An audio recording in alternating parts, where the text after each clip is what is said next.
That won't do. You've exposed your shortcomings. No need to worry. Head back to the starting point and try again. It'll be difficult at first, but the key is to remain patient. Let's try again. Remember, you must be elegant. Don't get knocked or launched into the air.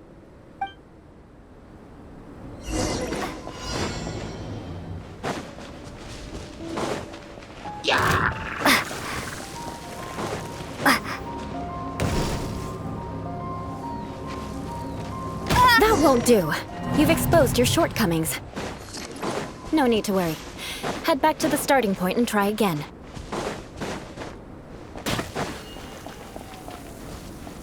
It'll be difficult at... Remember.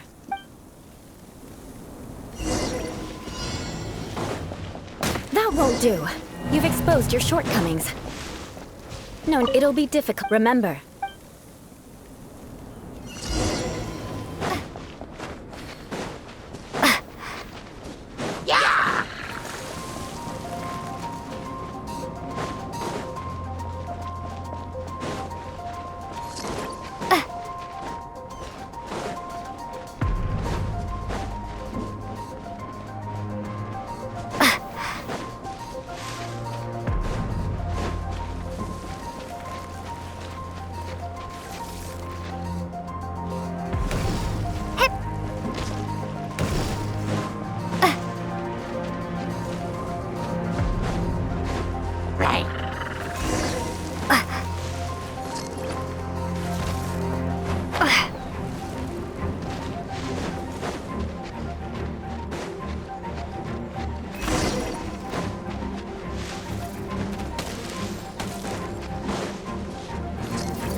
Not bad.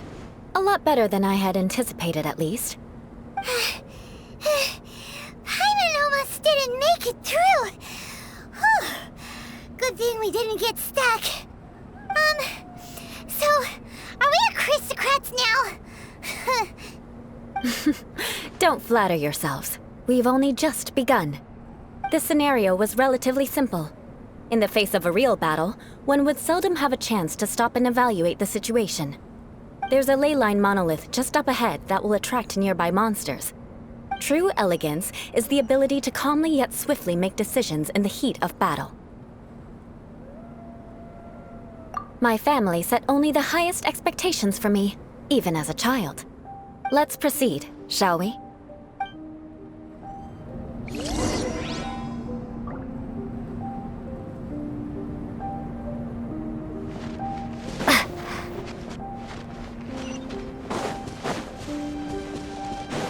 This is the ley line monolith.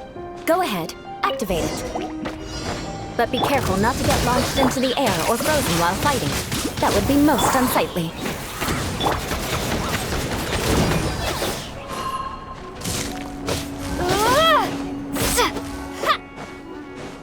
To ashes!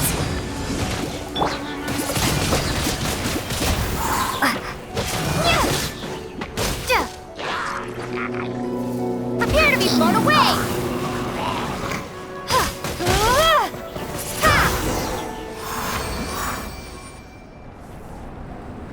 Well done. Your performance was most impressive. And you managed to remain calm even in these grueling dragon spine surroundings. I'm starting to wonder if even I could have done the same. Given such an outstanding performance, it seems there is little left for me to teach you. Like Paimon said, adventuring is our specialty. So, that's it for our training, right? Then let's get out of Dragonspine before Paimon turns into a popsicle. Hold on. I was commending the Traveler's performance just now. You, on the other hand, seem to have made no progress at all. What? You mean Paimon was also part of the training? Yes, of course. You were frantically flying and dashing about throughout the entire thing. Not an elegant sight at all. Did you even listen to anything I was trying to teach you? Yeah, that's it. It's too cold here. Besides, Paimon was paying attention to the Traveler. Whatever the reason, not heeding my instructions. A cause for vengeance, perhaps. Now, drink this. Huh? What is it? Are you trying to poison Paimon? Certainly not. It's warm milk. Didn't you just say that you were freezing? Drink it and it'll help warm you up. Oh, thank you. Are you still planning on the whole vengeance thing? If I wasn't, then why would I care about you being cold? If you turned into a Paimon popsicle, that would ruin my plans for vengeance now, wouldn't it? So, dear friend, don't die on me out here. Ah! Paimon knew something was off!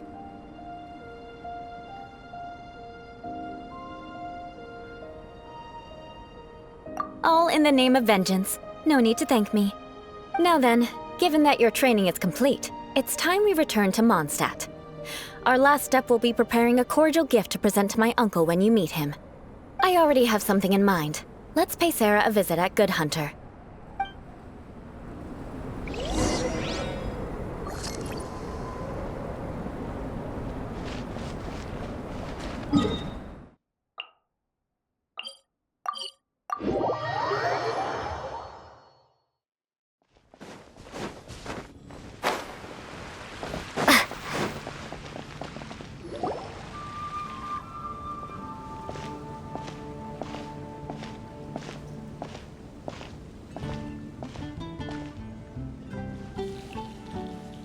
Oh, hey, Eula. I see you've met the honorary knight.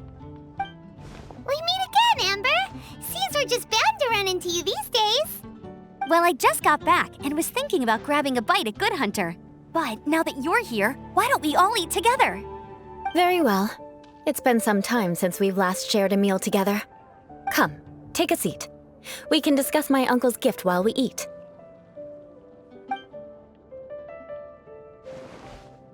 Yes? Is there something else you'd like to order? Could you please prepare a serving of my uncle's favorite, gebratenes Fleisch mit Sauerkraut? We'll take it as a gift to him later. Coming right up. It'll take some time to prepare. I'll have it here at the counter once it's ready. Hold on a moment. Is this satisfying salad also something that Amber ordered? No, she didn't order it. But because she didn't order any vegetables, I thought I'd throw in a salad on the house. You know, to contrast all the meat dishes. So, we clearly didn't order this, yet you prepared it without authorization. Mark my words, this transgression will not go unnoticed. You're gonna take revenge on her for giving us a free salad? You should know me by now. That's the kind of villainous character I am. Well then, please wait a moment while I get the dish for your uncle started. Delicious unauthorized delicacies. Sarah will pay for this. Why would you choose gebratenes Fleisch mit Sauerkraut as a gift for your uncle? Paimon's never even heard that dish before. This dish isn't actually on Good Hunter's menu. Only long-standing patrons such as my uncle would know about the dish. The old aristocrats seem to take a liking to it. Because of the sour flavor of the sauerkraut, not too many people are fond of it these days. I guess it's become less popular over time. Eula treated me to the dish once, and I couldn't even finish a bite. I've nicknamed it gebratenes Fleisch mit Vengeance ever since. Ugh. I never expected us to have such completely different tastes in food. If I weren't in such a good mood, I'd say that constitutes grounds for transgression. Of course not. It's hard to find someone in Mondstadt that attracts contempt as much as she does. It's fine when you're just joking between us, but I'm afraid our honorary knight might misunderstand you. Eula's always talking about vengeance, but that's just how she is. It's nothing you should take too seriously. But I am serious, and I'll remember every transgression committed against me. Ugh, it's no wonder so many people dislike you. Paimon's starting to realize that Eula is actually a very good person. There's no need to be so awkward when you want to say something nice.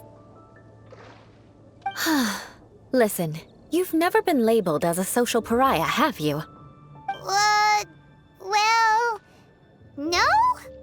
So that's why you wouldn't understand how hard it is for a bad person to try to be good. It's impossible for me, and I have no intention of acting like a good person. All right, no need to look so sullen. I'm just kidding. Come on, let's eat. The food is getting cold.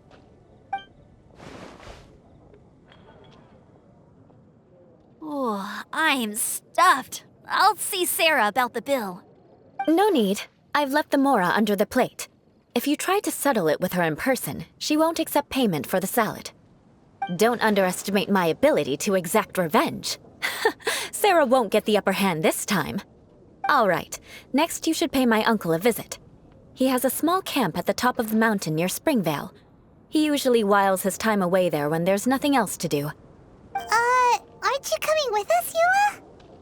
I'm afraid that wouldn't be very convenient for me. It'd be better if you two went alone. Ah, yes.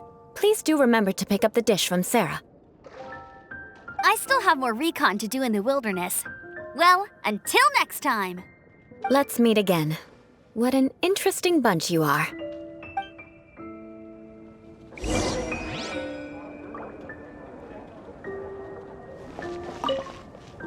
Here, the Gebratinus Fleischmitz sauerkraut is ready to go. Be sure to eat it while it's hot, otherwise the flavor will be spoiled. And by the way, don't worry too much when Eula says strange things. She's actually a very good person. Paimon's been meaning to ask. No one could stand the sight of Eula when she was trying to speak with the others in Mondstadt earlier. But she seemed to get along fine with you and Amber just now. What's up with that? The people of Mondstadt don't take kindly to anyone bearing the Lawrence name. They are unable to see past her family, therefore they don't actually see Eula for herself. So no matter what Eula tries to do, it's seen as a wrongdoing. It essentially strips the meaning of anything she tries to accomplish. How come you're able to see Eula differently then? Well, when she joined the Knights of Favonius, it caused quite an uproar. Many people signed a petition demanding that the Knights reverse their decision. At the same time, numerous members of the Lawrence clan crowded the entrance of the Knights of Favonius headquarters, clamoring for Eula to give an explanation.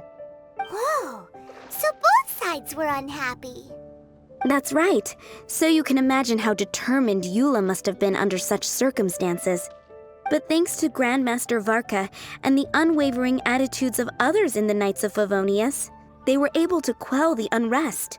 Tensions still remain beneath the surface, I'm afraid. In the eyes of the people, she's a stain on the Knights of Favonius, and in the eyes of the Lawrence clan, she's a disgrace to her family. But she simply fulfills her duty as a knight, silently helping one person after another, myself included. People like Eula should be approached with care and understanding. She could stand to be treated a little more fairly. I believe a day will come when things will get better. Once everything's settled, we should go talk to Eula again. Paimon thinks we know how to communicate with her now. I'm glad. I think that would make her very happy, though she might not ever admit it. Take care. Please come again.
But there's a really fancy chair. Could this be another aristocratic custom? Ah, it's you again. I thought I had rid myself of you two. Magnanimous. Yes, indeed, that is true. Very well. I'm certainly not one to be narrow-minded. I'll overlook your previous misconduct for now and listen to what you have to say. Wow, this guy thinks so highly of himself. It appears I have misjudged you. Supreme brilliance. The glory of the nobility that continues to this day. A true loyalist. Impressive. My intentions were to test your humility. It appears you have become well-versed in our etiquette. Oh, so he was testing us. Sheesh, what an ordeal. Your conduct is satisfactory. I must say, such progress in such a short time is practically unfathomable. If I may ask, from whence did you learn such a civilized manner of speech?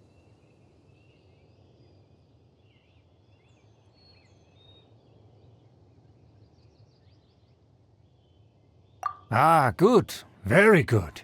You are bright, and compared with the common folk of Mondstadt, you certainly have potential.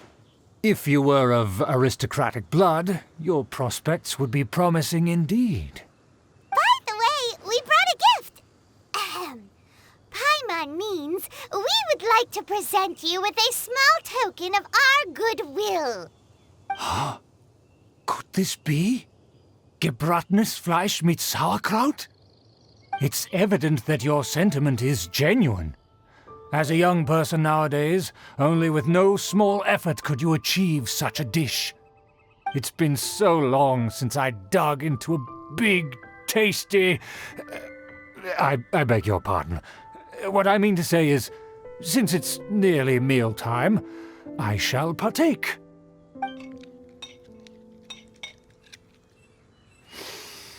Ah, yes, this aroma, just as I remember it, and this exquisite sour flavor. A delicacy that only us noblemen and women could appreciate. Now even Paimon's starting to wonder what it tastes like. I acknowledge your genuine goodwill. Such sincerity must certainly imply that you come bearing a request.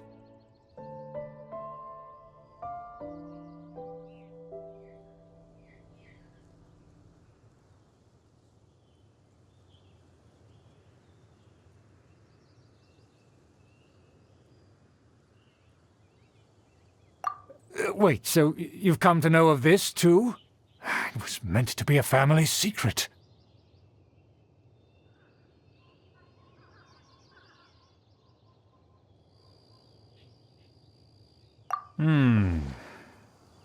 Well, considering your meticulous etiquette, you must be a talent of unusual fortitude.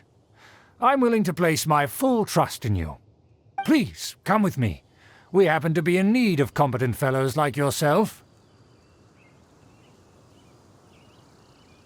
To see some friends from a distant land.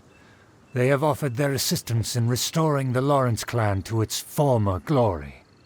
So he trusts us solely based on your etiquette.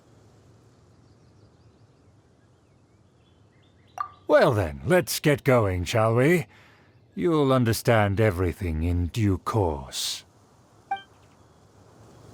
Do you think his friends are the Fatui? Things will get sticky if the Fatui happen to recognize you.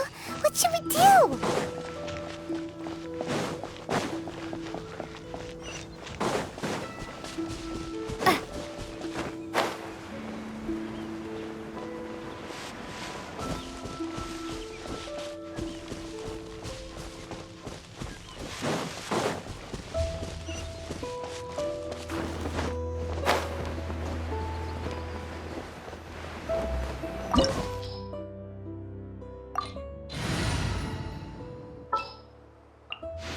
Here, let me help you.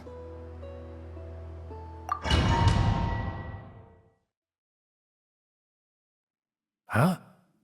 Why have you put on a mask all of a sudden? Even if they are powerful, our status is much higher than theirs in the land of Mondstadt, and therefore we shouldn't allow them to admire our true faces so easily. I see. Good thinking. Paimon thought for sure they'd recognize us. Let's proceed, shall we? I'll introduce you as my guest.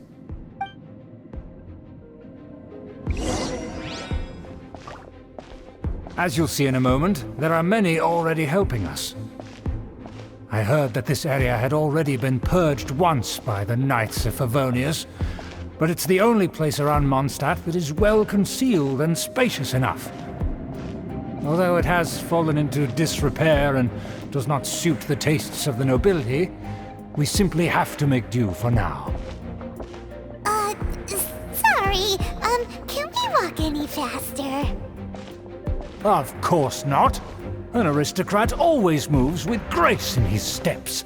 Moving hurriedly is unacceptable. As expected, it's the Tilly! As expected? Because we always see them around the city. They must be very powerful. Huh. Nothing more than foreign ruffians with power and the ability to flaunt it. But they are favorable business partners. Hold it right there! Who's this? If you really must know, they're my guests. If you happen to offend them in even the slightest, then you will be held accountable by the Lawrence clan. But this matter is of utmost secrecy. We must exercise caution. You dare question the ways of a nobleman? I don't have time for this. Make way! No need to sound all high and mighty like that. Fine. You may proceed. Good thing you're with us. They don't dare to question you. Of course. That is the benefit of prestige. In past times, it would be a dire offense to speak to a nobleman in such a manner. We could determine a person's fate with the blink of an eye. Huh. And such glory will return to me again before long.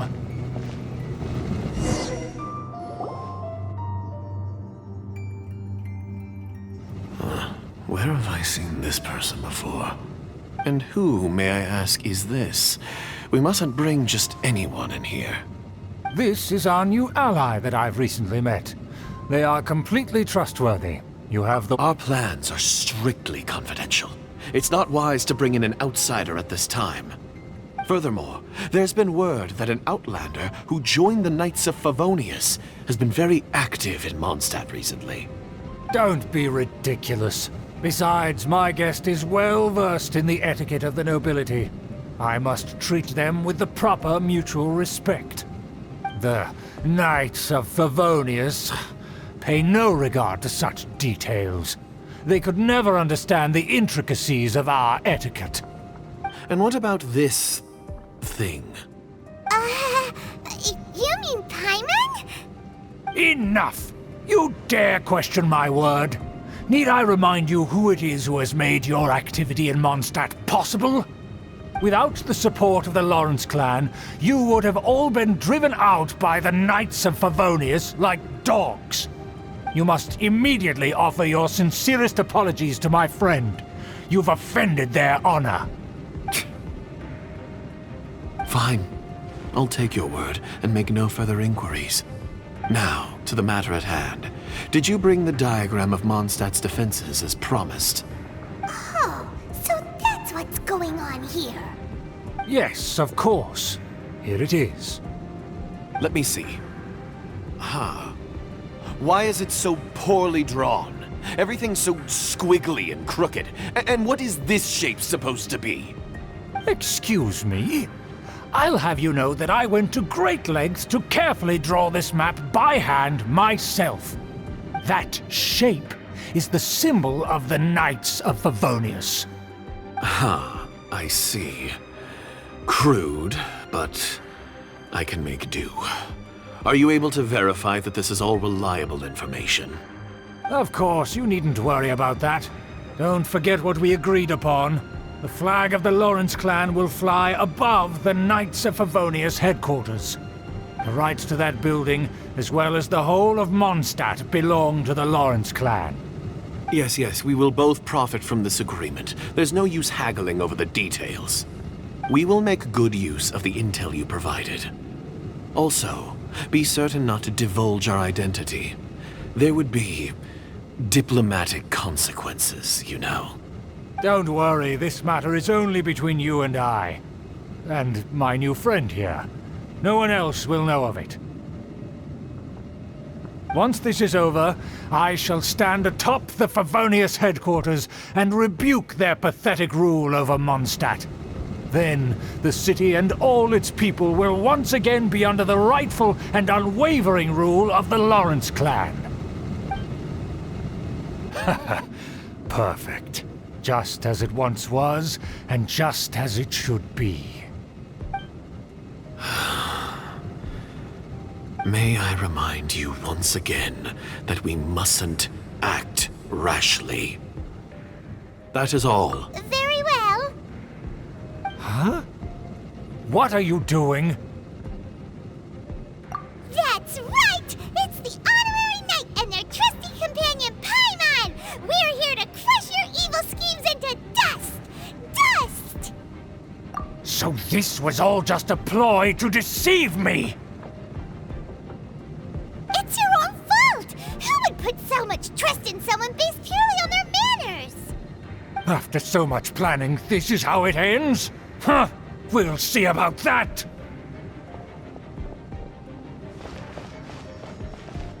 Just as I expected. I knew I should have never trusted these foolish aristocrats. No matter, we already have the intel we need. Get them! They're running off in different directions. Paimon remembers that this place is a dead end. Let's take care of the Fatui first and then deal with Schubert later. That all you got?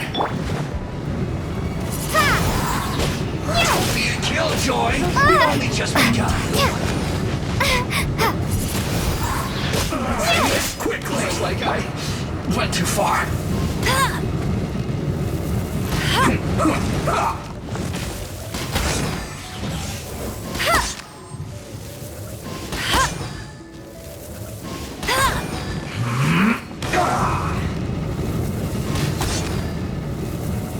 Almost.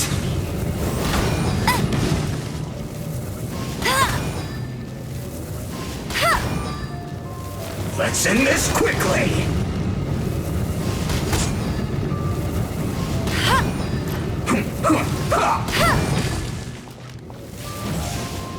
The door is open! Let's go!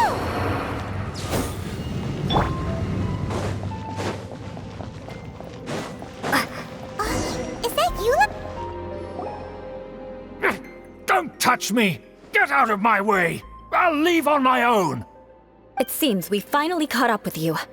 This place is crawling with Fatui. Oh, it's you. It seems your investigation went well.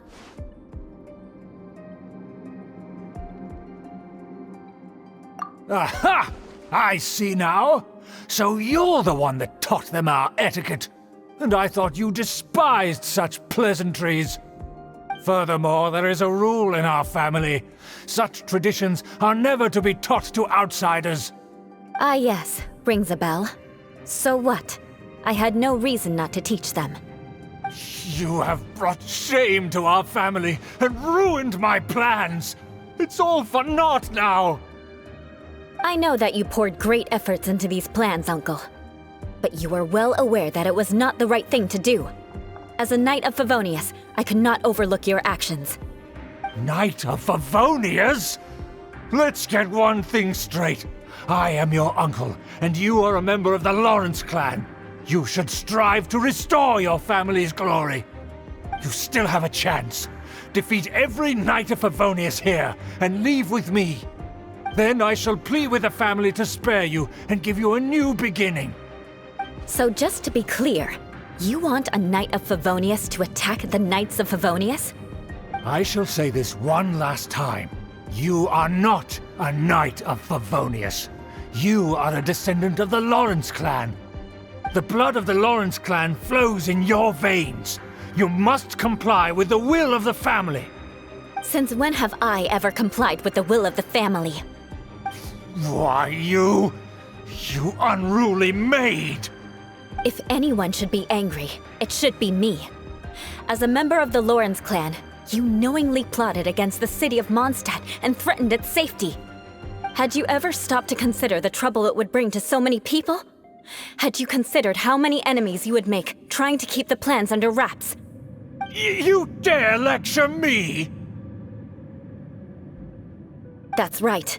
In the name of the family that you so dearly revere, Uncle Schubert. I've never experienced the age of glory you always speak of. And I've never understood our family's incessant pursuit of it. But I am capable of discerning right from wrong. And I deeply understand what freedom means to the people of Mondstadt. The Lawrence clan should never and will never become what you've dreamed it to be. Oh, the disgrace of it all! How could such a rebellious monster emerge from our own family? Things are starting to get pretty hysterical here. Politeness and elegance seem to have gone out the window. That's enough fuss for today. You two, take him away. The honorary knight and I have other matters to attend to. Given that you've already taken action, I assume you've come across some conclusive evidence? Pаймon took a peek at their diagram. Your uncle had mapped out all of the knight's patrol routes and marked out key information about Mondstadt. And there was me thinking that he was just another elder of the family. And a lazy one at that. I never suspected he could stoop this low. So stubborn.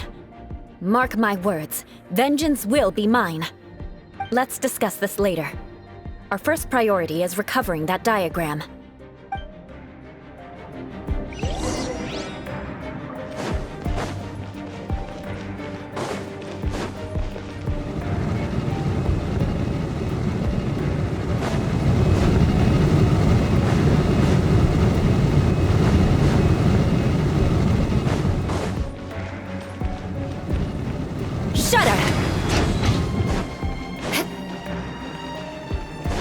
They're here! Stop them!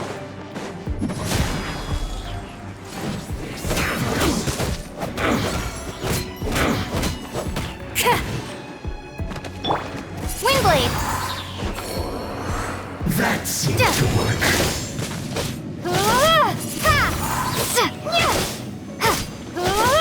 Harden up!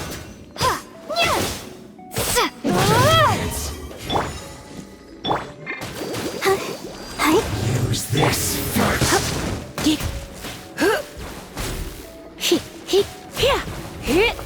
No one escapes us!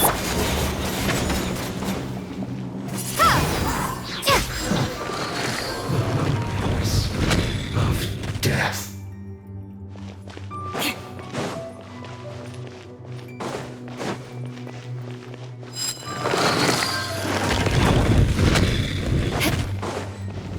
Rack and ruin!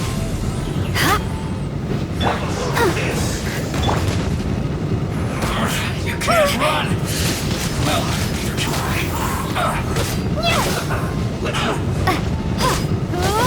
This first. Looks like I went too far. Harden up.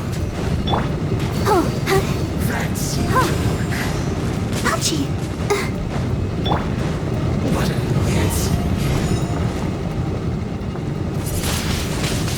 Windblade! This first.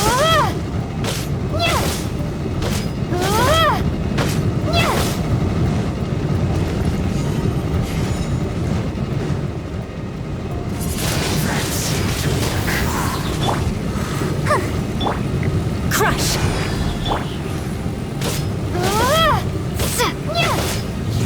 This first. Beg for mercy. Crush! This is trouble. Finally, so quiet. Put your back into it! Beg for mercy. Let it rain! Let's end this quickly! Windblade!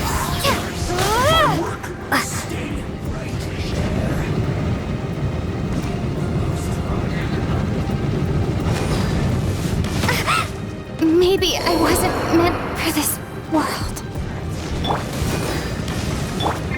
Shudder! Huh?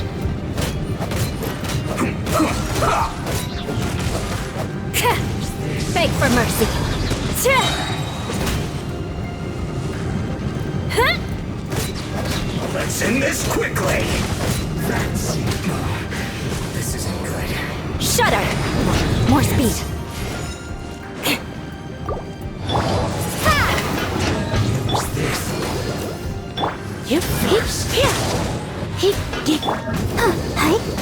Beg for mercy. More speed. Yeah! That seemed to work. Shudder! The loneliness of death.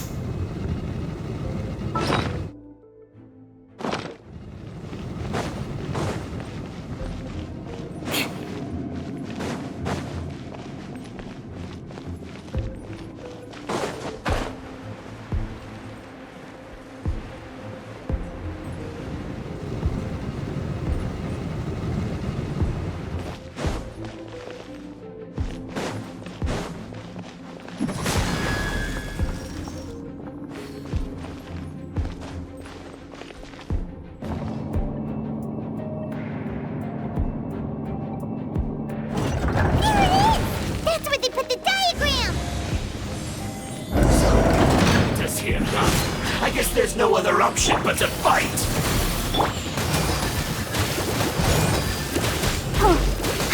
You dare provoke me! Fatui, come forth and dispose of them!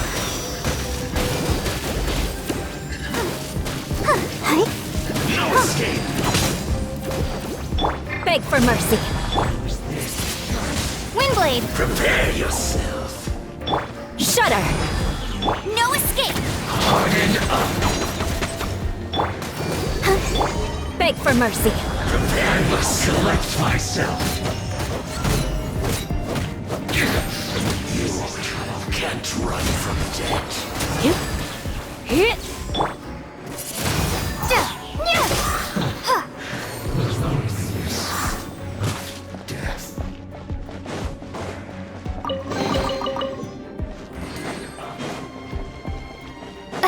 That seemed to work. I'll protect us.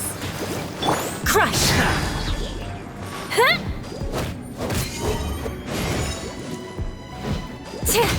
Beg for mercy. This first. I must counterattack. Finally.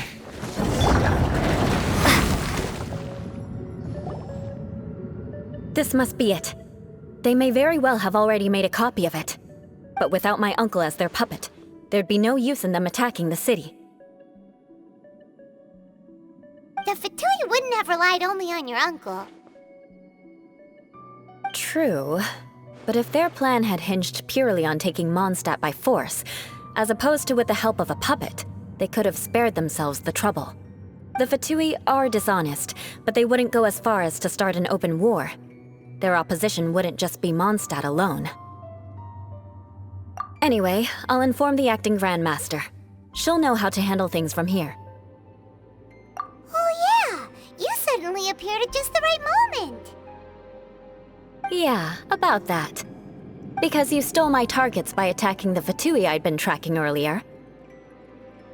I came to exact my vengeance. You tried to do my job for me, and I'm here to return the favor. Finally! After all this time, Paimon understands what you're saying! In reality, you sensed that something might happen to us during our investigation. You were worried about us and your uncle, so you brought a team to take a look. My purpose was vengeance. Don't twist the story. You don't look too bright, but it turns out you have a knack for scheming. And mark my words, I'll remember that.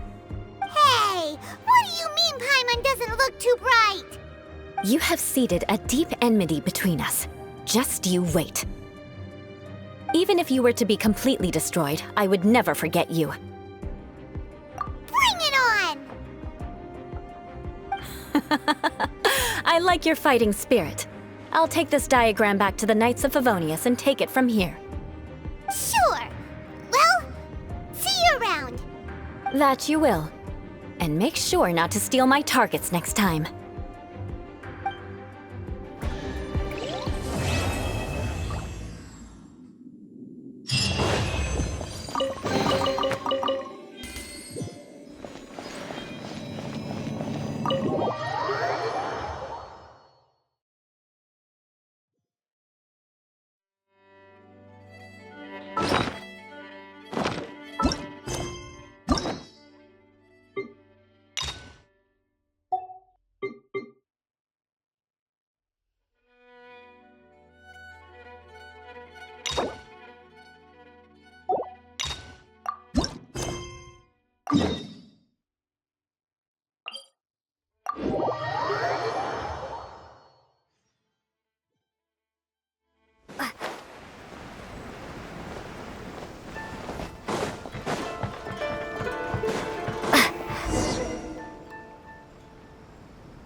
Those two look familiar.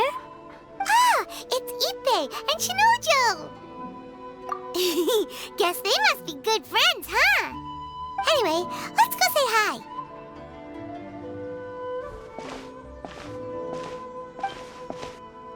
Hi, Ippei. Hi, Shinojo. What are you guys doing here? Oh, it's you. Thanks so much for your help last time. I was just ordering some clothes when I ran into him. You know these two as well? Yes, they helped me and Master Kamaji out a great deal last time. I've never had the chance to say thank you properly. What about you? How do you know them? Also a chance encounter. Our Lady had them join us as additional guards for a goods escort in order to sneak out of Rito undetected. So we all know each other, huh? What a coincidence. Not exactly. We've only just met. We both came here to order some clothes and got to chatting. Somehow we ended up on the topic of Master Kamaji and Lady Hiragi's relationship.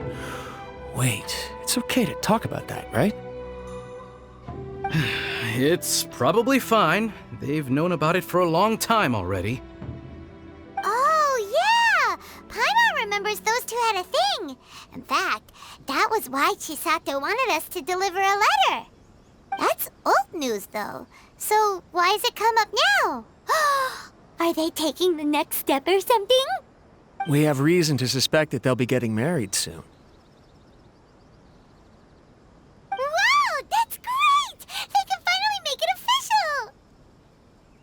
Of course, this is just personal speculation. They haven't announced anything, and we wouldn't dare to ask. I was instructed to place an order for some formal wear for a big banquet. Turns out that Ippei received the exact same instructions as I did. They're both preparing for a banquet at the same time. They're both purchasing the kind of fine wine and confectionery normally reserved for big festivals. It's hard not to put two and two together. Lady Hiragi has been in high spirits recently, and I heard she's on a diet as well. Surely it's all for the wedding. This is wonderful news! But, What's wrong? Oh, don't mind me. She's about to be happily married to the love of her life. I genuinely couldn't be happier for her. Right? I think so too. It's fantastic. Yes, but we shouldn't let ourselves get overexcited. What if it's all a big misunderstanding? As things stand, we have no actual proof of a wedding. Now, if they sent me out to deliver wedding invitations, that would be a different story.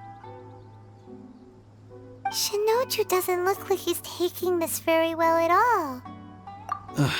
Sorry, I just haven't slept well recently.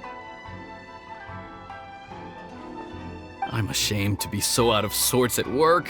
I'm not living up to my responsibilities, either to the Kanjo Commission or to my lady. Are you worried about their wedding? Not exactly, it's just everything feels kind of up in the air until they make it official. get what you mean. I really do. We need this wedding to be set in stone before the celebrations can really begin. What should we do? Should we just straight up ask them? I don't know. That seems a bit rude. Right! If Ayaka knows about it, that means it's a sure thing! I don't think it's a good idea to bother the Yashiro Commission about this. It's fine. She and Ayaka are practically best buds. There's nothing to worry about. I see. Then thank you. Thank you very much. Having a definite answer will stop my thoughts from running wild. Let's go to the Kamisato estate.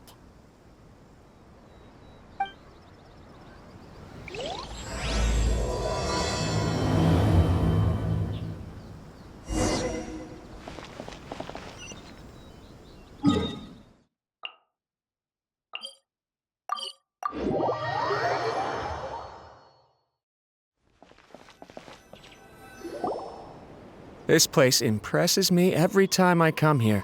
It's so magnificent, but still so elegant. We'll just wait here. We don't want to cause any extra trouble for you. Ayaka wouldn't mind. Honestly, even if we did come with you, we wouldn't know what to say or do once we were inside. So we'll just leave you to it. All right then, we won't be long.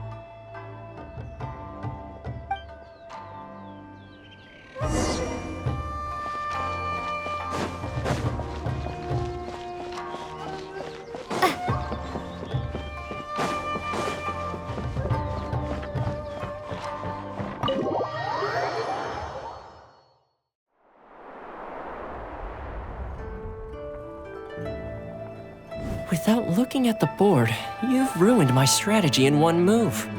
Amazing. Now what should I do next?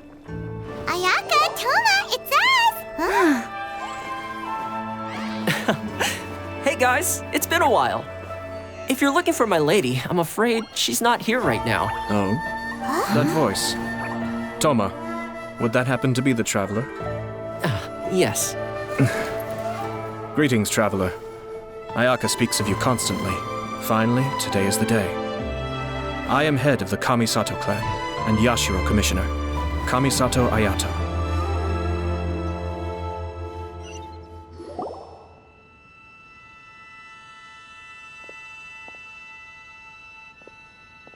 Greetings, both. I have long been indebted to you on my sister's behalf. Finally, I have the chance to express my profoundest gratitude to you in person. Ayaka is out today. If you are here regarding anything related to the Kamisato clan, you are quite welcome to discuss it with me instead. Oh, hi! Your flattering words flatter us. Please excuse the suddenness of our visit, for it is most improper etiquette. Why on earth are you talking like that? Well, he seems like a pretty powerful person. He's already working his way up Paimon's list of people to never mess with. Look, as soon as he stands up, the whole atmosphere in the room changes, and it feels like you gotta be super polite.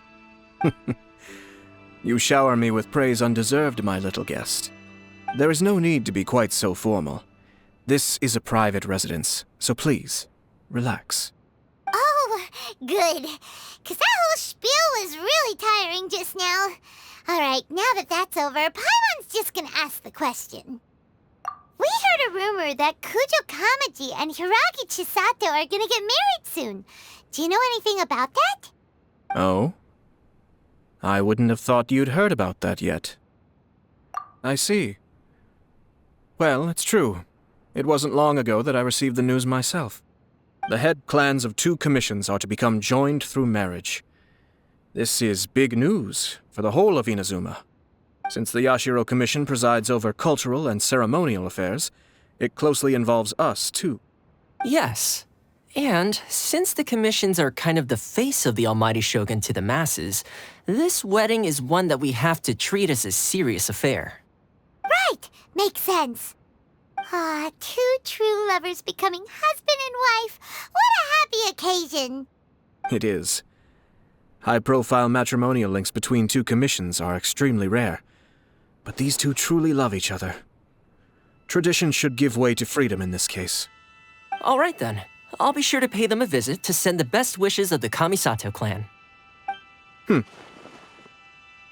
No need. I'll visit them personally this time. Huh?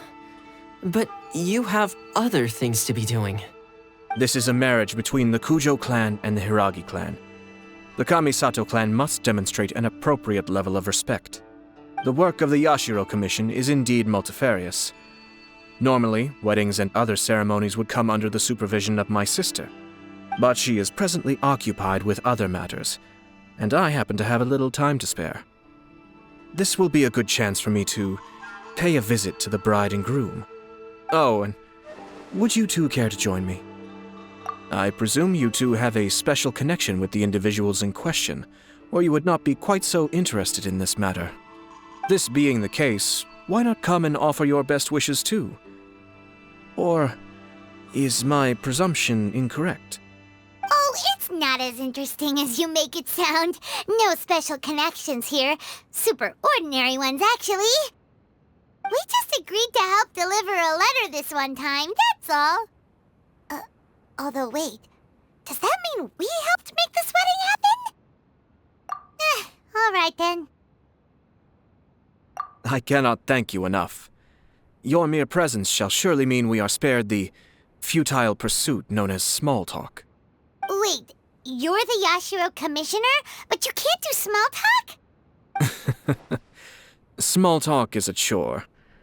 Of course, there are some people in the world who quite enjoy doing chores, but I am not one of them. Toma, I'm heading out with my two guests now. I'll leave the residence in your capable hands. Not a problem. Take care, my lord.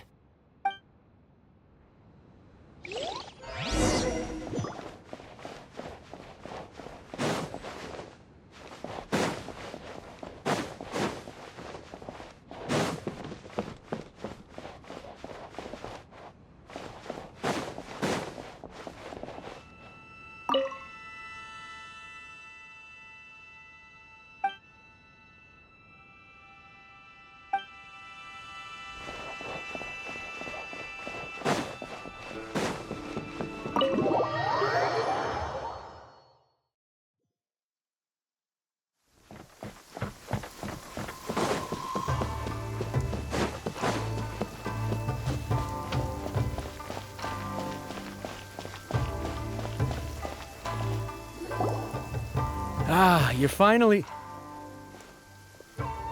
Ah, Yashiro Commissioner! Who are these two? They're friends of ours. Pаймon will do the introductions.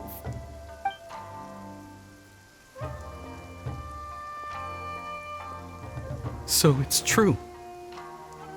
Well, there we have it. That's it then. So be it. Great, so our hunch was spot on. It is a little inappropriate for me to have shared news of this magnitude with you, so I would be much obliged if you could keep it in strict confidence until an official public announcement is made. Don't worry, sir. We give you our word. We won't tell anyone about it. That puts my mind at ease.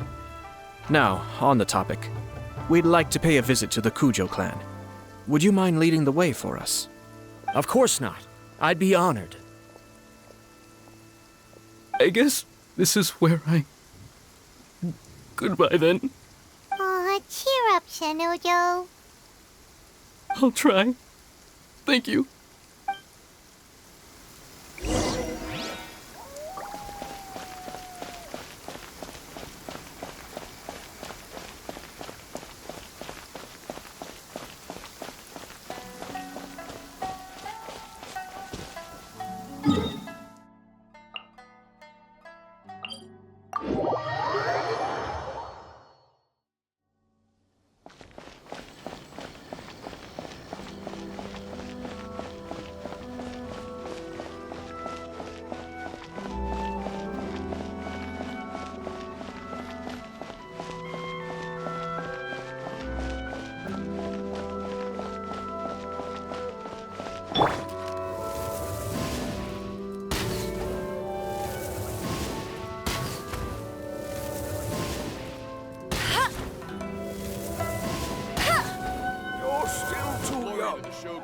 you're making all kinds of mistakes. The only rule that holds true in this world is survival of the fittest.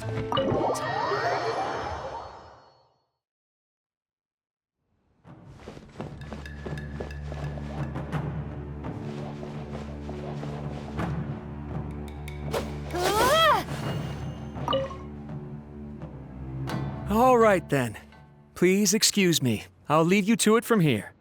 Okay. Thanks, Ipe.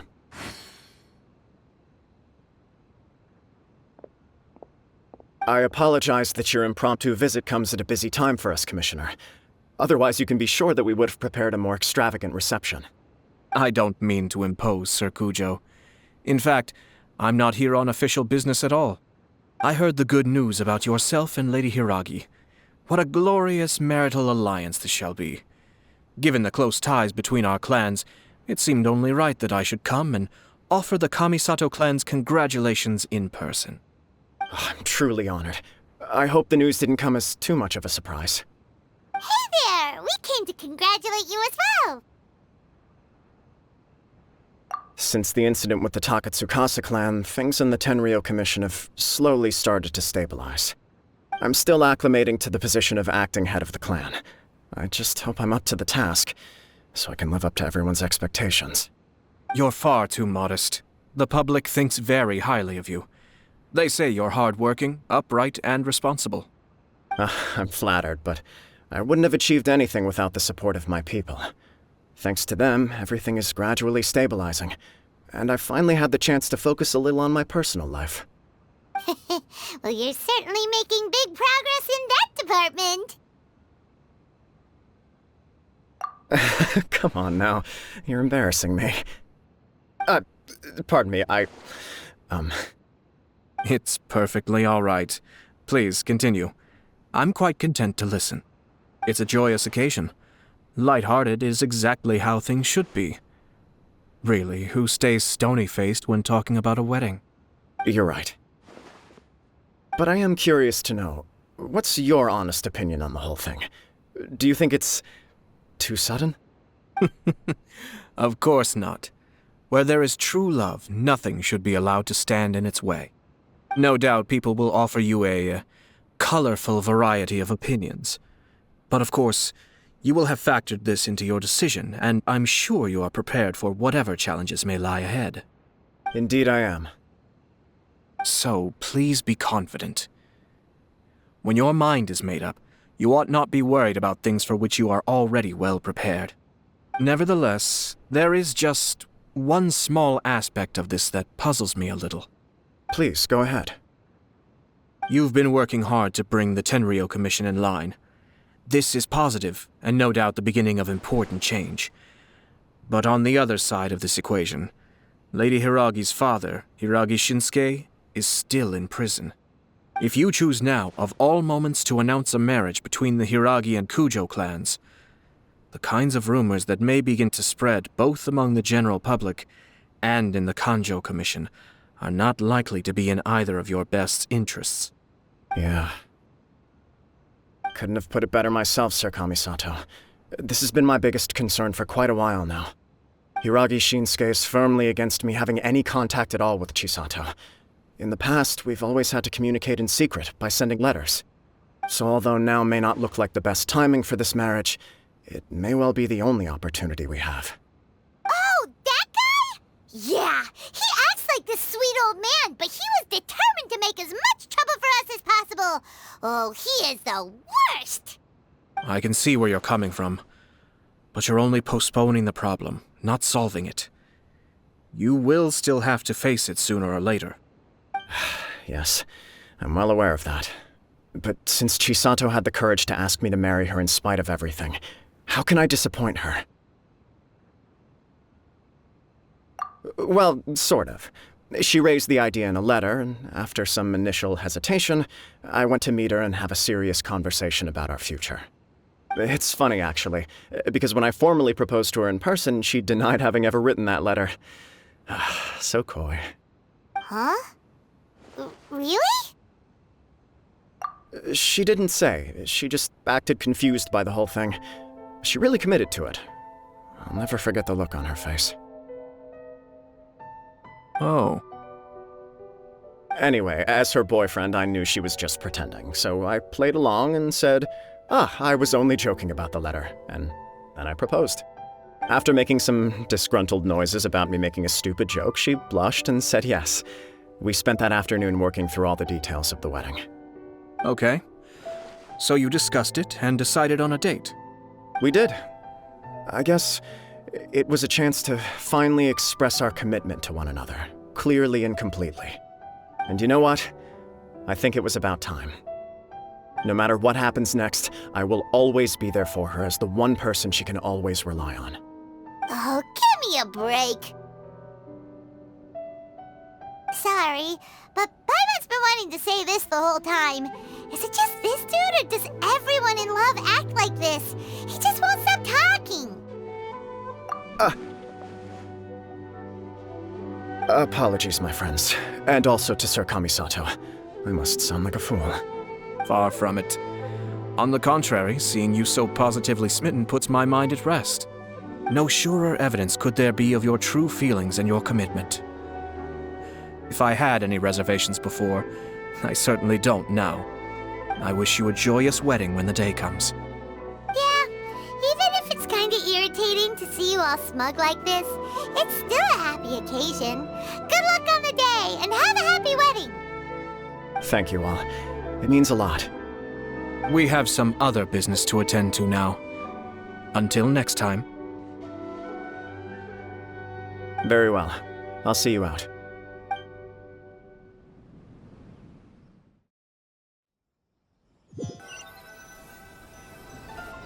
He seems busy. That must be true for anyone about to get married, right? It's a happy kind of busy, though. You're right. Kujo Kamaji is on cloud 9. What do you think, Traveler? He chalked it up to her being coy, but that doesn't sound like the Hiragi Chisato I know. It bothers me also. But, unfortunately, attempting to seek the truth of the matter would likely be fruitless. Yeah, how come? Whenever we come across stuff like this on our adventures, we always find a way to get to the bottom of it. I see. So that's how adventurers think. In my opinion, we face two obstacles in this case. Firstly, we have very little information to go on, and I must be cautious about taking a stance. This makes it difficult to investigate. Secondly, and more importantly, the person involved doesn't seem to care. If we intervene without his blessing, good intentions may lead to catastrophic results. You do have a point. Kamaji doesn't seem worried at all. Everything in the world is intertwined. What looks like a simple outcome is often the result of multiple conflating reasons. Seeking the full truth would be a long and laborious process. It would be inefficient. Sort of. I have to take this approach, or the work of the Yashiro Commissioner would never be done. My opinion is something like this. When something strange happens, instead of trying to find out what could have caused it, it is better to look at the situation itself.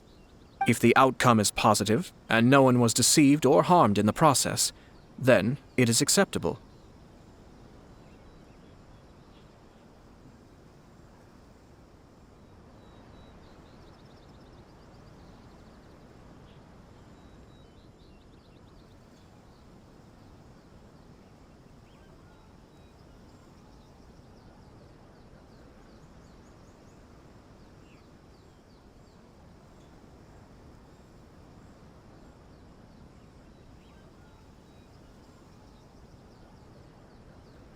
We don't know yet.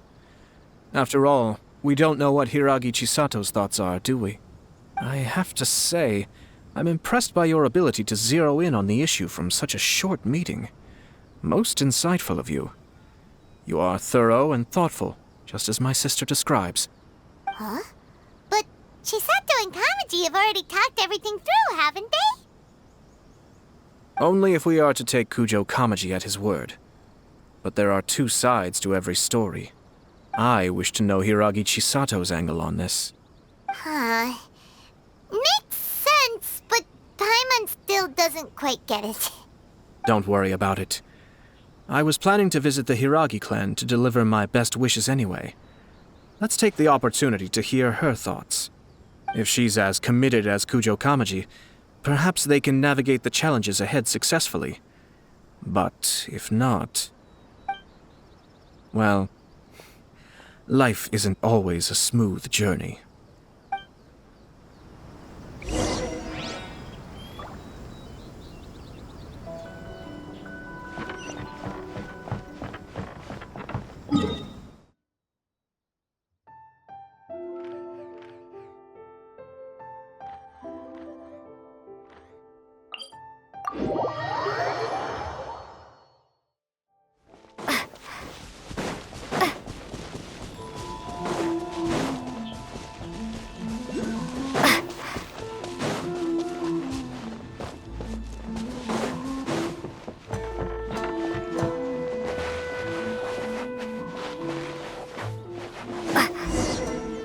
There is still much to prepare for the wedding.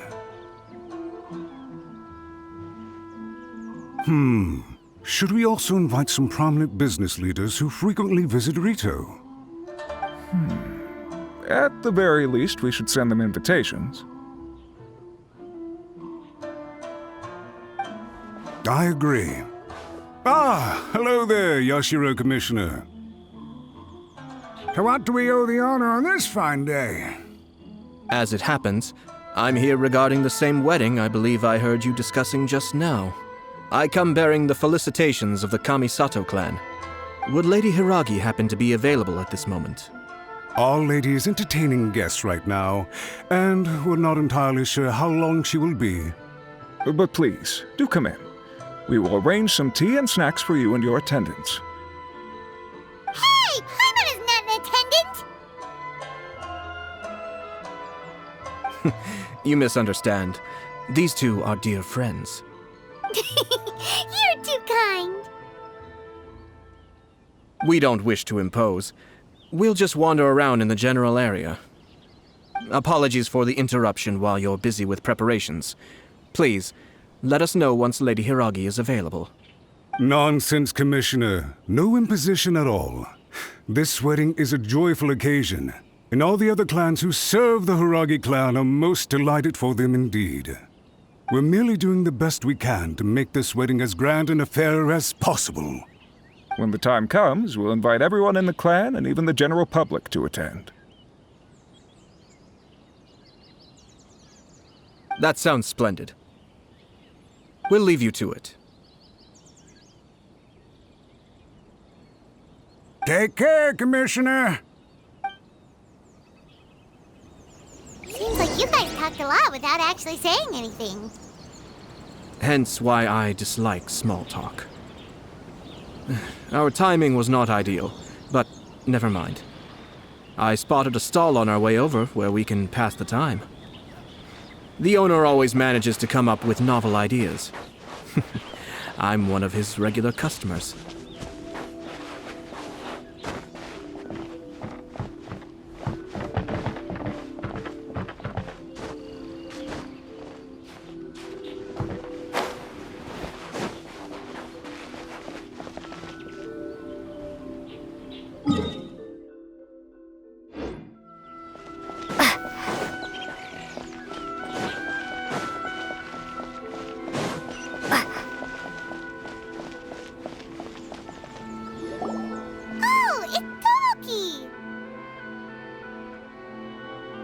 It's you!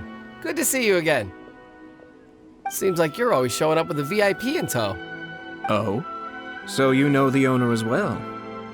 Yep, we tried his dongle milk a while back with the almighty Shogun in Inazuma City. Ah, I see. So you were involved in that. I'd caught wind of this dango milk, but I didn't know that it had anything to do with you two. I always order one of his creative drinks whenever I pass the stall. The flavor is always new and interesting. When I noticed he'd set up shop in Rito, I simply had to come by. Oh, thanks to you all, my business is finally beginning to take off. More and more people are willing to give my creative cuisine a shot. It gave me the confidence to decide that I'm gonna stick to creative cuisine from now on. On the one hand, I wanted more people to be able to try out my culinary creations. On the other hand, I wanted my customers to experience the joy of being creative too. So I gave it a lot of thought and finally came up with an all-new business concept. Sounds interesting. What is it this time? I've decided to give complete creative control to the customer. I offer all sorts of ingredients, and they pick and choose whatever they want to mix with their milk or tea. As well as dango, I now offer rice cake, purple potato balls, black sugar, and sunsettia. Do they really all go well with milk? Hard to imagine, but who knows? It could be delicious. What if I were to choose some ingredients you don't have here? Would that be okay? Well, I guess so. Any novel ideas you have, Commissioner, please feel free to tell me. I'll go buy the ingredients right away. The whole idea was to let my customers express their creativity freely. So of course, I shouldn't place restrictions on the ingredients if I can help it. Excellent. There are a few things I'd like to try. Lavender melon, seagrass, and sea ganoderma. What? You want to mix those with milk? I do indeed. Why? What's wrong? You really think that's gonna turn out tasting good? It's all about the experience. The taste is secondary. It's great to try new things. Traveler, any thoughts?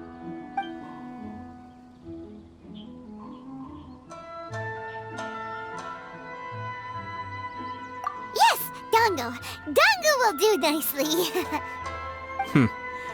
An ordinary choice, but there's nothing wrong with that. 2 dango milks and 1 milk with lavender melon, please. No problem. Give me a second, and I'll have them ready in just a moment.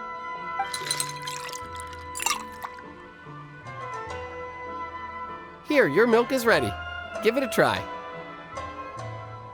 Dango milk tastes pretty good once you get used to it. What about yours? A most memorable texture indeed. A success, I'd say. Your review seemed pretty positive, but Paimon still thinks there are better combinations. Taste is your key concern, yes? Obviously! Tasty food and drinks are some of life's most important pursuits. Well said. If I could say the same was true for me, I believe I'd be a very content man. Yes. No one has unlimited energy, and I try to conserve mine for the things that really count. To create some mental breathing room, I try not to overthink the less critical matters. Having my sister attend public events in my stead and having Toma as housekeeper has also been a great help and allowed me to focus. We're just passing the time here though, right? Is there anything else to think about than what we're doing right now? 1 or 2 things. Let's continue this discussion somewhere else.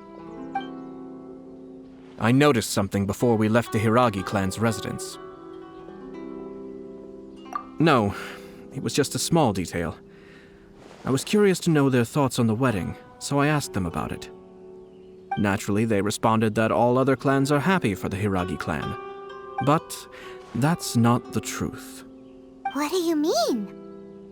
Hiragi Shinsuke is still in prison, meaning the Kanjo Commission is the least stable in the Tri-Commission. Hiragi Chisato is the sole remaining pillar of her clan, but now she plans to marry into the Kujo clan. If I belonged to one of the assisting clans to the Hiragis, I would not be feeling optimistic about the future. But they didn't mention a word about that. They simply said they were delighted for them. These are not unintelligent people. I imagine they didn't want to discuss family issues in front of outsiders.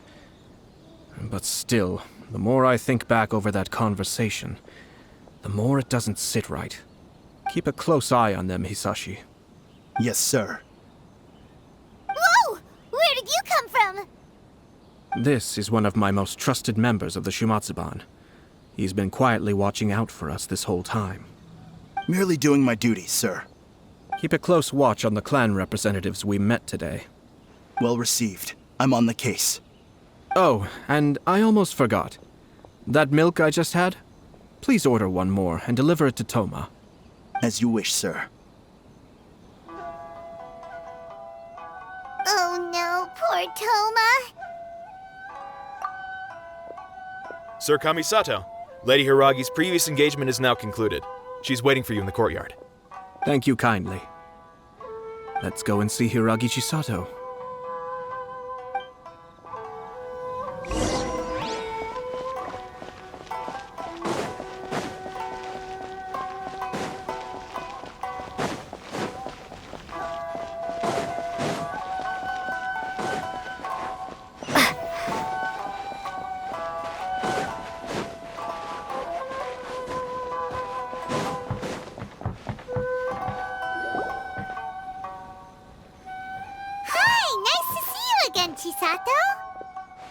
I heard that Sir Kamisato had brought some guests, but I didn't know it was you two.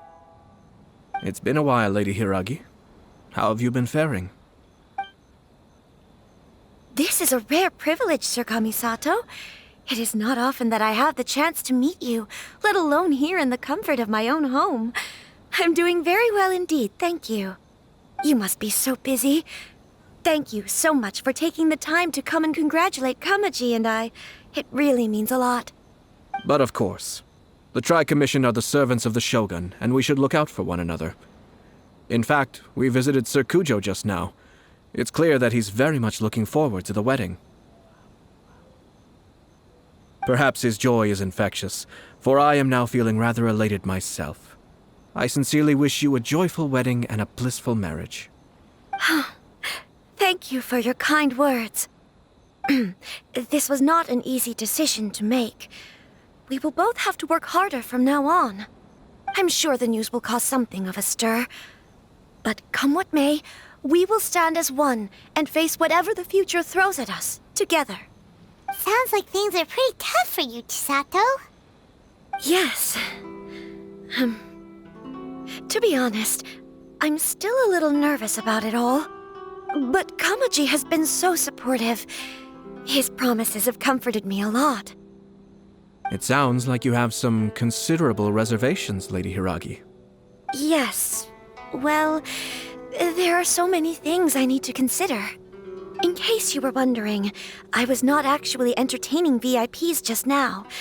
I was in fact meeting with one of the Kanjo Commission's officers, Shinojo. Oh, really? Him? He charged in all of a sudden and said that he had something very important to tell me. He didn't mince his words. Basically, he doesn't want me to marry Kamaji. He has always been a calm and contained person who never acts out of line. I was quite shocked to see him so agitated. But despite all that, what he was saying made a lot of sense. He thinks that now is a bad time for this wedding to happen. He pointed out that I am like the final pillar propping up my clan. If I marry into the Kujo clan, that pillar is taken away. There will no longer be a voice of authority in the Hiragi clan. And it could be a disastrous move for my personal image, too. It's just two families becoming one big family, though, right? What's the big deal? Traditionally, in Inazuma, clan affiliation influences every facet of life. After the wedding, Lady Hiragi will belong to the Kujo clan. The Kanjo Commission's attitude toward you may undergo some significant changes thereafter. Precisely. This is a terrible thing to be saying, but I'm starting to have second thoughts. Maybe I went along with it all too easily. Maybe I allowed myself to be pushed into this. I'm so sorry. I can't believe I'm making my guests listen to me complaining. No problem at all. The Ashiro Commission has a duty to listen to you. Now that I've heard your concerns, I should offer to help you as best I can. For instance, by helping you gather your thoughts on the matter. Now, we heard from Sir Kujo that his decision to tie the knot was prompted by a letter he received from you. But we've also heard that you did not write that letter. Sir Kujo thought that perhaps you were just being coy. Oh, dear. Perhaps I should have kept that part to myself. What? But that was... It was just a prop in his playful proposal, wasn't it? It was clearly purpose-designed, what with all the fancy lettering and so on. Fancy lettering, you say? So I am to understand that had it not been for this letter, you two may not have chosen this moment to be wed? When it comes down to it, yes, I think so.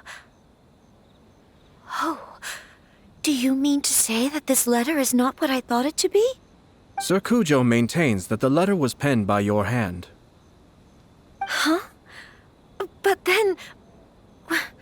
how did... Either way, it's wonderful to see how much you both trust one another. In that sense, you could say that the origin of the letter is ultimately not of great importance. Who knows? Perhaps Sir Kujo was the one being coy. After all, he had no particular reason to be forthcoming with us about the details of his playful proposal.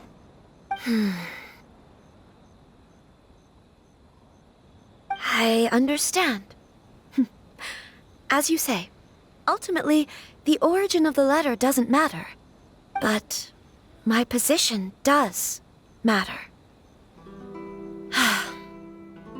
Kamaji and I thought that we needn't worry about anything that lies ahead, because we can face it all together. But now, I think I should give it some more thought. Marriage is the most important decision of your life. Don't let yourself regret it. It is also part of the Yashiro Commission's job to help people through difficult times. I say this as an advocate for you personally, and for the Hiragi clan. Please, do not be compelled by circumstances to make any decision that goes against your will. To be together with the one you love is a sacred thing.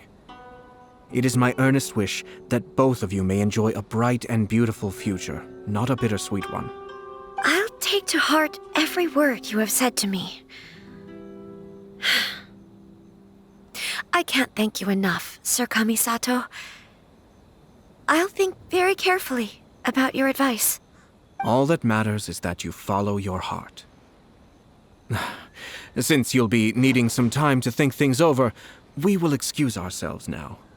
Oh, wait! Let me see you out. Thank you, Lady Hiragi, but there will be no need. Traveler, let's find somewhere to talk.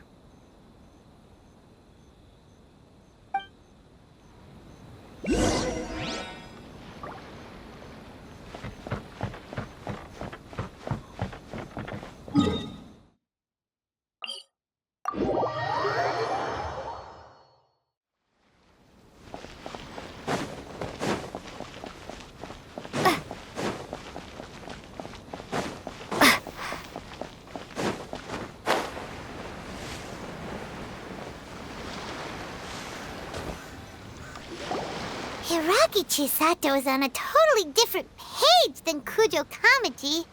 Ayato, why did you give her such vague suggestions? Couldn't you just have told her what you'd do in her position? 'Cause Paimon's pretty sure you have an idea. I've said everything I can, given the Yashiro Commission's stance. Interfering too much with other commissions' domestic issues will only create trouble. The more I think about it, the stranger this all seems. But Hiragi Chisato has yet to see it. We must be vigilant. Strange? In what way? Someone wants Hiragi Chisato to be married as soon as possible, and if my guess is right, it is someone from within the Kanjo Commission. This person is presumably also responsible for the mysterious and misleading letter. Think about this. A lowly officer is greatly worried about Hiragi Chisato's future, while the heads of the supporting clans ostensibly have no concern at all. It doesn't add up. When someone's words and actions do not match, you need to infer their intentions from their behavior. Yes, it's a smart strategy, far superior to the one adopted by the Tenryou Commission's Takatsukasa clan. Even had the forged letter failed and been seen for what it was, there would have been no repercussions. They could simply have explained it away as a misguided but well-meaning matchmaking attempt by a member of the family.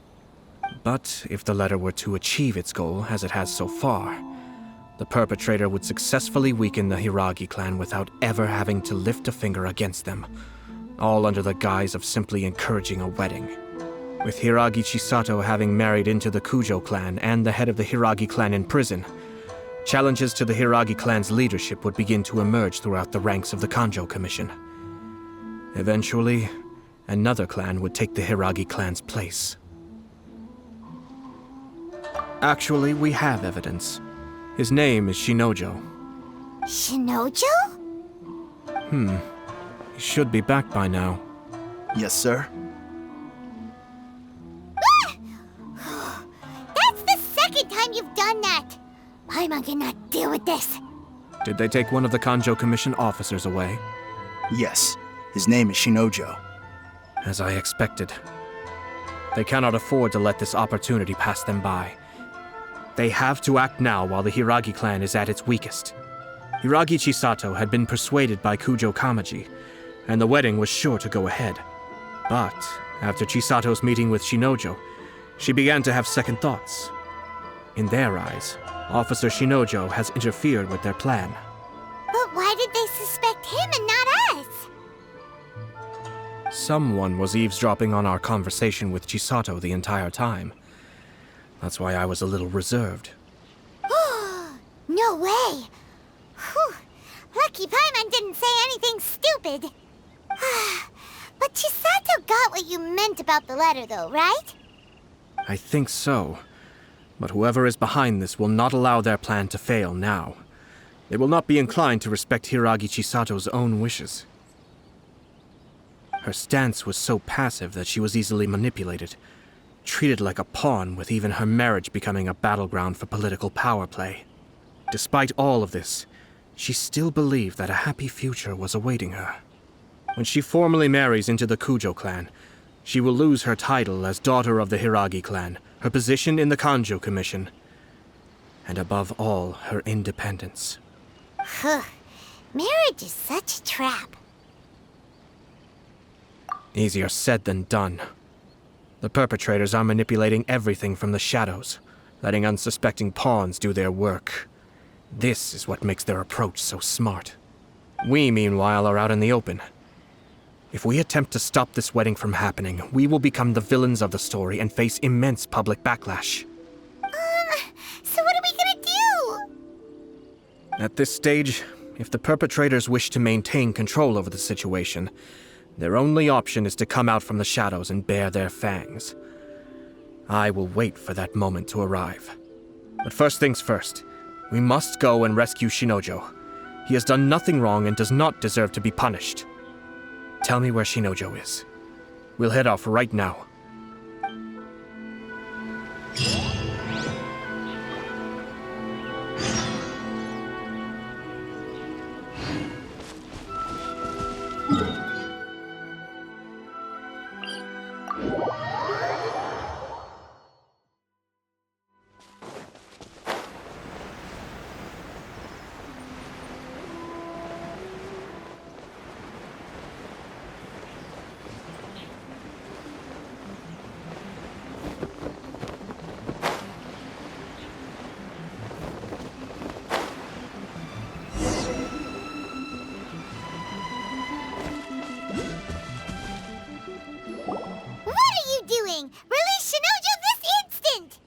Stop this at once.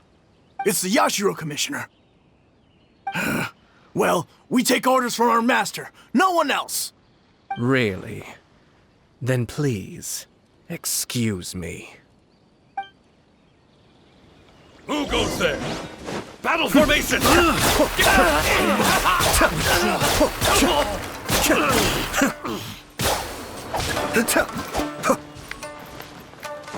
Soldiers, quick!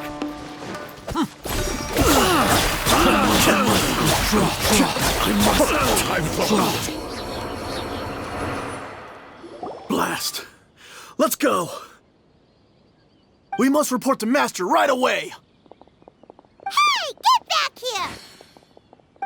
No need to follow them. We need bait to catch the fish anyway. Leave them be. I think I saw a key fall to the ground during the fight. Let's free Shinojo first. But in all the chaos, it must have been kicked to one side. Where did it end up? What the? It's a tanuki? Oh, don't tell Paimon that the tanuki took it! Let's follow it and see.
Thank you. Thank you. It was terrifying. They said they were gonna throw the cage into the sea with me still inside. Oh, wait! You have to listen to me. Lady Chisato's wedding. It's all part of a scheme. Someone's trying to use the wedding for their own ends. Calm down, Shinojo. It's okay. We know about all that. Huh? Our suspicions were roused to this possibility, and so far, everything is unfolding rather as we expected. Those behind this plan are not going to give up easily. Their next move is imminent. We must devise sufficient countermeasures. Yashiro Commissioner, you're personally going to take action? This situation has consequences for the whole Tri-Commission, and the stability of all Inazuma is at stake. My hitherto neutral stance ends now. The almighty Shogun has always despised these pathetic power games. As a commissioner, I am a servant of the Shogun, and it is therefore my duty to handle these tiresome matters on her behalf. That's true. Shinojo, don't return to your post yet. Find somewhere safe and stay hidden. Traveler, Paimon, let's get out of here.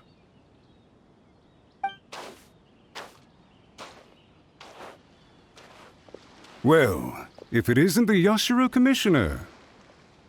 I hear you showed up here with no explanation and attacked my men. You wouldn't happen to be carrying out some sort of secret mission, now would you? I heard that someone was taking the law into their own hands. As a responsible official of Inazuma, I could not in good conscience stand idly by. Shinojo may be your retainer, but the law does not grant you the right to abuse him. Abuse? Nonsense. I was just teaching him a lesson. Out of nowhere, a low-ranking officer decides to barge in on Lady Hiragi and start spouting out the most absurd and insulting nonsense one can imagine. A truly egregious loss of decorum. I dare say, the poor lady was terrified. So, you're saying that you know absolutely nothing of the reasons for his actions? Because otherwise, why would you describe it as out of nowhere? Two people from two different clans are getting married. That's all there is to it. And yet this young gentleman took it upon himself to fabricate a nonsensical disaster story around it. How should I know what he was thinking? Even if she marries into the Kujo clan, Lady Hiragi will always be the daughter of the Hiragi clan and the most distinguished member of the Konjo Commission. We are, and always will be, her loyal assistants. It's our duty to see that she never has to worry about anything. Loyalty and duty are our guiding principles. Not only did this guard show no regard for either, he went out of his way to upset our lady. How could one do such a thing? Even if we put it down to a rare moment of impulsivity, I have to say, I'm surprised to see one of such noble standing as yourself rushing to his defense. Darn it! This guy is good. Annoyingly good. Funny. I'm suddenly reminded of an anecdote I'd like to share with you. There's not been a dull moment since I took up my post in the Yashiro Commission. Every day I've been exposed to new and fascinating things. For instance, a merchant from abroad once told me about a curious kind of bird with the most extraordinarily long tongue. So long, in fact, that you can tie 2 knots in the portion of it that extends out of its beak. I'm sure someone as erudite as yourself could be able to guess what people do with these unusual avians. Keep them as pets.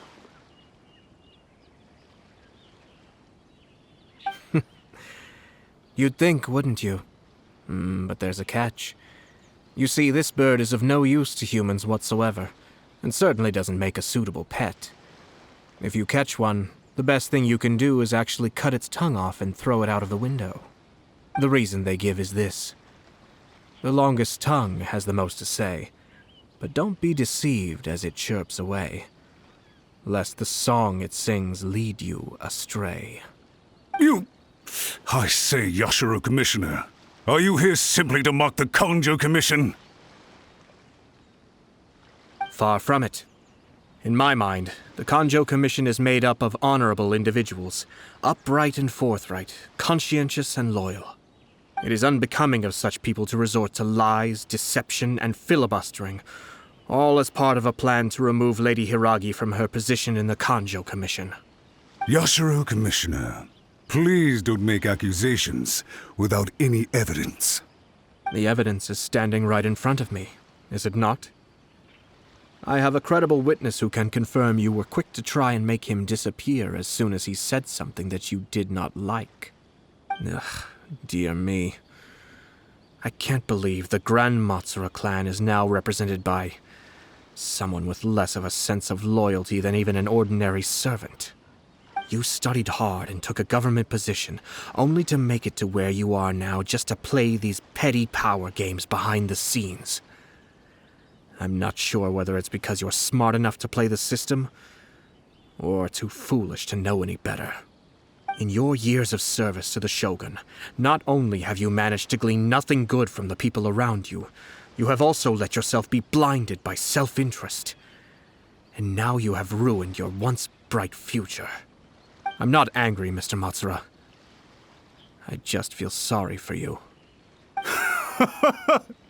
Is that right? Then tell me, if you're so bright, what exactly do you think you can do to me? This is at most a Kanjo Commission issue. We'll handle this amongst ourselves. You are reaching rather outside of your bounds, Yashiro Commissioner. If you seek to involve yourself in other clans' affairs, might I be so bold then as to question your motives in doing so? I think you are simply opposed to an alliance between the Kanjo Commission and Tenryou Commission, because the new balance of power in the Tri-Commission would be a threat to you personally. So you come here with an elaborate excuse to try and break up this marriage. So, that's how you view it. Well, I have to admit, you clearly are far more talented than I at monitoring the power balance within the Tri-Commission.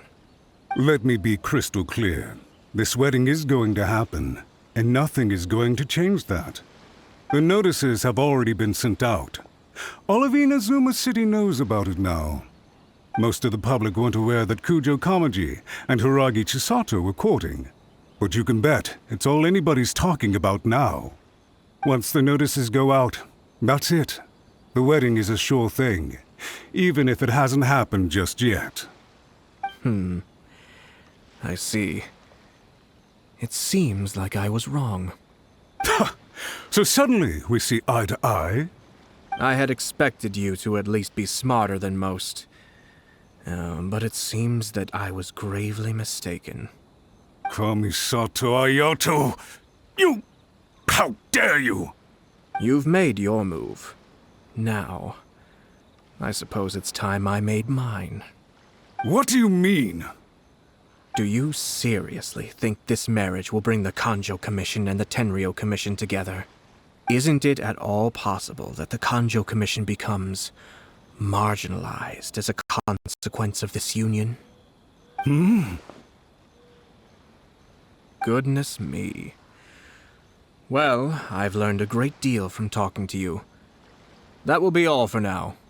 If you would excuse me, I shall take my leave.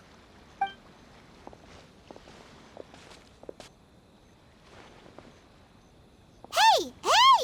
What was all that? Paimon didn't follow at all. They had their scheme, but fortunately I was prepared. As I said, they ended up coming out from the shadows and revealing themselves. Let's see how things are in Inazuma City. Then, I'll take you through the details of my plan.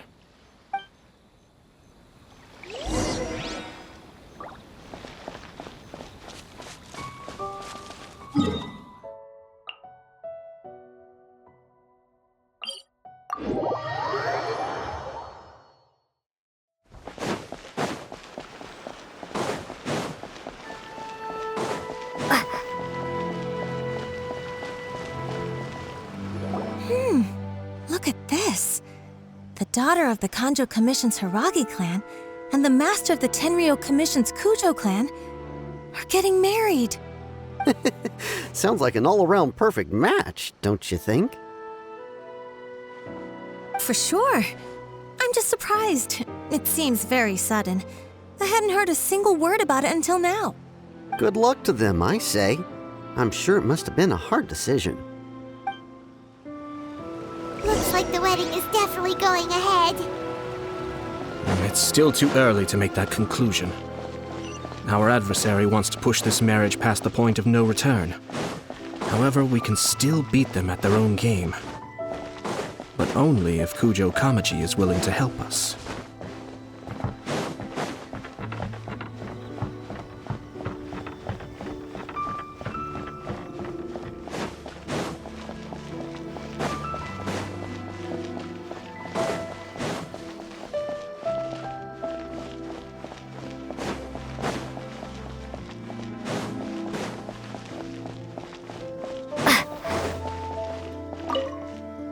Welcome. I just heard that the news of my wedding has been officially announced. It seems so sudden. I wasn't ready yet. Yeah, about that. It's kinda complicated. I see. So someone's trying to take advantage of our marriage. If you proceed with the wedding, the repercussions for you are likely to be minimal. But we must take Lady Hiragi's situation into consideration. I've previously considered this possibility. But in the end, we're getting married for true love. And I've promised to her that I'll do everything in my power to protect her. I understand where you're coming from, but to be frank, she should not need your protection. Or, to put it another way, you have tacitly admitted that Lady Hiragi will need your help to get through the hard times ahead, which perhaps suggests that, deep down, you realize all she stands to lose. I don't mean to criticize you. It is natural to want to protect our loved ones. You're an intelligent and gentle person, and I'm sure you would have been able to think about this more objectively were you not so emotionally involved in the situation. I'm sure you admire Lady Hiragi for being the independent, gentle, resilient, and strong-willed person she is. For the sake of marrying you, this wonderful woman will become someone who has to depend on you for the rest of her life. Are you really okay with that? I love her with all my heart, and would do anything to make her happy. That's why I cannot abide to see her suffer or be manipulated by other people. Yashiro, Commissioner, you're right. It was naive and selfish of me to take things this far. But it's too late now, isn't it? There are notices everywhere. I have a plan, but it needs a villain. Sir Kujo, in order for my plan to work, you and I must both play the role of antagonists. But it is not without its risks. Are you willing to help? If there's a way to salvage this, then let's hear it. I've told the people at the Kanjo Commission that the marriage isn't going to unify the Kanjo Commission and the Tenryou Commission. On the contrary, it's a terrible idea that will marginalize the Kanjo Commission. The context for this is that they are planning to use this marriage to bring down the Hiragi clan. And the key to their success is coming up against no resistance to the marriage from the Tenryou Commission. But what if we were to imagine for a moment that since the affairs of the Vision Hunt decree, the Tenryou Commission has been planning to make a move against the weakened Kanjo Commission? The only reason you have been hesitant to act since taking over the Tenryou Commission is because you care about Lady Hiragi's feelings. And so, your plan is to liaise with the Yashiro Commission to marry her and bring her out of the Kanjo Commission as soon as possible. Once that is achieved, as the person in charge of the Tenryou Commission, you no longer have any reason to hesitate. I see. This is an ingenious plan. It takes advantage of the situation perfectly. Exactly. Our purpose is to change Lady Hiragi's position from an unnecessary burden to an indispensable asset. By doing so, we can even strengthen her position in the Kanjo Commission. Once our adversaries realize how the network of connections behind the scenes really looks, they'll do their utmost to stop this wedding from happening. Then, we simply leave them to clear up the mess they've created. Got it. So the network of connections? This is all way too complicated for Paimon. Can you just tell us what you need us to do? We have to make sure that the behind-the-scenes story comes to the attention of our dear friends in the Kanjo Commission. Matsura, with whom I spoke earlier, will now be fearing the worst. No doubt he'll be on the lookout for the first sign of a crisis. In that case, he will almost certainly have placed informants throughout Inazuma City. What we need to do is to use these informants as a breeding ground for our fake intel. Sir Kujo, there are certain things that I need you to attend to personally. It's almost time. My ninja has located one of the informants. Let's go and see if he'll take the bait.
That person is one of Matsura's informants.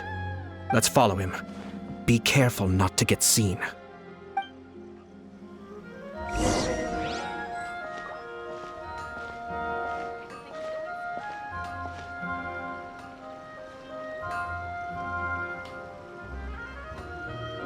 Did you see that?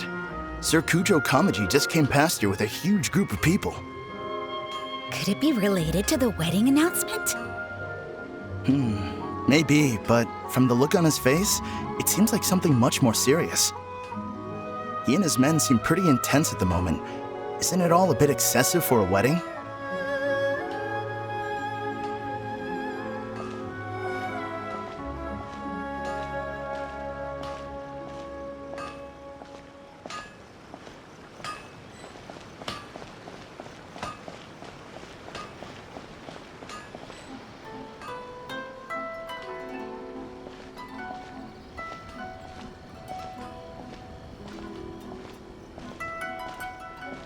The Tenryou Commission has sent a load of people to Rito.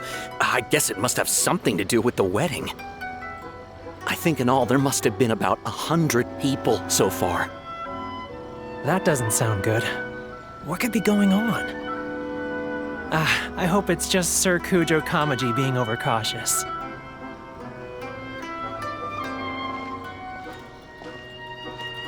The news is spreading fast, but it appears Master's fears may be well placed. There's no way they sent this many people just to escort the bride. I have to investigate. He ran off! As expected. Let's follow him. Wow! It's like the whole Tenryou Commission is here. Excuse me, has something happened on this road? I'm a businessman passing through, and it's a little disconcerting to see this place so heavily guarded. Ah, please don't be alarmed. As I'm sure you've heard, the wedding of Sir Kujo Kamaji and Lady Hiragi Chisato will take place any day now. Sir Kujo decided to send for Lady Hiragi ahead of time, and have her live in Inazuma City during the run-up to the wedding. I see. We are here to clear the way for Lady Hiragi. Not just us either. You'll see more Tenryou Commission members as you go further along. We're all here for the same duty. Isn't this a little excessive?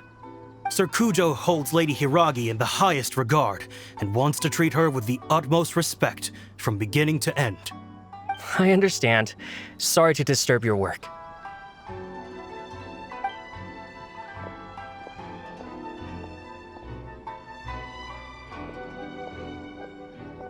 Drat.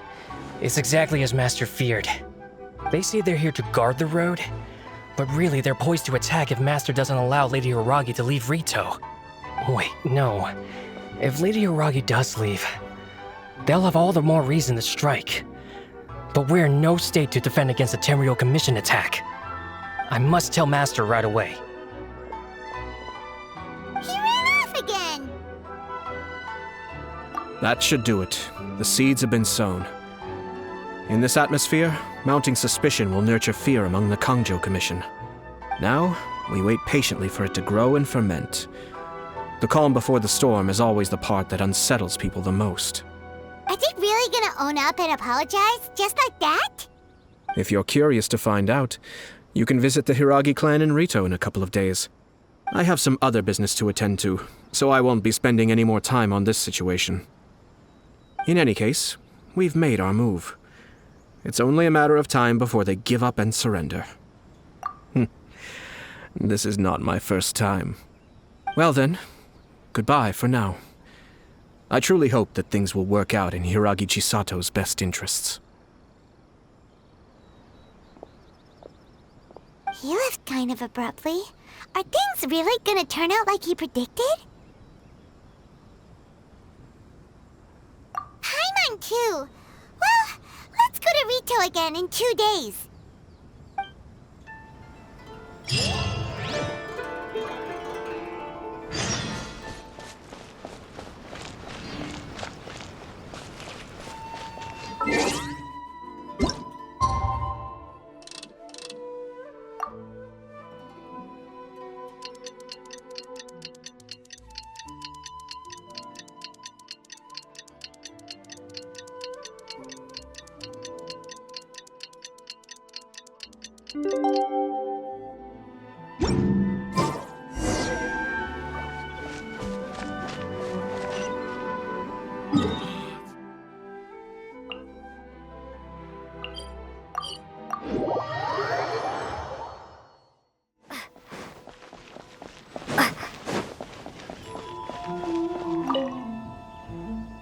These people from the Tenryou Commission have been here for days now.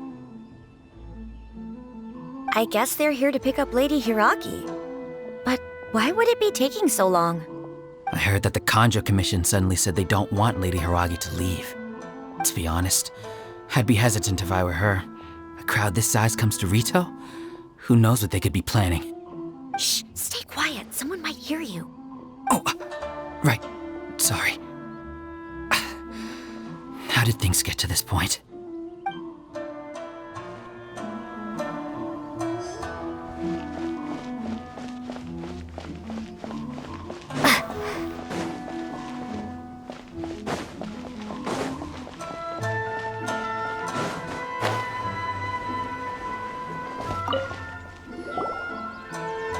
Hello. How may I help? We arrived here 2 days ago to escort Lady Hiragi to Inazuma City. Sir Kujo Kamaji gave us very strict orders, so we have to obey. But every time we attempt to receive the bride, the Hiragi clan always finds an excuse to delay things. Since we haven't fulfilled our duties yet, We decided to stay in Rito until Lady Hiragi is ready to come with us. We apologize. It was not our intention to stay here so long. We promise our presence here will not impact ordinary people's lives. We can only hope that the leaders of the Hiragi clan will start to cooperate soon. If this stalemate continues, who knows? Sir Kujo might give us orders to be less accommodating.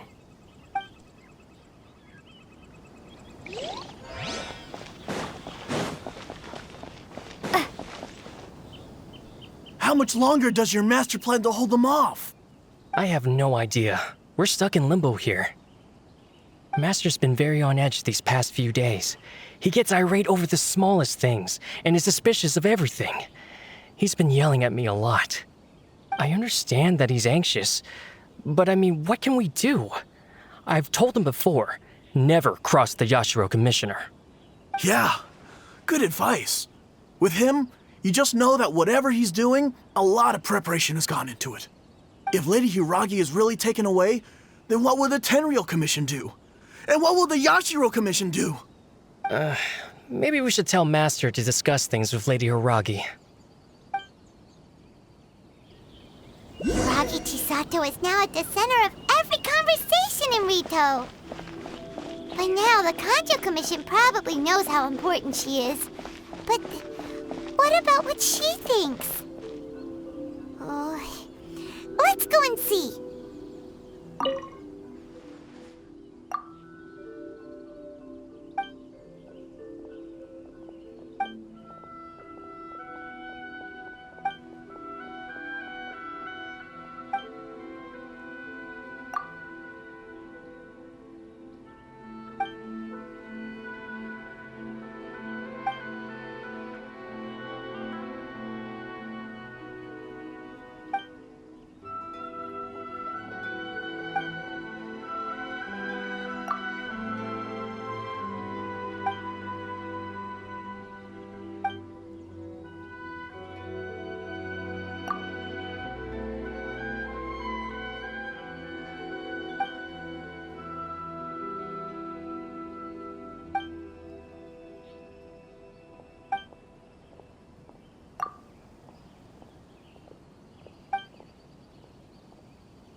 This is the Outlander Affairs Agency.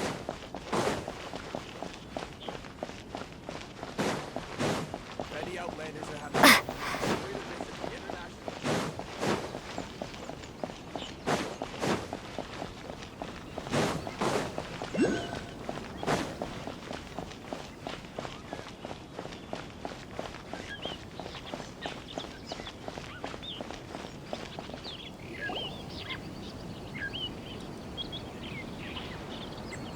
Traveler!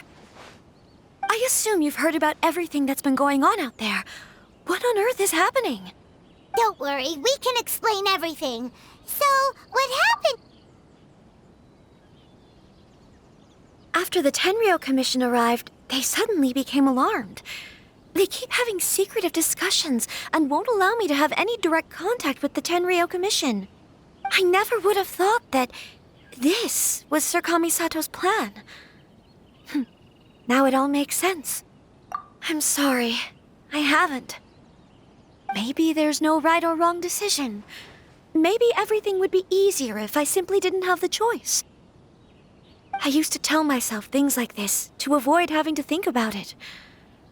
But once I saw the notices appearing out of nowhere on the streets, signaling that the wedding was confirmed, I didn't feel reassured at all. Instead, I felt a great sense of regret. I keep thinking back to what Sir Kamisato said. This is supposed to be my bright and beautiful future. But what if it's not?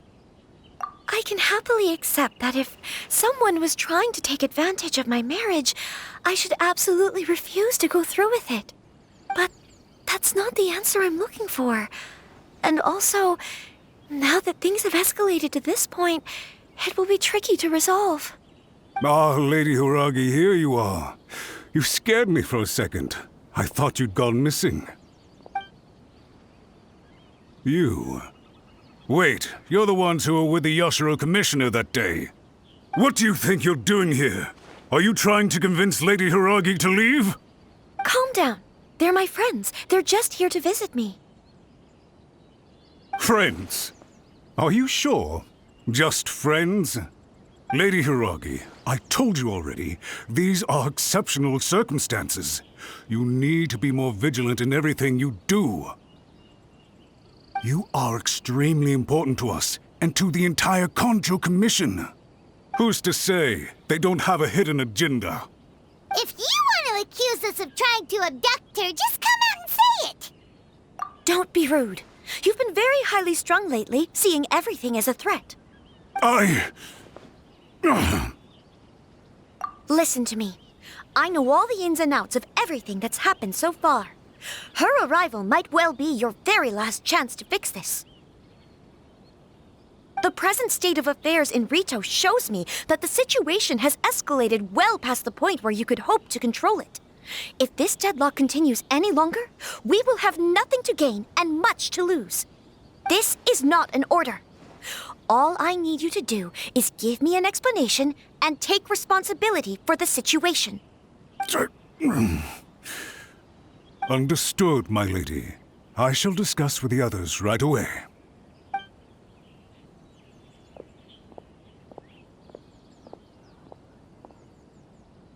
Good job, Chisato. You handled that well. I was so nervous. But I thought things are now so critical that I should at least give it a try. And it worked remarkably well. Yes, well, let's wait and see what happens. I hope they provide a satisfactory response. We had a serious discussion and reflected on our mistakes. In all honesty, no one can handle the weight of the situation here. Everyone is besides themselves with worry. It'll drive us mad if it continues any longer. I'm so sorry. My actions were radical and duplicitous. I was selfish and ignored the greater good. And then I left the situation to fester. Would you please give us a second chance? For my lady's sake, please give the Kanjo Commission another chance. I suppose you're right. The only person who can change the Tenryou Commission's mind will be the Yashiro Commissioner. We'll head off to the Kamisato estate shortly and beseech him to help us with the utmost sincerity. Lady Hiragi, might I ask you to join us? You are the most important person. Without you, we have no other way.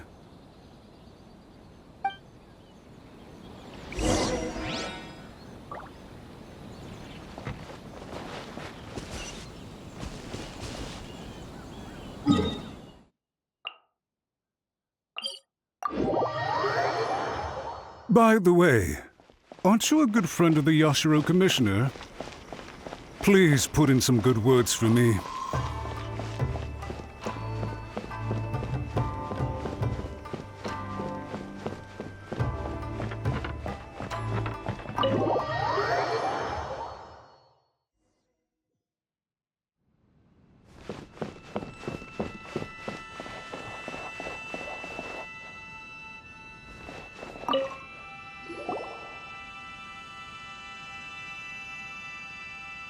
Yashiro Commissioner, I'm sure you've heard the news. The Tenryou Commission has now occupied Rito, refusing to leave until we hand Lady Hiragi over to them. I realize I have greatly offended you with my atrocious actions, and I realize also that this must sound like the very height of absurdity. But please, have mercy, good sir. I'm sorry, Mr. Matsura. I'm exceptionally busy and have but a moment to spare before my next engagement. I fear this leaves no time for small talk. So, please, if you would be so kind, get straight to the point. I know our apology means nothing to you, but we really have nothing else left to offer by this point. I'm terribly sorry. Everyone in the entire Kanjo Commission now realizes the gravity of this situation. Lady Hiragi is indispensable to us. We promise to always support her. So, would it be at all possible for you to talk to Sir Kujo once more, on our behalf? You make it sound so easy. The Tri-Commission will be ridiculed by the public if we choose to withdraw the notices now and eat our words. What do you plan to do about this? To lose face for the Tri-Commission is to bring shame to Her Excellency. Are you and your associates ready to face the thunderous wrath of the almighty Shogun? We'll take full responsibility. We'll publish a new notice and hold a conference to explain the situation. We will make sure that the public knows this was all a huge misunderstanding. We'll do everything we can to minimize the impact. Everything we can. Master Matsura, you should have known it would come to this. Whatever were you thinking? But the Tri-Commission must always put the interests of Inazuma first, regardless of what Sir Kujo and I may feel at this present moment. If the situation in Rito is left to fester any further, things may get out of control. But Lady Hiragi and the inhabitants of Rito are innocent. If we fail to contain the situation promptly, the rumor mill will wreak havoc on the Tri-Commission's reputation. Try keeping a pet bird. You'll see what I mean. Songbirds who know how to hold a tune can be very pleasant to listen to, but they can also become irritating if they don't know when to stop. And as for the ones with excessively long tongues, well, they're so insufferable that they can't be kept as pets at all. But it doesn't take a moment to cut out their tongues and silence them for good. Yes, I understand. I've listened to your concerns, and I'll talk to Sir Kujo for you. But I can't guarantee that he will change his mind. I understand. Thank you for your help, Yashiro Commissioner. All right, you ought to return now. I'm sure you have a sizable mess to deal with back in the Kanjo Commission. Okay, then please excuse me. Thank you once again, Commissioner.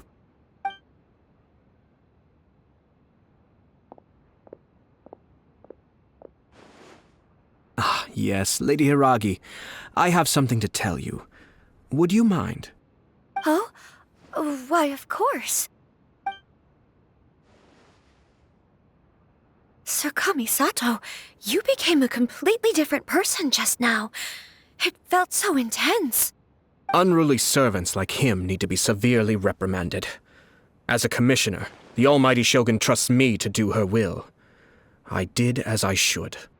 But now, I'd like to take off my commissioner hat and share a personal story with you. Oh, please. I'd love to hear it.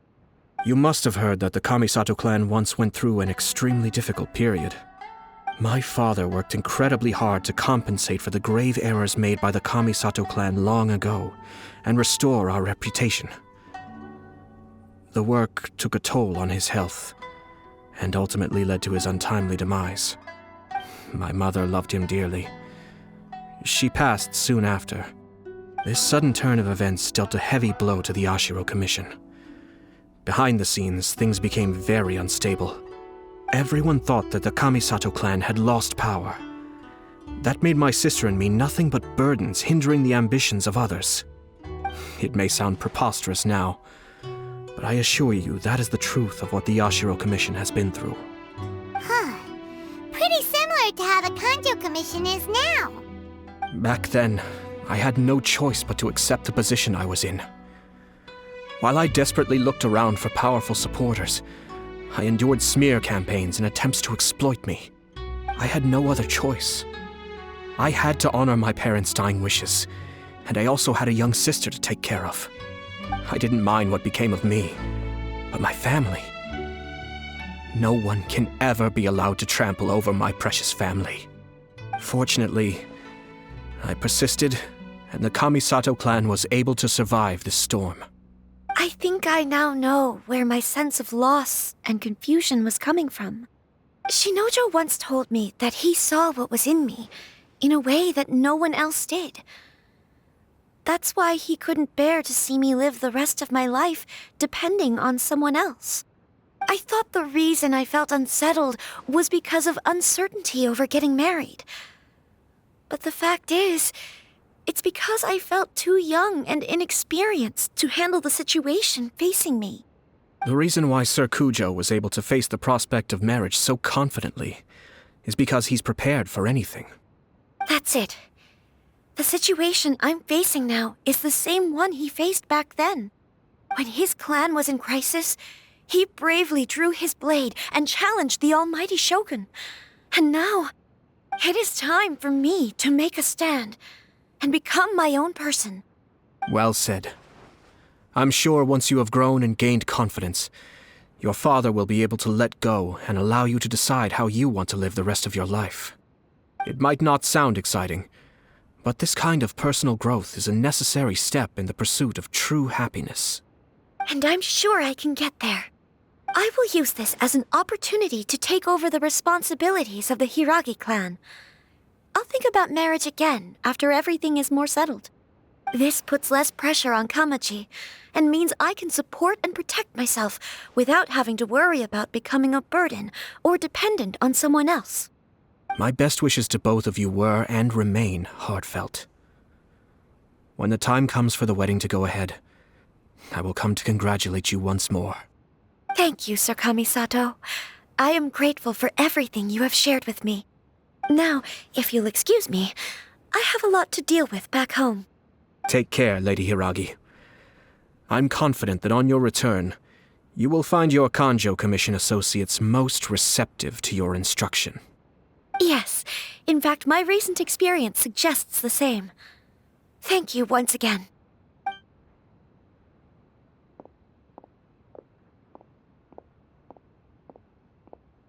She really has the air of a leader now.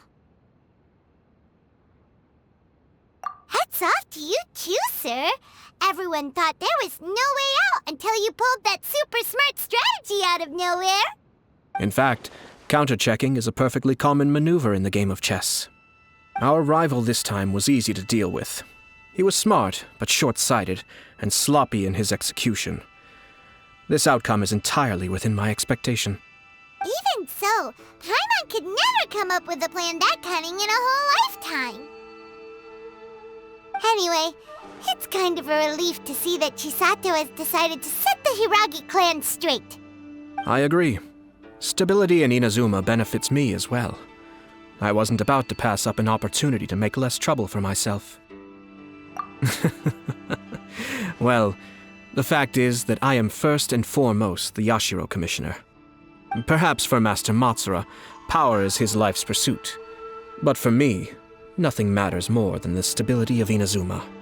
A stable nation is the prerequisite for a stable Yashiro Commission. Only then can the Kamisato clan and the other Yashiro Commission clans have a peaceful existence. But human desire will always be a factor in the equation. This is not the first situation of its kind, nor will it be the last. All I have tried to do is make sure the three parties to the Tri-Commission serve to restrain each other. Stasis is not the only form of stability. A balance of power leaving no room for maneuver achieves the same end. Another positive outcome is that everyone recognizes how important Lady Hiragi is now. I think I did her a sizable favor in that regard. Dealing with the Hiragi clan will be much easier for her than navigating a new and unfamiliar one. Whew. There were so many things at play over this one wedding. Wait a second. You weren't trying to stop the wedding from the very beginning, were you? I thought straight away it was bad timing. Nevertheless, everything I said to Hiragi Chisato was entirely sincere.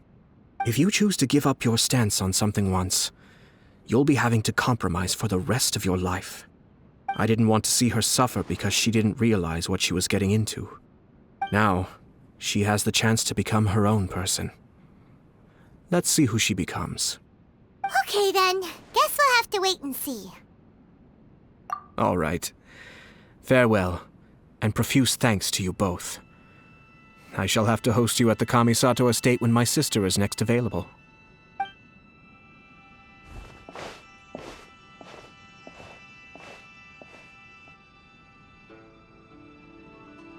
Looks like everything's resolved. Masterfully done. Everything was perfect. Well, except for one minor detail. I somehow ended up with a glass of very peculiar tasting milk. Didn't you like it? I distinctly remember you saying you are quite partial to exotic flavors. Oh, my lord? The Traveler had one of those as well. I'm sure she's made a great impression on you. The Traveler did indeed play a critical role in this case. I'm sure both families would have been more guarded against me had she and her companion not been present. It wouldn't have been so easy to get to the heart of the matter. There you go again, my lord. Placing the focus on other people while discreetly performing your job to perfection. Naturally. Ah, yes. Now that we're both free, let's finish off that game of chess we started a few days ago.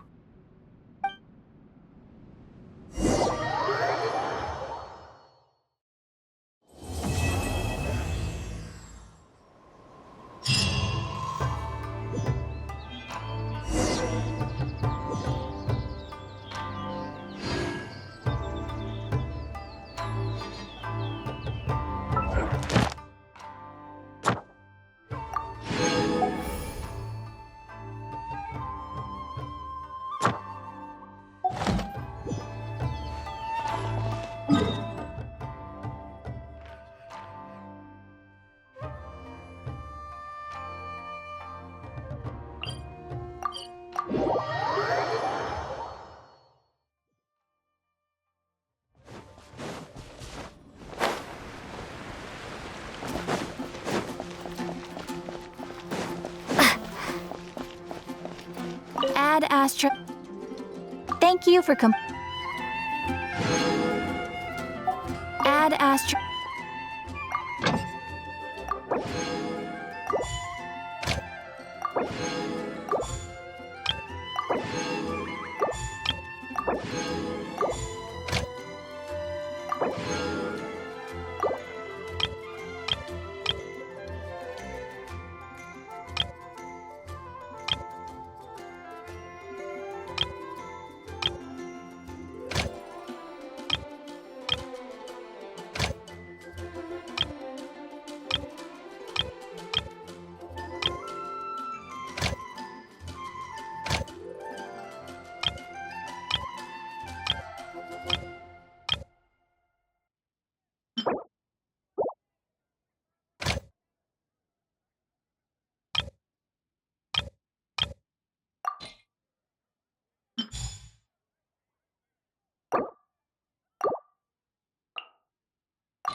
Let's finish this quickly.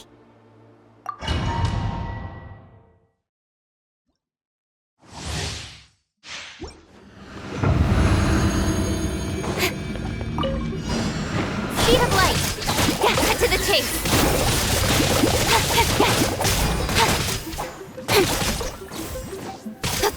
Hey!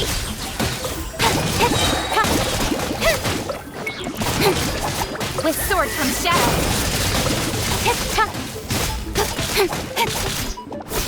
Don't blink!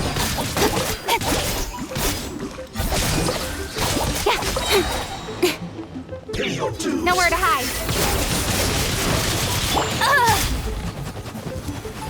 Let it rain! Surrendering will be gentle. Ready, steady, go! Let the show begin! Speed of light! Prepare yourself! With sword comes shadow! Incoming.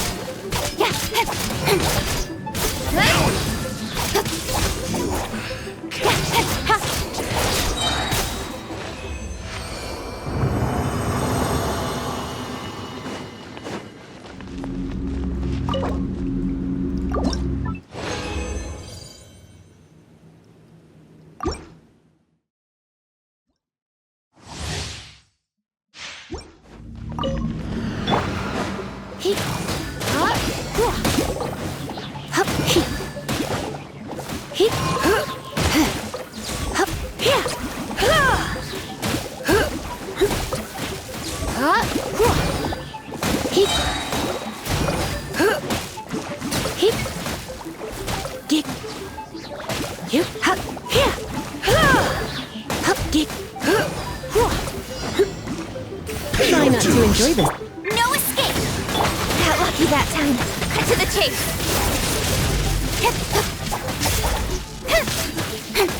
Don't blink!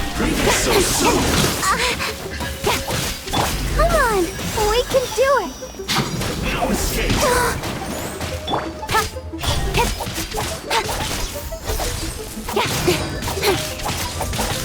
Prepare yourself! Speed of light!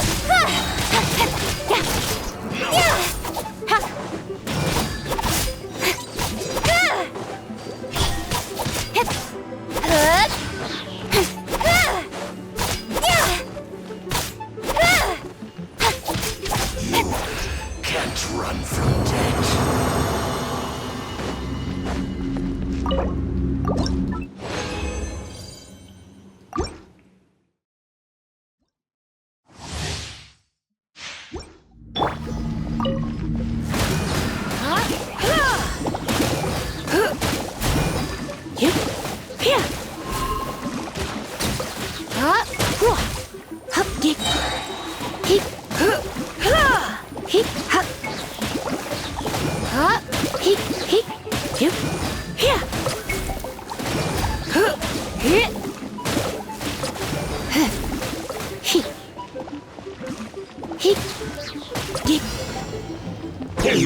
Let's spark things. No one escapes my sight! With sword comes shadow. Don't blink!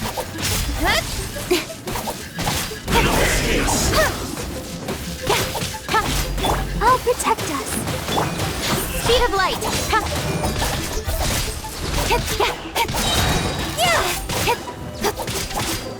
Leaving so soon. Incoming! You can't run from death.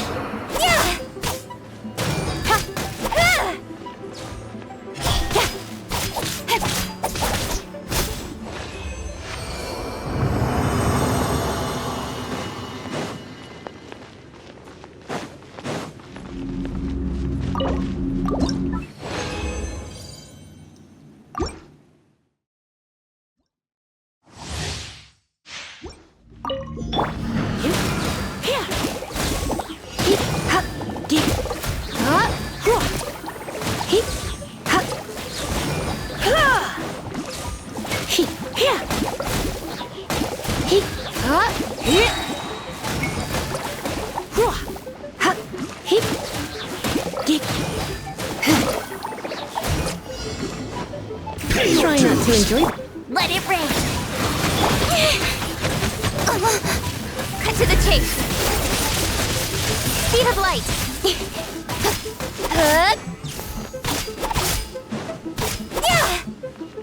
Prepare yourself. Leaving so soon. Got lucky. Hey! Nowhere to hide. Incoming. You can't run from death. Can't run from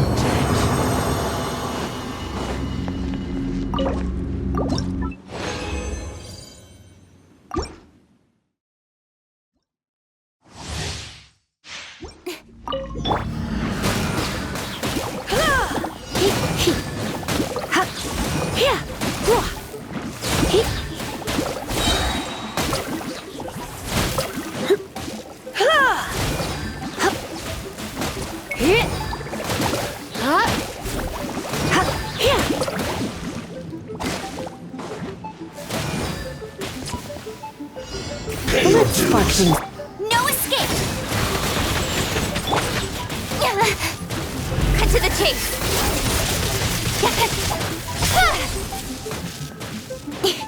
I'll protect us. Prepare yourself. Don't blink! Hey!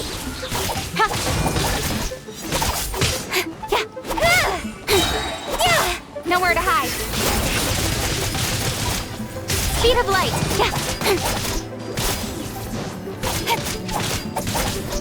So soon.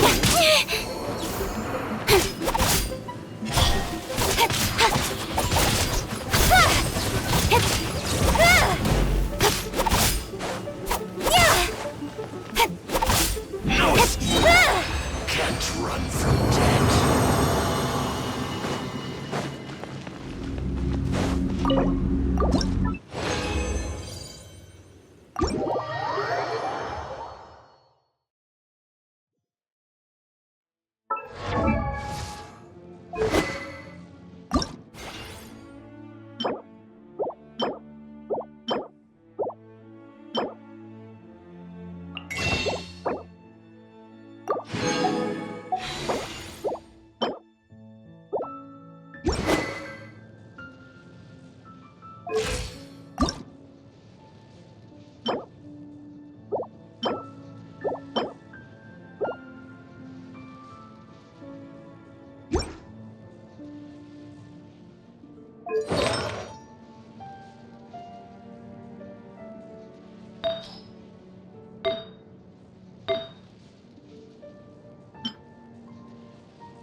adventuring, as in business, you always have to seize the opportunity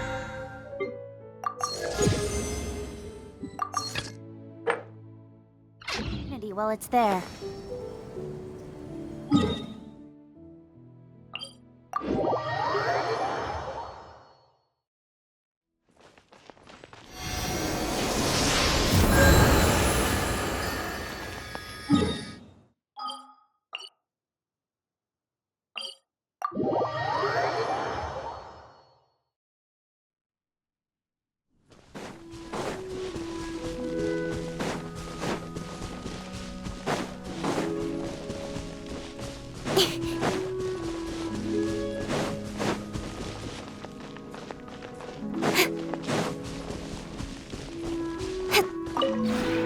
This realm...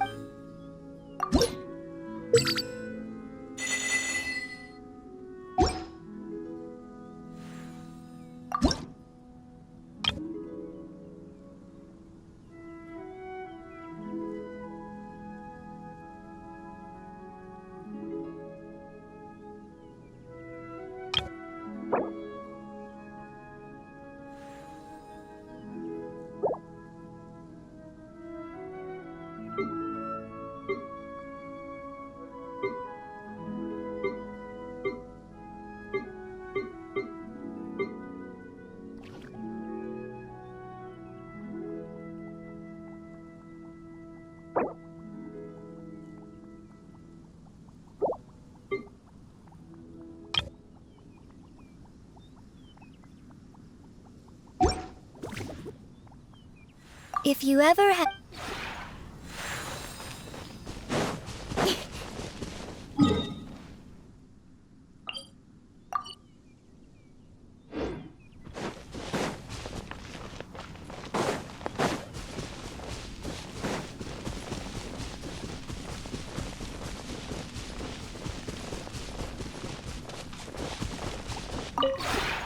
The one before... Ah...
There's still a long road ahead.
Since we first set foot on Inazuma. So many things have happened since then. Yeah, we've definitely made some progress on our journey. So, where should we go today? Huh? What's up?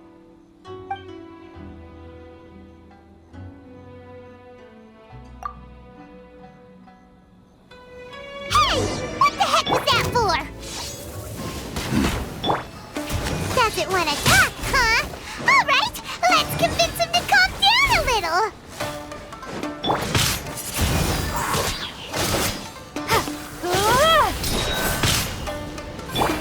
No one escapes my sight! Oh, so you don't have a vision after all. Seems like I've mistaken you for someone else. At the very least, you should make sure you've got the right person before you go attacking them. No, wait! Even when you've got the right person, you shouldn't go attacking them out of the blue. It's dangerous. Have you ever met someone by the name of Kaedahara Kazuha? He carries a sword just like you. I've also heard that he possesses an animo vision. That's none of your business. Never mind.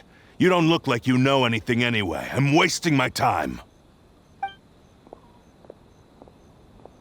What the heck is this guy's problem?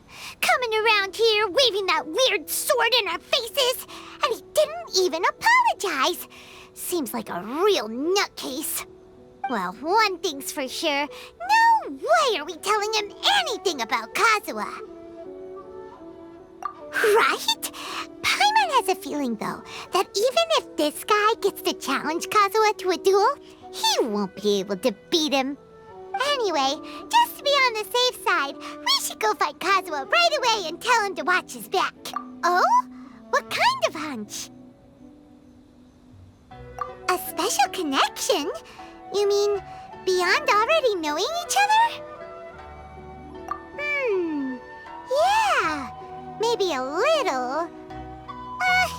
But then again, most people look pretty much the same once they start fighting, so that doesn't really prove anything. Anyway, there's no time to lose. Let's go tell Kazuha so we won't get into any danger. Paimon heard that the Crux fleet is stocking up in Rito at the moment. Let's look for him there.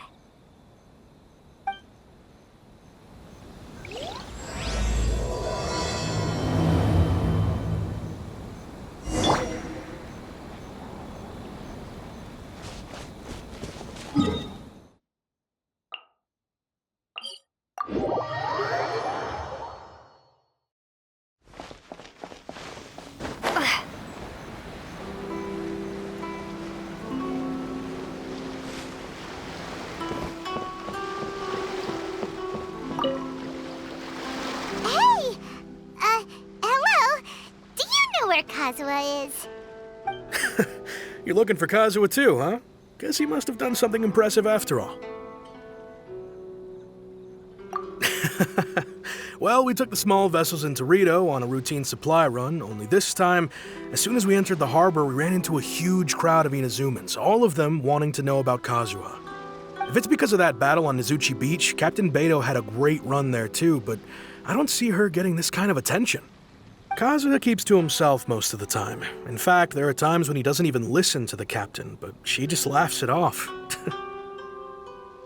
Oh, so you still don't know what he did? I've heard bits and pieces. It's something about him blocking the Raiden Shogun's Muso no Hitotachi. Is it really as big a deal as everyone's making it out to be? Really? Wow. When you put it like that, it all makes sense. In that case, his newfound stardom is well deserved. He was called away earlier by some people from the Tenryou Commission. They said they had something important to discuss with him. I thought they'd come to arrest him at first. Turns out they couldn't have been friendlier to him. Seems like they really respect the guy. Just a little while ago, this would have been completely unimaginable. Thank you! Guess we'll go pay a visit to the Tenryou Commission. All right then. I'll just stay here and carry on trying to fend off the crowd.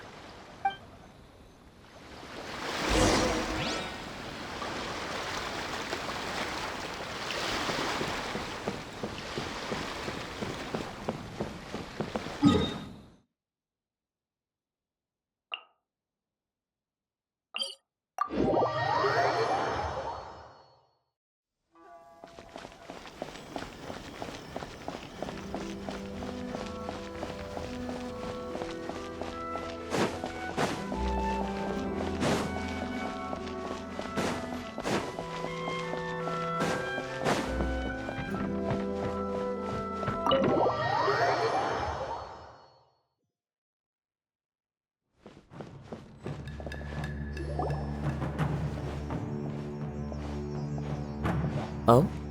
It's you. Greetings. We were just discussing the repealing of the Vision Hunt decree. Since you're here, you're very welcome to listen in on the conversation. We invited Mr. Kaedahara here to extend a gesture of goodwill on behalf of the Shogunate. Your hard work has secured for us the agreeable state of affairs that we now enjoy. Also, I've been granted the chance to correct my clan's past mistakes, and for that, I'm deeply grateful. The Almighty Shogun has issued a large array of directives aimed at resolving, or at least easing, the tensions that have built up over the years. The Tri-Commission has made the recommendation to use this opportunity to restore the honor of the Kaedahara name.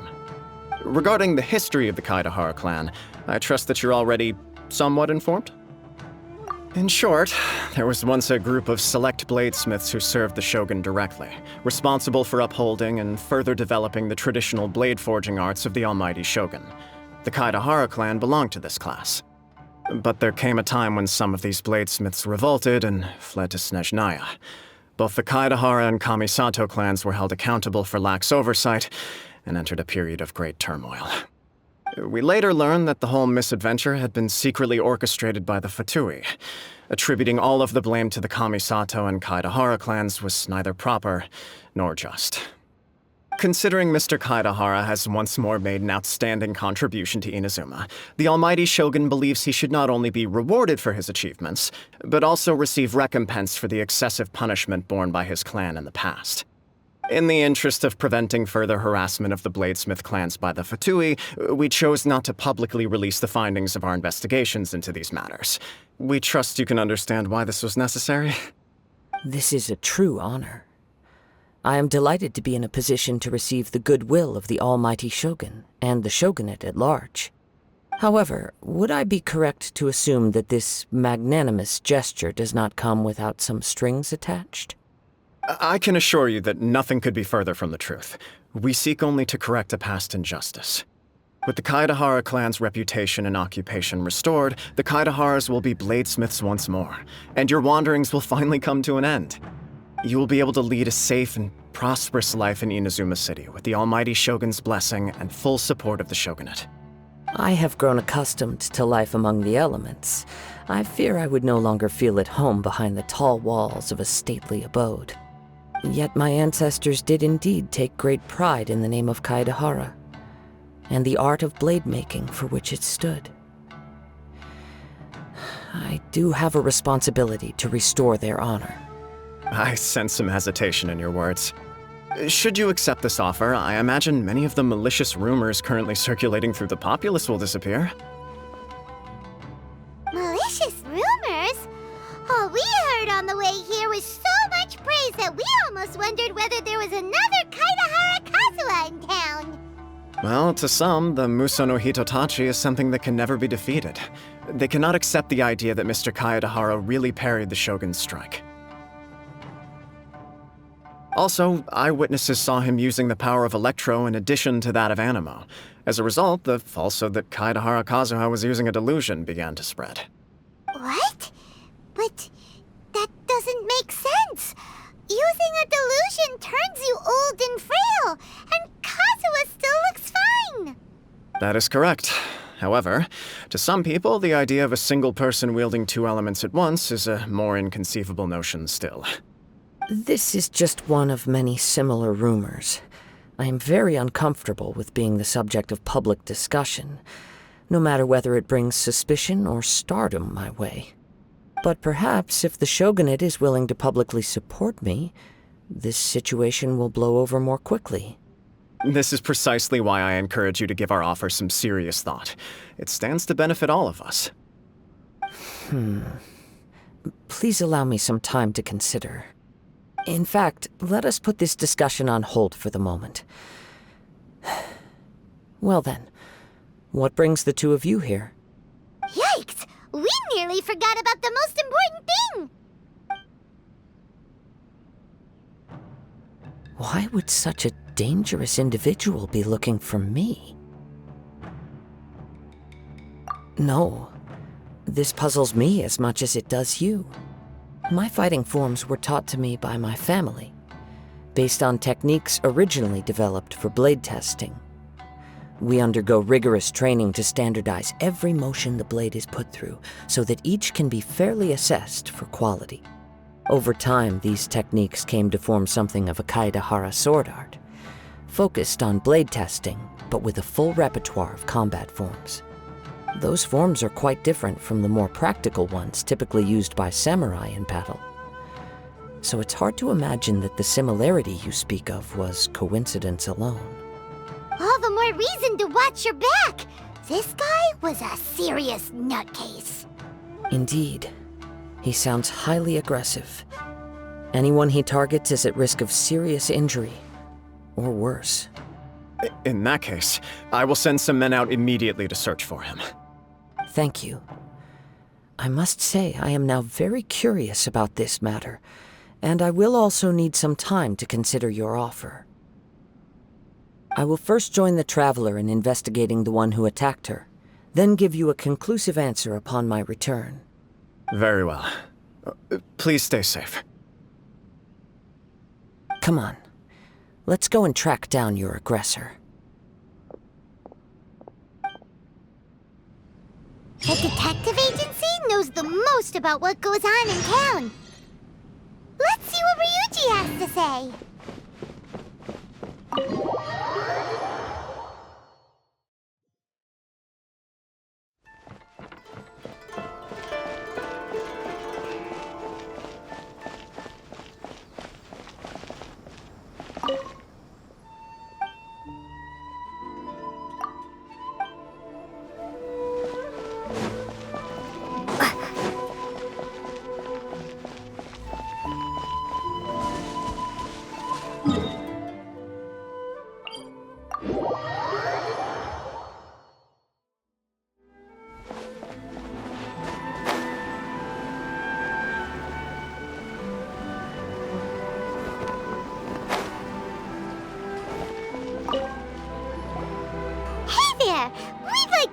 A quick question. Do you know if anyone around here has been looking for him? For Kaedahara Kazuha, we mean. Aha! So this is the renowned Mr. Kaedahara. I've heard a lot about you. It is an honor to finally meet you today. You are too kind. We are currently investigating an assault and would appreciate any help you can offer. Oh? You were targeted in an assault? Let me think. I can't seem to recall anything of immediate interest. Mr. Kaedahara is currently the talk of the town, so there are always a lot of people looking for him. To be honest with you, our detective agency has recently been receiving many inquiries from people wishing to obtain Mr. Kaedahara's personal information. Some of them were offering us millions of mora just to gather the information they want. If these were more legitimate commissions, Sango would have snapped them up in an instant. Millions? Of mora? Whoa! Oh, wait, even at that price, you probably still shouldn't. Please, accept my thanks for looking out for my privacy. Of course. No matter what, we only take on legitimate cases. We don't make our money by revealing details of other people's day-to-day life just for the sake of it. Sorry, I got a little off topic.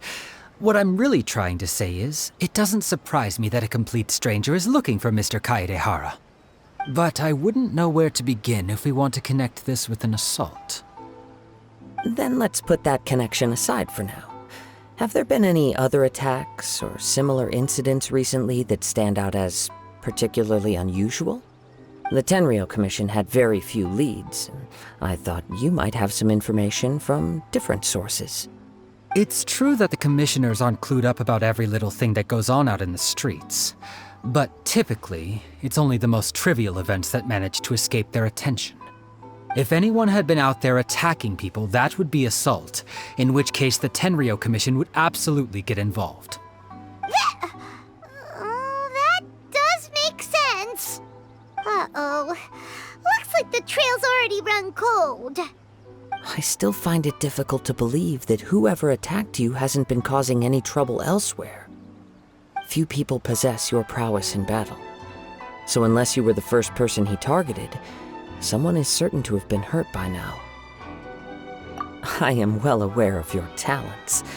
There is no need to be humble around me. In fact, I'm quite relieved that you were the one he targeted. It would cause me great grief to see someone become critically injured or lose their life because of me. For the poor victim, this would be a completely senseless crime. Don't worry, we'll find him. It seems you are every bit the selfless hero they make you out to be, Mr. Kaedehara. Surely this same concern for your fellow man is what drove you to fearlessly raise your blade against the almighty Shogun. You flatter me. Truth be told, I don't know quite what came over me in that moment. You are much too humble. Don't worry, I completely understand your concerns. I will try my best to gather whatever leads I can for you. Oh, actually, there was one strange incident over the last few days. It doesn't involve an attack, though. Let me tell you about it just in case. Sure. During times like this, the more information we have, the better. All right, then. Recently, 2 people went missing from the city at around the same time. One of them is a pretty well-known collector, surnamed Nagato. The other, Amenoma Yuya, is a samurai from the Amenoma clan. Amenoma? Now there's a familiar name. Right. Yuya is the nephew of Amenoma Togo, the owner of Amenoma Smithy. 2 grown men going missing at the same time. Their cases are likely connected, but I don't know much in the way of details. I recalled this because Amenoma Yuya is also an accomplished martial artist who is skilled with the blade. Perhaps he is the one you are looking for. Understood, though it seems highly unlikely to me. I neither know this man, nor do I have any idea why he may wish to attack me. Sure, can't hurt. We never know what we might find out along the way. Thank you, Ryuji. We'll start by making some inquiries at the Amenoma Smithy. Sounds good. All the best with your investigation. I'll get moving shortly myself.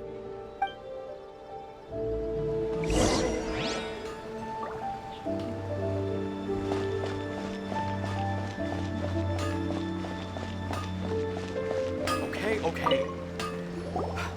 Unrelenting patience. Ah, if it isn't Kaedehara Kazuha. What brings you here today? Huh? You 2 know each other? Yes, the Kaedehara and Amenoma clans were both members of the Raiden Gokaden.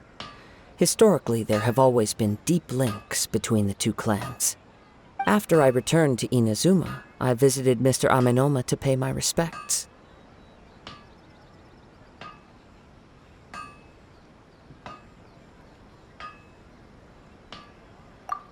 Let me quickly explain. The Raiden Gokaden was the collective term for the 5 most acclaimed bladesmithing arts in Inazuma. The techniques of blade making were personally bequeathed to the Raiden Gokaden by the almighty Shogun, and over time, further honed and enhanced by the most talented craftsmen. Unfortunately, a series of events led to the gradual decline of many clans in the bladesmithing trade. Today, only the Amenoma clan has kept its art alive. So sad. It is a great pity indeed. In the old days, we each had our specialties, and just as iron sharpens iron, so too did we learn much from each other. As an example, the Amenoma art strives to emulate the abiding patience and determination of water, as it turns stone to sand. There is nothing mystical to our work.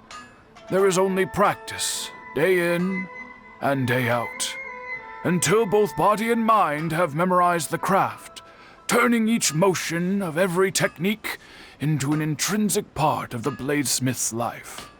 As for the art of the Kaedehara clan, I believe it's called the Ishin art. That's right. Ishin art strives for complete harmony between blade and mind from the moment that forging begins. For only a blade thus forged can capture and convey its maker's thoughts and feelings, and eventually become an extension of its wielder's will. Indeed. Most samurai choose their blades, but an Ishin blade chooses its owner. You are, without a doubt, the most worthy wielder of an Ishin blade. It gladdens my heart to see that although the Kaedahara clan has fallen on hard times, its ideals and virtues are alive and well. You overestimate me. My actions are guided by my own personal sentiments, not by any noble aspirations on behalf of my clan. But let's get back on topic. The purpose of our visit today is to gather some information on your missing nephew. We hope to assist with the investigation. It may turn out that this case is connected to another we are pursuing. Ah, yes. My nephew. I reported the case to the Tenryou Commission, but I haven't heard anything back so far. He didn't say a word before he left, which is very unlike him. I'm still completely at a loss on what to make of it, but I've done what I can so far. Worrying is futile. All I can do now is wait for the news from the Tenryou Commission. We heard that there was a collector involved in the disappearance too. Know anything about that? Yes. On the morning that Yuya went missing, he gave me a very cryptic look and said that he was going to give me a great gift. I believe he went to collect the item from Mr. Nagato after that. The next thing I heard was that a fire had broken out at the warehouse, and neither of them came back. Yes, strange, isn't it? I wonder what could have caused it. Unfortunately, there was very little evidence left behind, so nobody knows what really happened. Do you have any thoughts on what Yuya may have wanted to give you? If I had to guess, it must have been some kind of rare weapon. Otherwise, there would have been no reason for him to get my hopes up. He's never been particularly interested in blade forging, but has always had a fondness for blade testing, and can sense even the most minute differences in blade quality. He is extraordinarily talented in martial arts, particularly when it comes to the art of the sword. Truth be told, we have some information that you may find to be objectionable. The person we are looking for, he attacked this friend of mine. Based on the evidence we have gathered so far, only Yuya seems to match the suspect's profile. What? No. Absolutely impossible. Yuya is not that kind of person. He is humble and kind. Even his training is done with the goal of calming his mind. He has never gotten into a fight before. Is that so? Yes. If there's one thing I can say for certain, it's that Yuya would never draw his blade without a very good reason. But, with that said, it's equally out of character for him to just disappear, with neither farewell nor fair warning. I also cannot know what course of action he might be capable of if coerced, or otherwise compelled by circumstances unbeknownst to me. Anyway, should you find him, please let me know as soon as possible. Don't worry. You have our word. From the sound of that, Pаймon doesn't think Yuya was the one who attacked us as well. Yes. It sounds as if something happened when the two men met each other. Let's pay a visit to the Nagato household.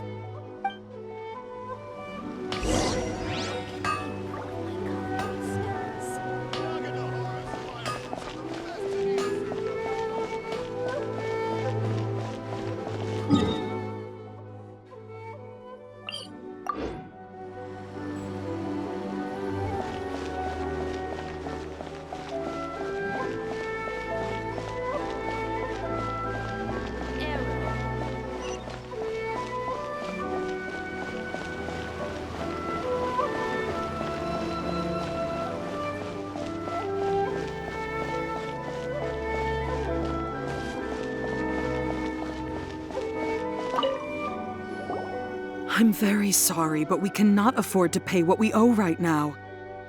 My husband has gone missing, and I'm still trying to find him. No, you misunderstand us. We are here to help with the investigation. We'd like to ask you some questions about Mr. Nagato's disappearance, if we may. Ah, I see. I thought the debt collectors had come to visit again. I'm sorry you have to see me in this dreadful state. Has some new information come out? Do you know where he's gone? I'm afraid we don't have any new information at the moment. We're still trying to find out as much as we can to inform our search. With this in mind, can we perhaps ask some questions about your family's current situation?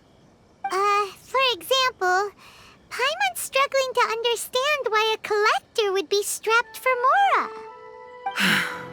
That's a long story. Ever since I've known him, he's been an avid collector of all sorts of things.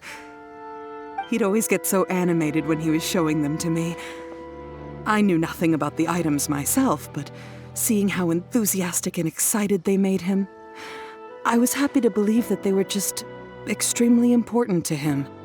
Everything was fine when we first got married, but as time went by, things changed for the worse.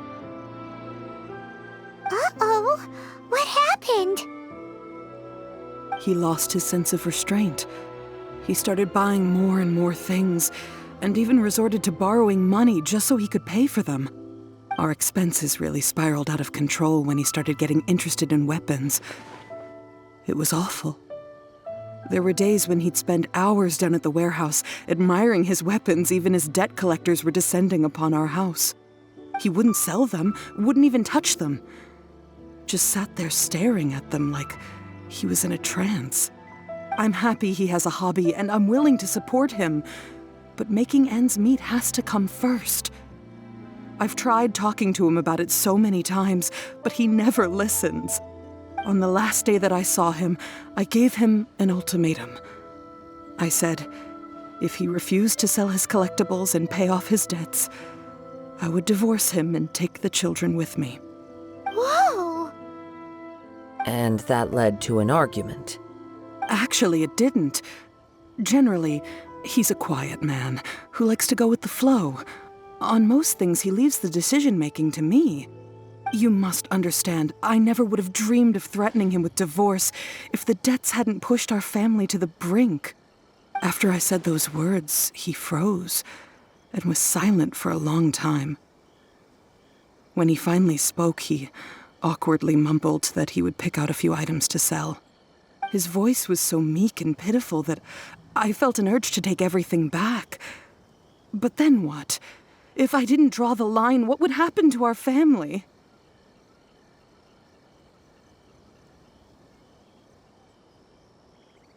Had I not indulged his bad habits, we wouldn't have found ourselves in such a predicament. And I also don't know if he had actually come to his senses, or if he was simply angry with me. The next thing I heard was that our warehouse had caught fire, and both he and the buyer had gone missing. I see. I understand. Ame no Mayuya came to purchase a weapon from Mr. Nagato. During the sale, a fire broke out at the warehouse, and both men disappeared. At first, I assumed they must have gotten into an argument over the price. But my husband has never been one to negotiate. He never even haggles when he's out buying groceries, so it's hard to imagine him getting into a fierce argument. Maybe he was feeling the pressure from the debts? I don't know. He just disappeared after the warehouse burned down. Perhaps he's too afraid to come home now that all his collectibles have been lost in the fire, and he's got no way to pay off our debts. Even though I'm still a little mad at him, we're a family, and I want us to face our family's crisis together. As long as he's willing to turn over a new leaf, I know we can work things out. Please don't get upset. There could be more to this situation than meets the eye. If collecting things is a habit that Mr. Nagato had his whole life, it is quite unusual for this habit to change so drastically over a short period. But the information we gathered from the other side suggests Ame no Mayuya is also a mild-mannered man who would not be likely to start an argument. This situation is getting a little confusing. A little confusing? More like completely mystifying. Let's try a change of scenery and see if we can piece together what we've learned. Rest assured, we'll notify you if we find anything. Thank you so much. I just want him to come home.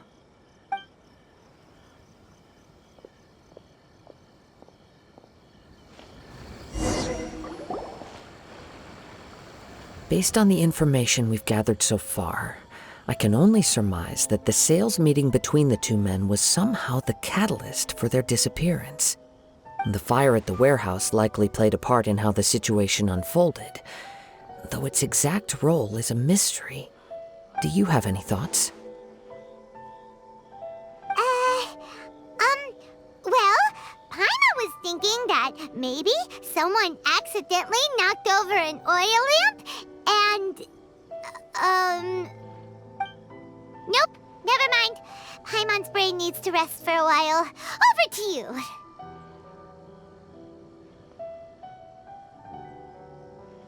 That is the most likely conclusion based on everything we know. What started as a disagreement over the price escalated and ultimately turned into a tragedy. However, in this case, only one of the parties would have started the fire. That would make the other party innocent, and they would have no reason to hide themselves from the public. If this is indeed what happened, and the innocent man hasn't come forward yet, then it suggests they may have already lost their life. One fact that I keep coming back to is that Amenoma Yuya is polite and well-mannered, while Mr. Nagato is introverted and passive. Neither seems like the type of person who is inclined towards initiating conflict. Mr. Nagato, being heavily in debt, is also the only one of them with the potential motive to disappear after the fire. The more I ponder it, the more puzzling it becomes. Just what could have happened there? Right. Although the time frame seems to broadly match, no other details that we've learned seem to link the two events together. Amenoma Yuya lacks a key distinguishing feature of the attacker, namely that he is principally a practitioner of the blade testing techniques of Amenoma art, not those of the combat-oriented Ishin art. Darn!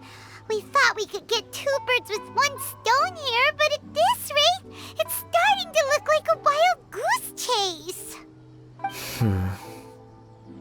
Let's keep going, since we've come this far. If we can solve the case, both Mr. Amenoma and Mrs. Nagato will be able to get some closure. Okay, but where should we go now? Let's head out of the city and check out the warehouse. There's still a chance we may be able to find some shreds of evidence.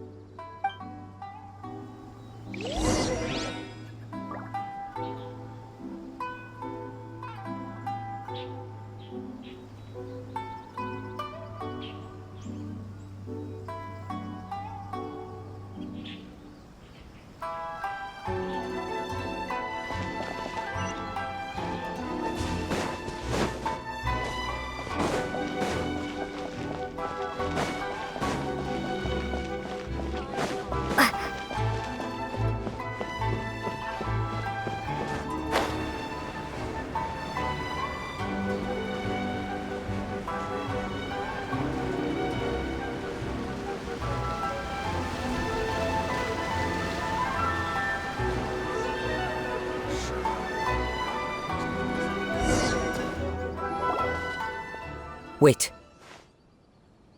I hear something ominous in the wind. Oh! This must be another one of those sounds that only you can hear. As sketchy as that whole thing seems, you did put it to good use when we were chasing down that vision thief at Beto's tournament, so...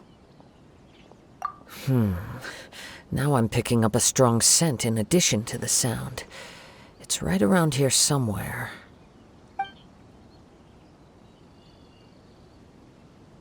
But there's nothing here. It's gone now, but I can still sense the direction it left in. It felt very much like that ancient presence in Inazuma. The remnants of the Tatarigami. Indeed. But this unexpected spring of inauspicious energy may prove to be of benefit to our investigation. We should remain vigilant and approach slowly. Huh. So it's an underground warehouse. The force is definitely coming from down below. The source of the Tatarigami energy has long since left this place, but the residue it left behind still hasn't dissipated completely. Judging from the concentration, I would have to conclude that the Tatarigami source resided here for a very long time. Mrs. Nagato said her husband used to hang around the warehouse by himself a lot. It could well be that he was already under the influence of Tatarigami energy at that time. From what I've been told, Tatarigami does not turn all upon whom it preys into violent monsters, but most will develop a stubborn streak upon being exposed to the Tatarigami's unfulfilled will. Their interests become fanatical obsessions. Mr. Nagato had an interest in collecting to begin with. The influence of Tatarigami could explain why he became an obsessive hoarder, amassing more and more possessions, even as he put himself in grave debt. So what should we do now? Go down and take a look? Step back. I'll open the door and take a look inside. If we don't open this door, we can move no closer to the truth. You needn't worry. Both of us have faced far greater dangers than this. Relatively speaking, the risk here is trivial.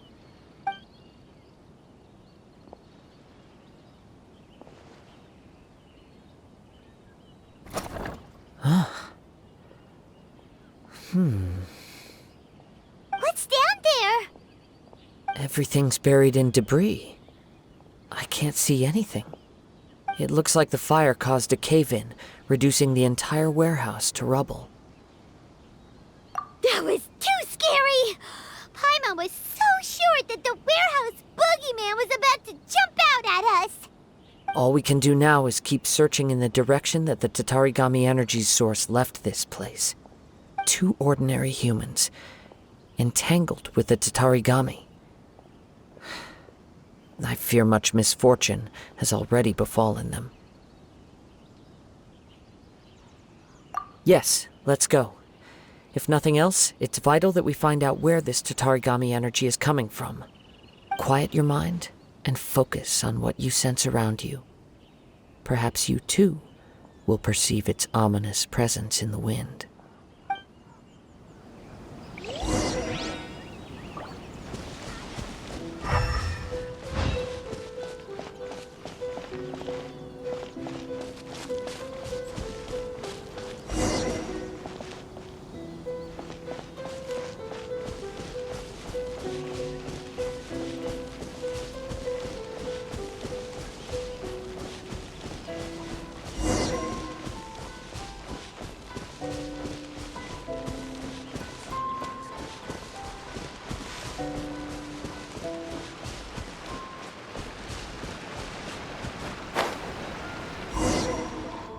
From this point, the trail appears to split into 2.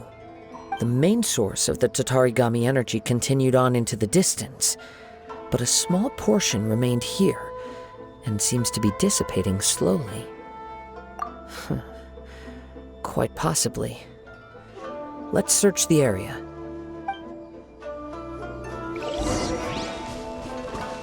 Whoa! Look at all those hilly churls! They're acting really strangely! Something seems to be drawing their attention. Let's take a closer look.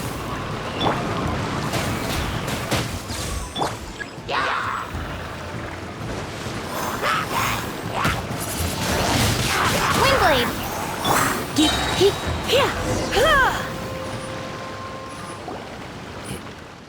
It's... Ugh! Look at this red stuff! What is it? By the looks of it, a letter written on a piece of torn clothing. The ink is bone dry. It must have been written quite some time ago. Well, let's take a look.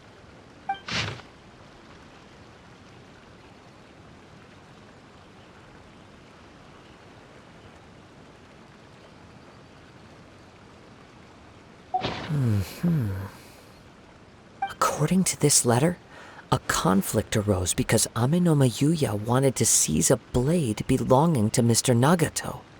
Yuya started the fire that destroyed the warehouse and wounded Mr. Nagato in the fight. Mr. Nagato kept chase as long as he could, eventually stopping here to write this letter when his strength gave out. So, where is he? He was not only mortally wounded, but also under the heavy influence of Tatarigami. Add to that the fact that its aura seems to have attracted a horde of monsters, and I'm afraid he may no longer be with us. Whatever traces there may have been of his fate beyond after this point, they've since been disturbed by the hilly churls. There's nothing more for us to find here.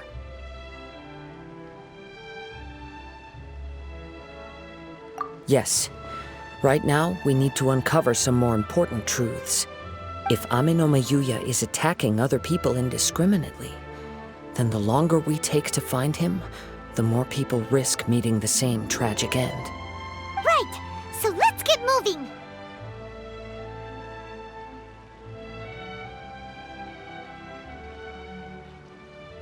I wouldn't be surprised if he too fell prey to the influence of the Tatarigami. For a practitioner of the martial arts, the easiest desire to inflame would be their pursuit of further power and skill. All the clues that at first seemed disparate and disconnected, it seems that now we know the thread that runs between them. I have a hypothesis that, if it's correct, not only explains the series of events leading to the two men's disappearance, but also zeroes in on the attacker's identity. Wait, you figured it out? So these two cases are connected after all? I believe so. But it's something of an outlandish idea. I will only be able to confirm my suspicions once we've met him in person. On with the search. We must stay vigilant. At any point now, we may find ourselves in danger.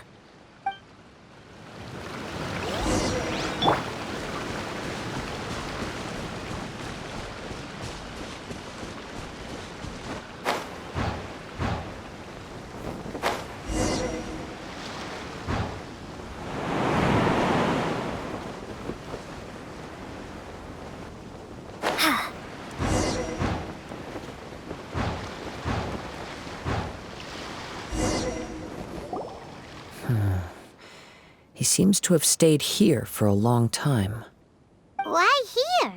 Is there anything special about this place? I'm not sure. But on closer examination, I sense that the aura may have lingered here at several different points in time. Show yourself! It's no use hiding anymore.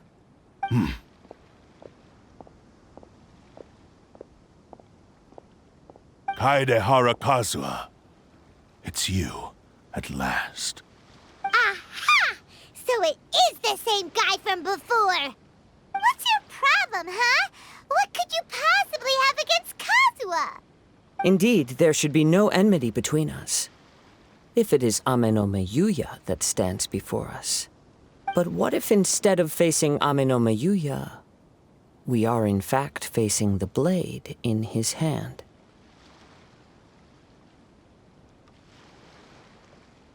Now that you mention it, it is giving off a strange light. Whoa, whoa! Surely you don't mean... Are you serious? Tatarigami energy often lodges itself within physical objects, then works to subtly affect any living organisms in its vicinity. The blade has resided in Mr. Nagato's warehouse for many years, affecting his state of mind, and more recently using the sale as a means to affect, or rather as a means to occupy, Amenoma Yuya's body. You're sharper than I thought. You've already deduced the truth of the matter. Many, many years ago, I was forged by a famed bladesmith of the Ishin tradition. I was his pride and joy. In me, he placed all his hopes and dreams. As a descendant of the Kaedehara clan, you should be able to guess our greatest regret. I presume it has something to do with the Raiden Gokaden. Indeed. At that point in time, he failed to live up to the Raiden Shogun's expectations. In the end, all he could do was to flee the nation by sea on a ship bound for Snezhnaya. He was a bladesmith of great renown, a master of his craft. There was nothing that he could not accomplish. All he needed was more time and a little faith. And sure enough, in the end, he achieved what he had set out to do. All of his life's work, his wisdom, his skill, it culminated in his creation of me. He not only bestowed upon me the greatest of strength, but also endowed me with a consciousness of my own. In her conceit, the Raiden Shogun lost not only the single most perfect blade in the entire world, but also an irreplaceable achievement in the art of blade forging. So, swords can become conscious and control people? The people of the time in which I was born never believed I had that kind of power. They saw me as a mere blade, a sharp and well-crafted one, but in all other respects an ordinary weapon. But that gave me the opportunity to take action. After the death of my creator, I decided to leave Snezhnaya and began my long quest to return to the distant land of Inazuma.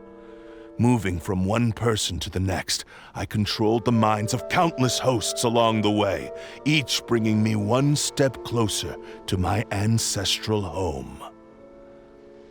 I seek but one thing: to face the full force of the Raiden Shogun's blade and prove my power, the might of Ishin art!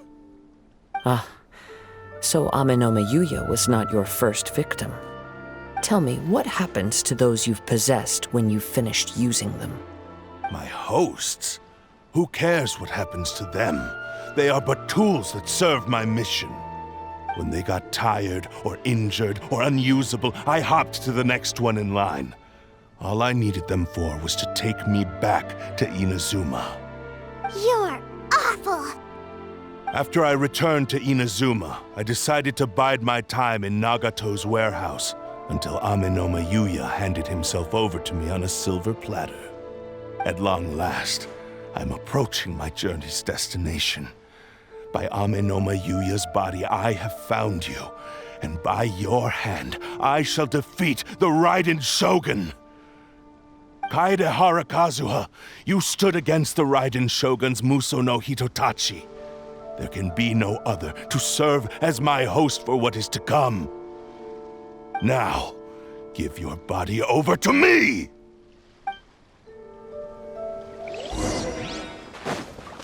Wind Strike! Let's spark things up a little.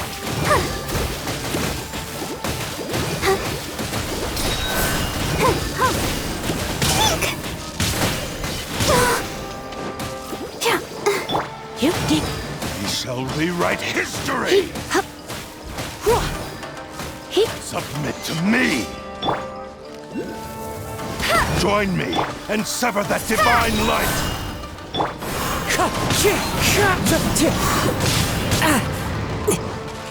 We shall rewrite history! Do not stand in my way, or I will strike you down too! Your bluff's fooling no one! You've lost! Lost? I can never lose. It is this body that has reached its limit, nothing more. Even if you defeat me here, the one who falls will not be me, but this man. He is but a puppet that can be replaced. I can take a new vessel at will. The end result is the same! I will end this wretch's life before you can lift a finger! And even if I were to lose my physical form, it is but a small setback. My consciousness shall endure. By any means necessary, and any medium available, I shall return and fulfill my destiny! Your fighting style. It is indeed the forms of Ishin art. But from your movements, I sense only hatred and arrogance, as well as a thinly veiled mania and despair. Really? You can tell all that just from his moves? As I've mentioned before, the forms of Ishin art convey the user's thoughts and feelings. Since the blade is currently possessing Aminome Yuya's body, its movements express the innermost thoughts of the blade. If you ask me, the mania is probably due to your desperate, single-minded ambition. You believe I am your only hope. Are you trying to claim that I am helpless without you? On his deathbed, he passed to me all of Ishin art's secrets. The little that you know barely scratches the surface. In that regard, why would I ever need your help? Because all of that is in the past. I've been wondering why you've not caused more trouble in all the years that you've been in Inazuma. If you are indeed a cursed blade that can possess its owner. Now that I've seen inside your mind, everything finally makes sense. You weren't biding your time. You were trapped. After all the time that's passed, you have grown weak. To the point that you are now unable to acquire a new host without making physical contact. Oh, that's right. Paimon remembers now. Mr. Nagato had a habit of never touching his collectibles. Only when Mr. Nagato witnessed his wife's distress and decided to sell his collectibles did you finally have an opportunity to reach out to Aminome Yuya and make your escape. And what of it? Well, that brings me to my second point. There's a despair in you that is so strong it threatens to overwhelm you. You were determined to fulfill your maker's ambition, whatever the cost. But this ambition is too grand and too heavy for you to bear. Each step you have taken has come at a great cost. I think you realized your limitations long ago. The more you clenched your teeth and pressed forward, the greater your fear of losing everything you had achieved grew, and the more you wished to run from the truth. But the way I see it, what began as an ambition has long since become a delusional fantasy. What would you know about any of this? I'm just one step away from achieving my goal! You returned to Inazuma to prove the unparalleled brilliance of Ishin art. But to make this arduous journey, you committed countless atrocities and showed a blatant disregard for human life. Even if you were to sever that divine light, is this truly the outcome that your maker would have desired? You... Sure, you inherited the secrets of Ishin art. But even as you made your journey to honor this legacy, you treated the ones who wielded you as mere tools to do your bidding. How could you possibly unleash the full potential of Ishin art when you act in perfect discordance with the principle of harmony between a blade and its bearer? Silence, you blabbering fool! I must achieve my goal. This was his life's dream, and the very purpose for which I was brought into being. I will concede that you are most perceptive. You see my predicament clearly. But you also underestimate my resolve. And you should face reality. Easy for you to say. Facing reality offers me nothing. I have no need of anything that would stand in my way. Not hesitation, not self-reflection, and certainly not your so-called reality.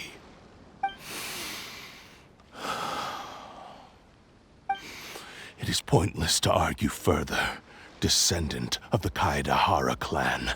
If you wish to save this man, then offer me your body in exchange.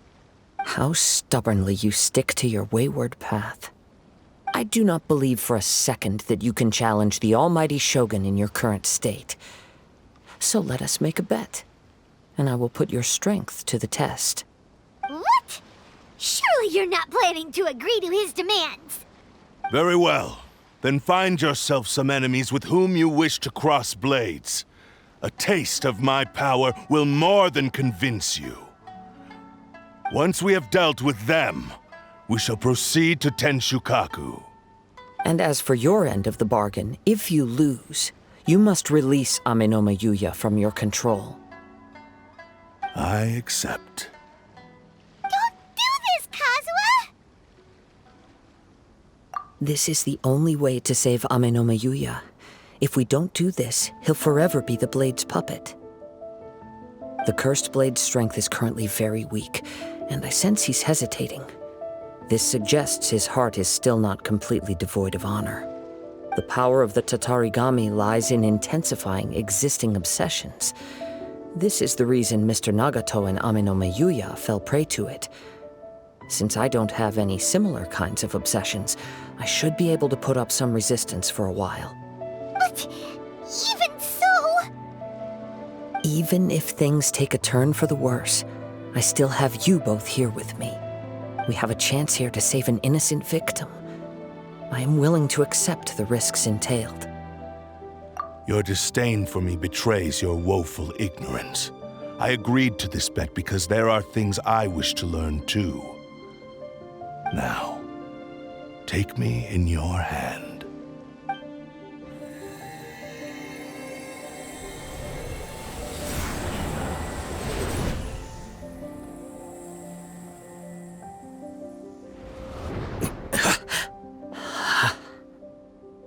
Kazuha? I'm okay. I felt a little dizzy at first, but only for a moment. It's all right. So far, this was as I expected. I will. Thank you. What should we do next? Have you got a plan, Kazuha? We find some enemies. Although this blade has endured much turmoil, it probably hasn't experienced many real fights. If a blade built for Ishin art cannot enter a state of harmony between blade and bearer, it cannot unleash its true power. If he wants to avoid reality, then we need to fight until he has no choice but to face it. He shouldn't last long in an intense combat situation. Wait a minute! Paimon remembers hearing about something from the Adventurers Guild. Since the Takasukasa clan abandoned that secret base, it's been held by Ronin ever since. Ah, all right. Please lead the way.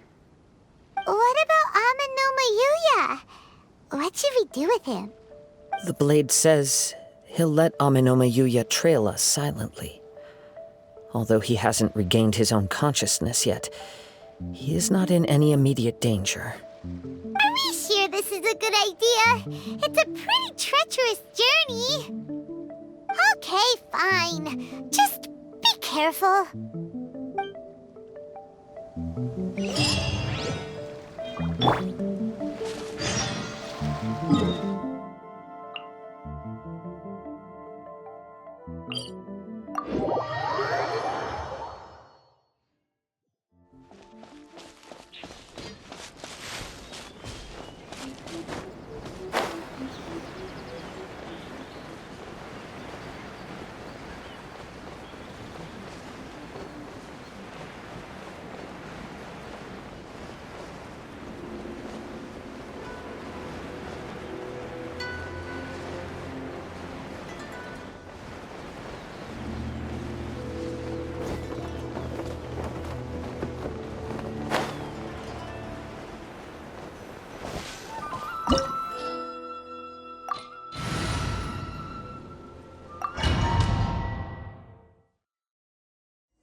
Leave everything on this journey to me. Let's get down to business.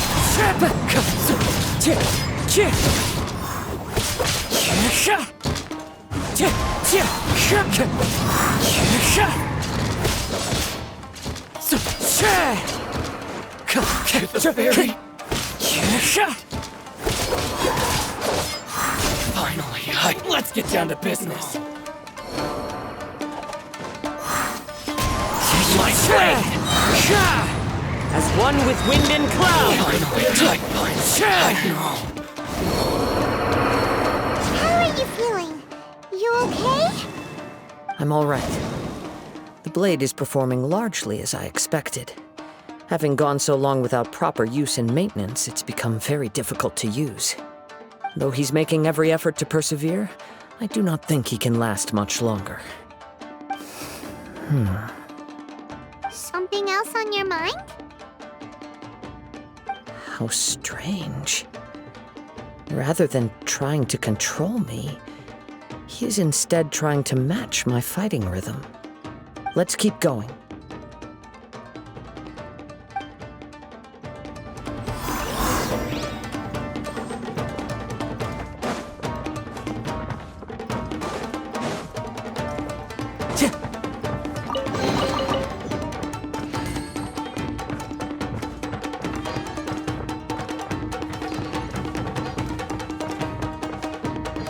Let's get down Time to to business. go. One with nature.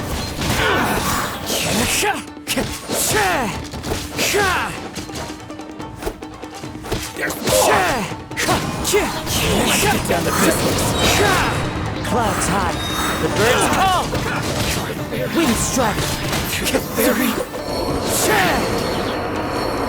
Whoa! Something's up with the blade! I can sense that his strength is slowly fading away. The blade is becoming more and more difficult for me to wield. He cannot hold out much longer. If he keeps persisting, he will likely break apart at any moment. But what would that do to Amano Miyuya? I will be careful with it. He also says he does not have any plans to give up easily. He's still trying to achieve his goal.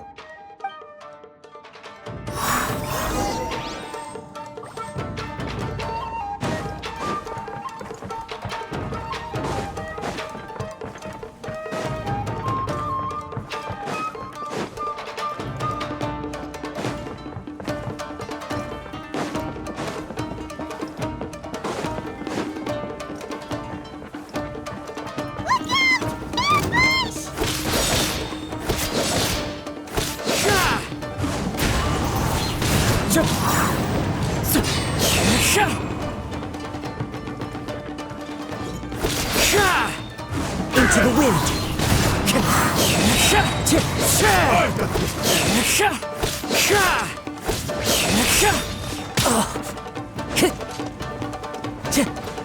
The wind knows me.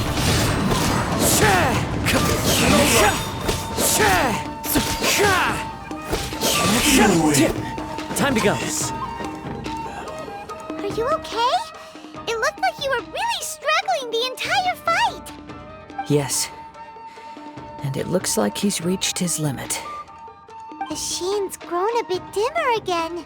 It doesn't look anywhere near as impressive as it did at the start. Perhaps this time, we'll finally have a chance to see his true form. True form? What are you talking about? Huh? What the? Is this the same blade as before? It looks like a piece of junk! If you choose to continue in the state you're in, you wouldn't even be able to beat Samurai and Kairagi, much less the almighty Shogun. Maybe you did truly wield power to rival the Shogun's light when first forged, but the long journey from Snezhnaya back to Inazuma has left you battered and broken. It barely needs stating anymore. Your ambition is a flight of fancy. I've finally figured out why it was that you agreed to my bet. You wanted to reach a state of harmony with me. For perhaps then you would still be able to wield commendable power. But regrettably, we are nothing alike. I will never understand your obstinacy and cruelty, nor can I empathize with the one who made you. The only one who truly understood you had already passed away by the time you were born. Huh? What's that supposed to mean? Here they are! Take them down! Where do they time. Don't worry. I'll use my own blade. It's just more of the same.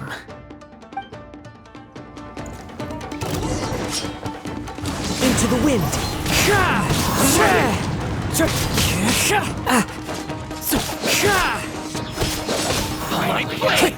The wind knows me. You win this battle. You fought way better with your own sword. You are a true Kaedehara in flesh and in spirit. Though we fought briefly together, you have seen me for who I really am. No one knew anything of my story throughout my travels, nor did I tell it to anyone. You are the first person to know the truth. I thought that if I could achieve Ishin harmony with you, perhaps there would still be a ray of hope for me. But in this too, you have failed. Indeed. No matter how hard I tried, I could not attain that perfect harmony that your personal blade does with you. Too much time has passed. My physical state is poor, and without proper maintenance, I can only disguise my true appearance behind an outer sheen. Yours is the blade that took on the Muso no Hitotachi. And what a magnificent blade it is. Perhaps I shall never reach that level of glory. Actually, this is just a generic blade that I picked up during my travels in Liyue. What? Forging and maintenance are both important for a blade, but they are not everything. This blade has traveled the land with me for many years, and we have formed a close bond during that time. Plus, in the moment that I most needed it, I received aid from another power. Skill, blade, determination, and desire. All these must be aligned in the practice of Ishin art. There is something else I must tell you. Though your maker may not have been aware, your ability to possess your own consciousness derived from the power of the Tatarigami. Tatarigami is a malevolence from the ancient past. It is the source of your mania and savagery. Though you tried to cooperate with me while I was wielding you, the part of you driven by Tatarigami was constantly trying to seize control of my body. I sensed it, but I couldn't change it.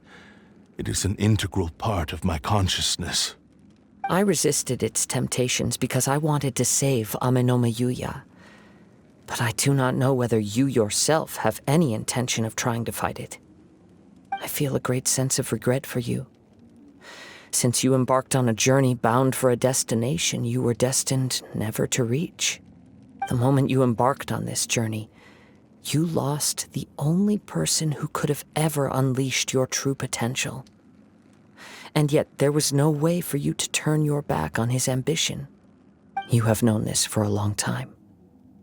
It is the true source of your despair. He gave me everything. My life, my form, my consciousness, and purpose. How could I possibly deny him his wish? I said to him, "Do not worry, from here on I shall forge your legacy." How could I go back on my word? I believe our bet is now settled. I have nothing further to say. Where are you going, Kazuha? He now has neither the ability nor the motivation to cause further harm. Let's give him some time to reflect on things.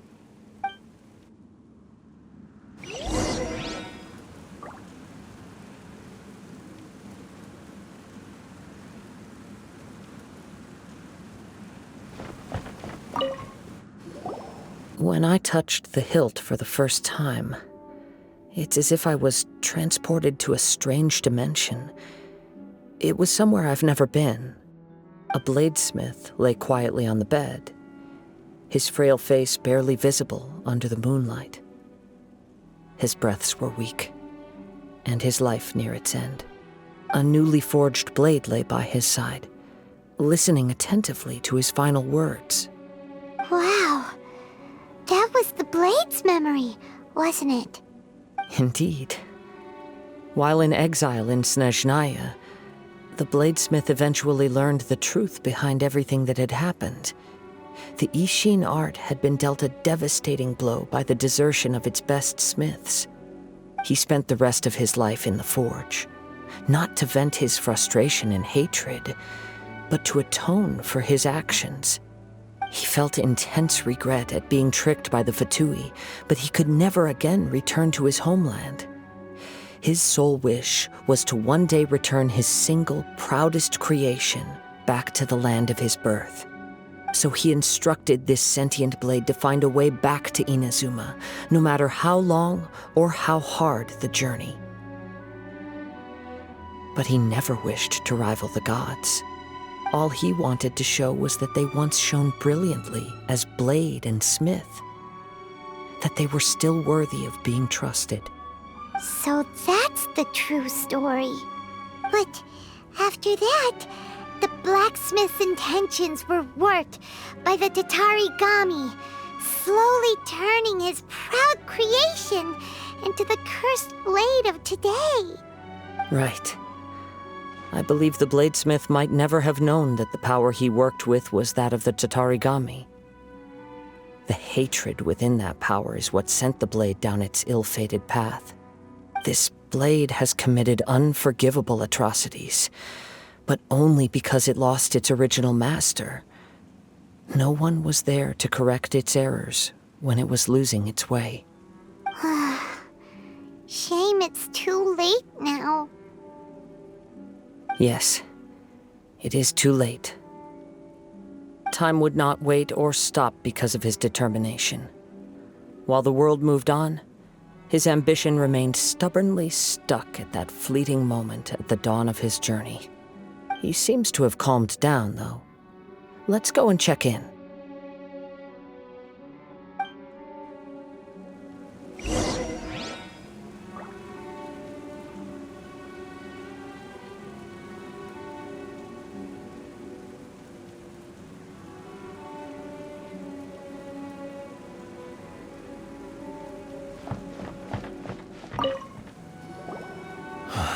When I look back at the past, I can remember the day of my forging like it was just yesterday. I once told him that I would pay any price to fulfill his wishes. Such was the debt I owed to him for giving me the gift of consciousness. But darkness and slaughter numbed the mind. Over time, I lost sight of the difference between gratitude and grudge. Not only did I fail to fulfill his ambition, I also defiled it. You are finally seeing reality clearly. Since we agreed to the terms of the bet, I will honor the agreement and release Ame no Mayuya. But I still cannot bring myself to forsake his ambition. It is the entire purpose for my existence. So, may I ask you to help me fulfill the ambitions of myself and my creator? Hey! Now you're adding yours into the mix, too? Jeez, don't push your luck, mister. It has to be done in this order. At least hear what I have to say. And if you don't agree, I will still release Ame no Mayuya as promised. My physical form, as well as the knowledge I possess, should still be of some value to you. His attitude has grown a lot milder. What do you think, Kazuha? Should we give him a chance? Let's hear it. Thank you all. When I was first forged, my maker was already terminally ill. He told me that he had wanted me to have the grandest opening battle. Alas, after that, he never rose from his sickbed again. Nor have I ever had the chance to prove myself in battle since. My fights were devoid of any noble meaning. They were merely the next step in my never-ending journey. The next in a long line of transgressions. You are a fine warrior. I would like to request your hand in battle and experience a true duel between samurai. Oh? And who would be the opponent? I will release Amenoma Yuya and restore his consciousness. Perhaps after that, you can convince him to commit to a fight with you. He must have plenty of reasons to both hate me and desire a good fight. Understood. Then let's start by waking him up and seeing if he has the stamina and will to fight. I see. He used my body to inflict harm on others. I utterly despise him and his actions. But since he stayed true to your agreement by releasing me, he must still have some remaining semblance of honor. If a duel can help to set this state of affairs in order, I am willing to put myself forward. I do not wish to be a mere victim in this story. There's no need to worry. We'll vouch for your innocence to the Tenryu Commission. Thanks for your help. Who knows how this would have ended without your intervention. All right, then let's move on. More Ronin could appear at any moment. We can't stay here. In any case, for a final duel, I think we should aim for a greater sense of ceremony.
This reminds Pаймon a bit of the Crux Clash. Yep, we still can't let our guard down. Even now, Pаймon has a sneaking suspicion that blade hasn't told us everything. Still, even if he's way past the point of redemption, it's hard not to feel a teensy bit sorry for him. Are you ready? Ready? Okay. All right then. Successor of Ishin art, Kaedahara Kazuha. Successor of Amenoma art, Amenoma Yuya. Honored to cross blades with you. It is my honor also.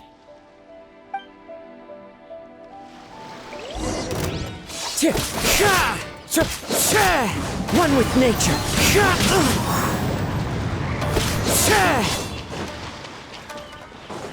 Into the wind.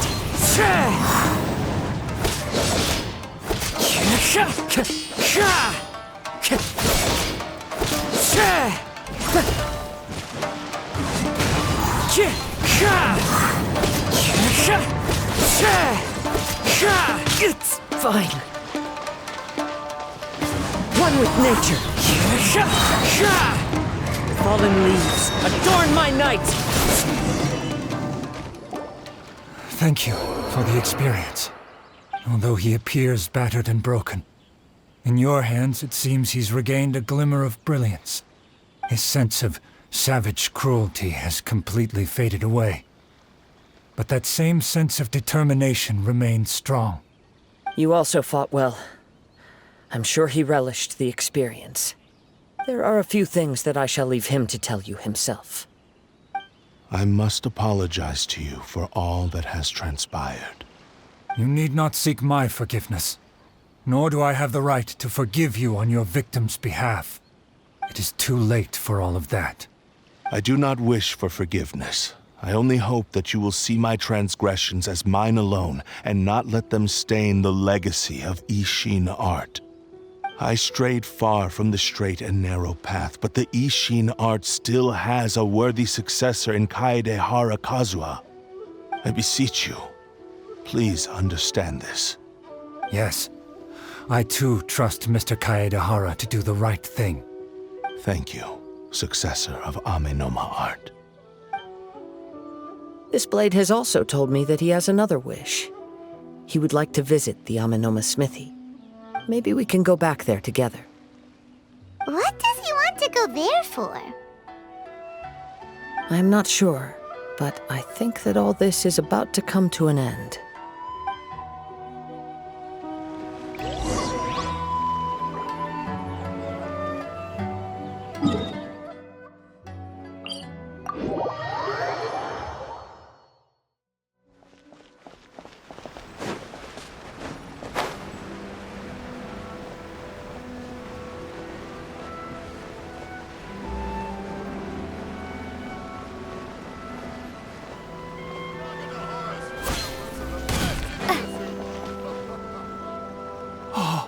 It's Yuya!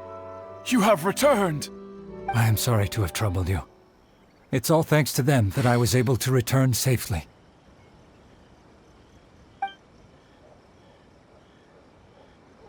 A prized Ishin blade, turned weapon that controls the human mind. Considering their forging philosophy, this was indeed within the realm of possibility. This is a great pity. But I have some good news as well.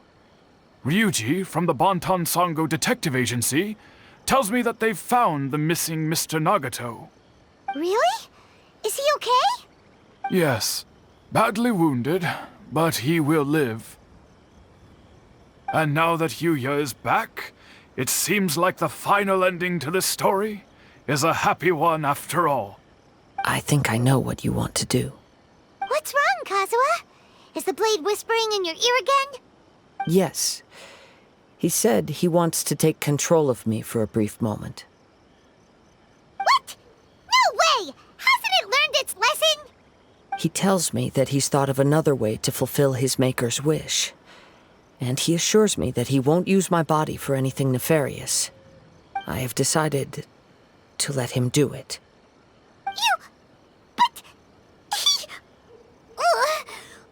Thank you. I will explain my reasons later. Okay. I am ready. Let us begin. Please, stay true to your promise.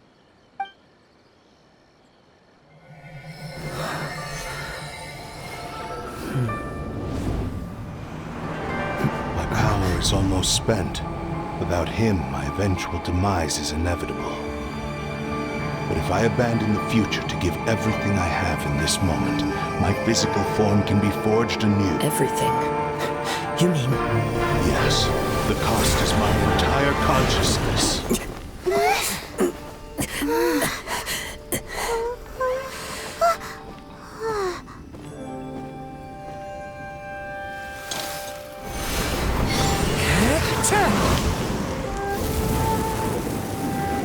You were right.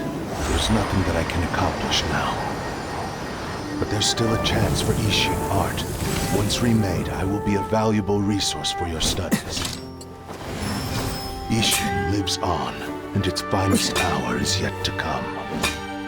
Even if I am not the one to prove its might to the Shogun, as long as it is an Ishin blade, crafted by Kaedehara hands, it will still fulfill his final wish. Thank you, son of the Kaedehara clan.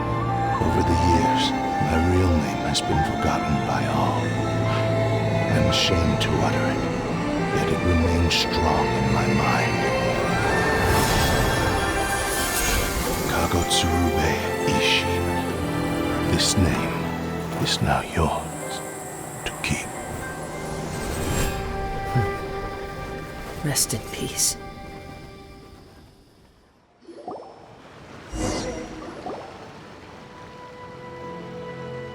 So,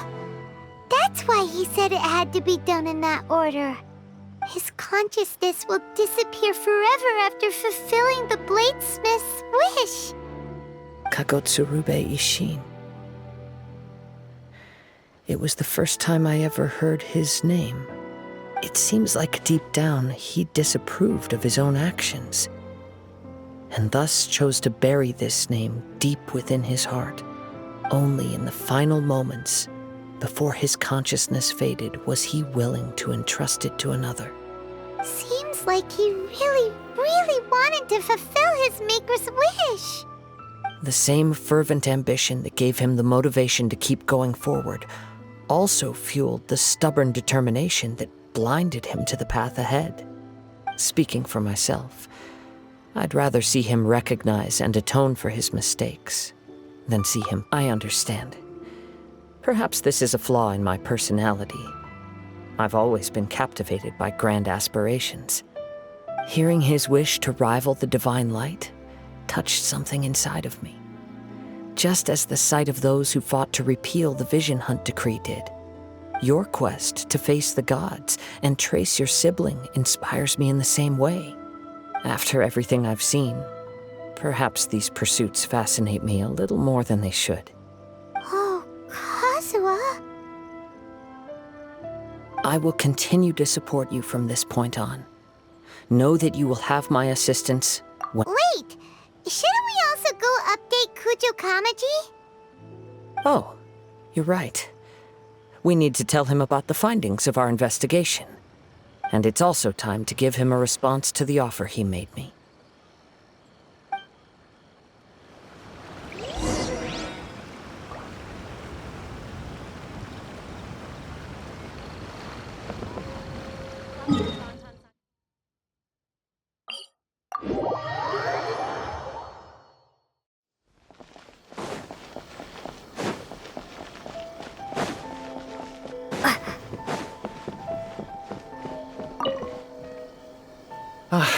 You've returned. I hear that the issue has been resolved. Though this was a treacherous investigation indeed, we're most fortunate that no lives were lost.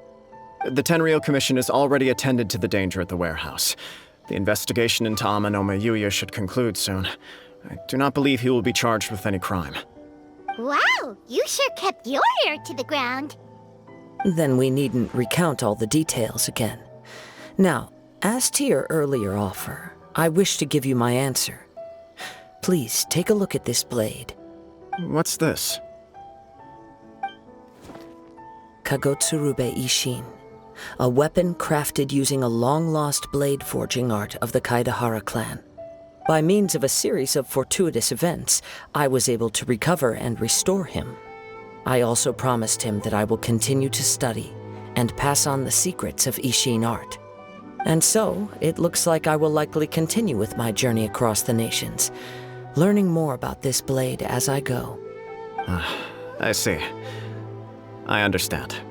The Kaidahara clan has always been a family of bladesmiths, so it is only proper for me to continue on this path. Were I to accept your goodwill, I may find myself embroiled in conflicts between the shogunate and Sangonomiya. That would not suit me. You misunderstand. That was most certainly not our intent. I am aware, but I still desire to continue walking my own path. Very well, I can understand. Then let's pretend this offer was never raised. However, if you should ever change your mind or find yourself in need of the Shogunate's assistance, please do not hesitate to inform me. Great. Thank you for your generosity. Where will you travel to next, Kazuha?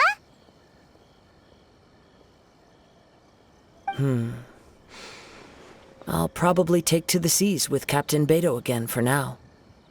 As for my next destination, let's see where the wind takes me.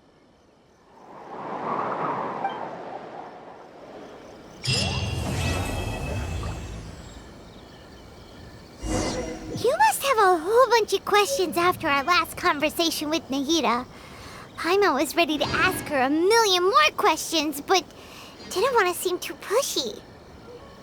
Like, about these descenders. So, does that just mean people like you who come traveling to Teyvat from someplace else? And as for your brother... Whew, so many questions. Let's go find Nahida and see what else we can find out.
Hello, traveler.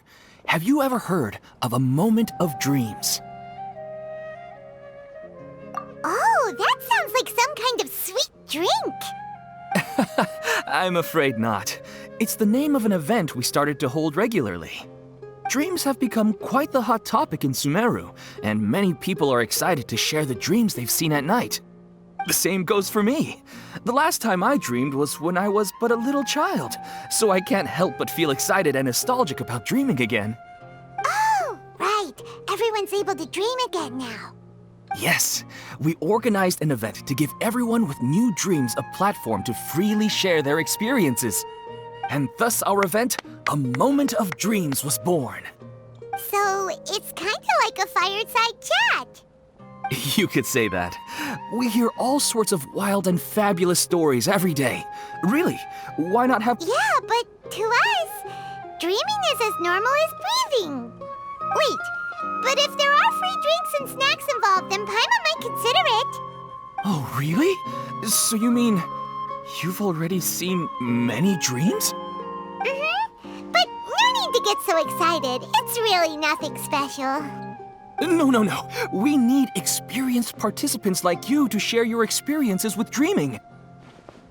Please allow me to address you two as dream experts. Oh, expert? Paimon kinda likes it.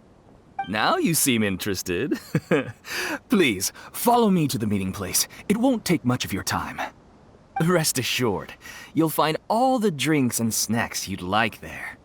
Wow, how accommodating. Sign us up.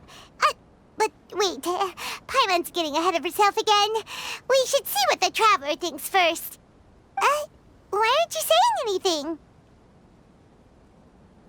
All right, hurry up and take us to be dream experts.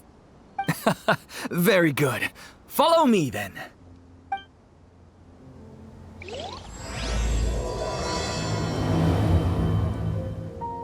Do you know what's the most important part of being an expert?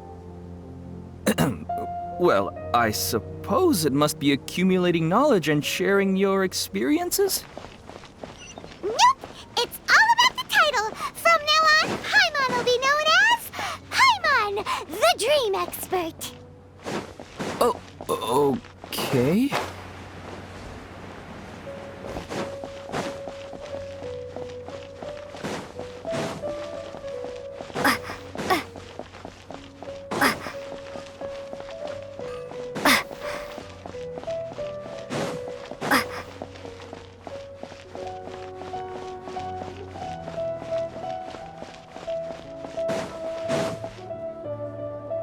Sorry to interrupt, everyone. We finally have some real dream experts joining us. Esteemed experts, this way, please. Ahem. Now, if anyone has any questions, please feel free to ask them. They must be dream experts from another land. Great! Oh, I have a question. Me first! Me first! No rush.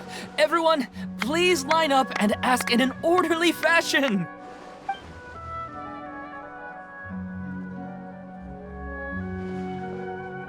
Whoa. Paimon didn't expect them to be so enthusiastic. My question is simple. My everyday life is very difficult, so I would like to become a slime in my dreams. How can I do that? Oh, Paimon knows! Paimon's had this kind of dream before, so she knows a thing or two. The first time, Paimon became an animal slime. Paimon was shot by an adventurer's arrow and flew in the sky all night long. The second time, Paimon became a dendro slime. A group of kids thought Paimon was a radish and pulled out all the grass on her head. Oh, it was super painful. The third time, Paimon became a cryo slime. In the end, Paimon was captured by a chef and turned into a smoothie. And the fourth time, Paimon became a powerful geo slime and went to take revenge on the forest boar that used to bully Paimon. But then the boar showed up with all of its relatives and Paimon lost again. Wait, why did all of your dreams end so tragically? Because slimes are monsters, even though they look cute, they usually cause trouble and end up getting killed by adventurers. Things don't tend to end well for monsters. Believe Paimon. I suppose you're right. They are monsters, after all. I just want to experience a different life, but it seems that becoming a monster would be even worse than my current life. Maybe I'd be happier if I became just a regular finch. Or fish. Looks like being an expert is way easier than Paimon imagined. Next! Oh, it's my turn. Esteemed expert, I want to know what posture I should sleep in so I can have the same dream as the one I had last night. Well? Hey, you're supposed to be helping. First, why don't you tell Paimon about the dream you want to have again? Oh, it's quite ordinary. I sat and chatted with my wife on a sunny day, listening to the breeze blowing through the valley. Why don't you just find your wife and talk with her? There's no need to wait for a dream. Well, unfortunately, she passed away. Oh, sorry. Paimon shouldn't have assumed anything. No, it's fine. I didn't make that clear. I just want to... Yeah, it's not really about posture. What you think about right before falling asleep is probably way more important. Oh, is that all I have to do? Think about it. If you're the one thinking about her, and you're the one that'll be dreaming about her, then it'll be easier to connect your thoughts and dreams. You do have a point. I'll give it a try tonight. Thanks for your wise advice. Oh, my turn, my turn. I want to know the name of the plant in my dream. I want to bring the souvenir box to my room into my dream. I dreamt of a raven flying over the wasteland last night. Does that have any kind of special meaning? Hey, no rush! One at a time!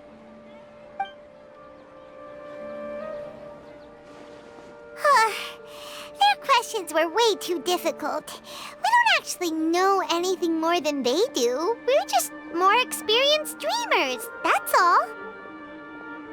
You do have a point. It's more rewarding to explore and contemplate the meaning of a question than to focus on the answer itself. Right now, these people are like wanderers who've starved for 3 days and 3 nights and are desperate to replenish their energy. Any explanation they get now is like pure sustenance to them, no matter how good the explanation really is. Oh, and now that Paimon has said that, you know who comes to mind? Bingo! If she was here, she'd probably be making some similar analogy. Unfortunately, she's super busy right now and may not have time for gatherings like this. Dear experts, we have another guest who would like to consult you. But you saw how we answered all the questions just now. We're not really all that knowledgeable. Ah, but this guest is rather special.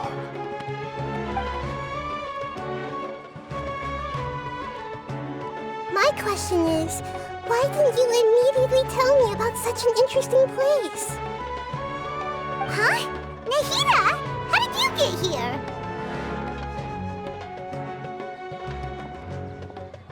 Interesting events like a moment of dreams don't happen every day after all. No matter how busy things are, I'd still set aside some time to check it out. Anyway, I really didn't expect to meet you here. Oh, right! If there's anyone that understands dreams, it's you! You should be able to help us answer all these questions. You're not wrong. All right, they can ask me anything. The more interesting, the better.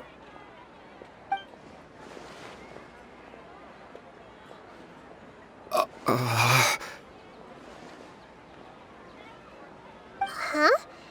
What's wrong? You were all so excited a minute ago.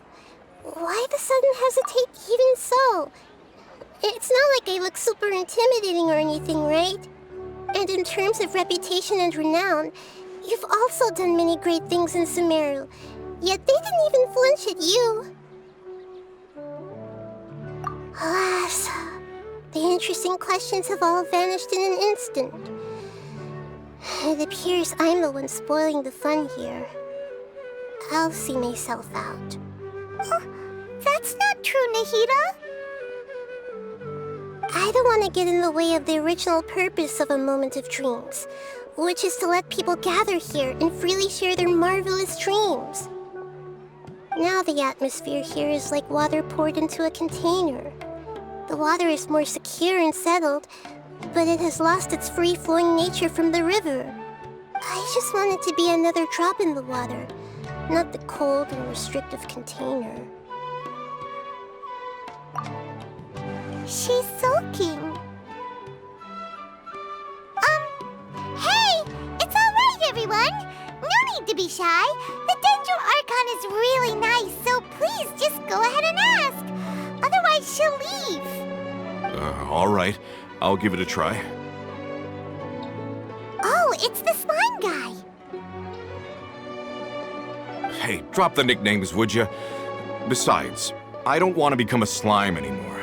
Maybe a finch or fish is more suitable for me. I see. So you want to become a small animal in your dreams, right? Why do you think that sounds good to you? I guess I just want to experience something different. My everyday life is nothing but the same. The sky is right above me and the ocean just over the horizon, yet I remain caged in a life of monotony. So you want to experience something new in your dreams? Sorry. I'm getting a little confused. Why don't you seek out some new experiences in real life? Because if I don't work, I won't have any mora. Sure, I don't want to be out hammering nails and cutting wood every day, but I have aging parents and young children to take care of.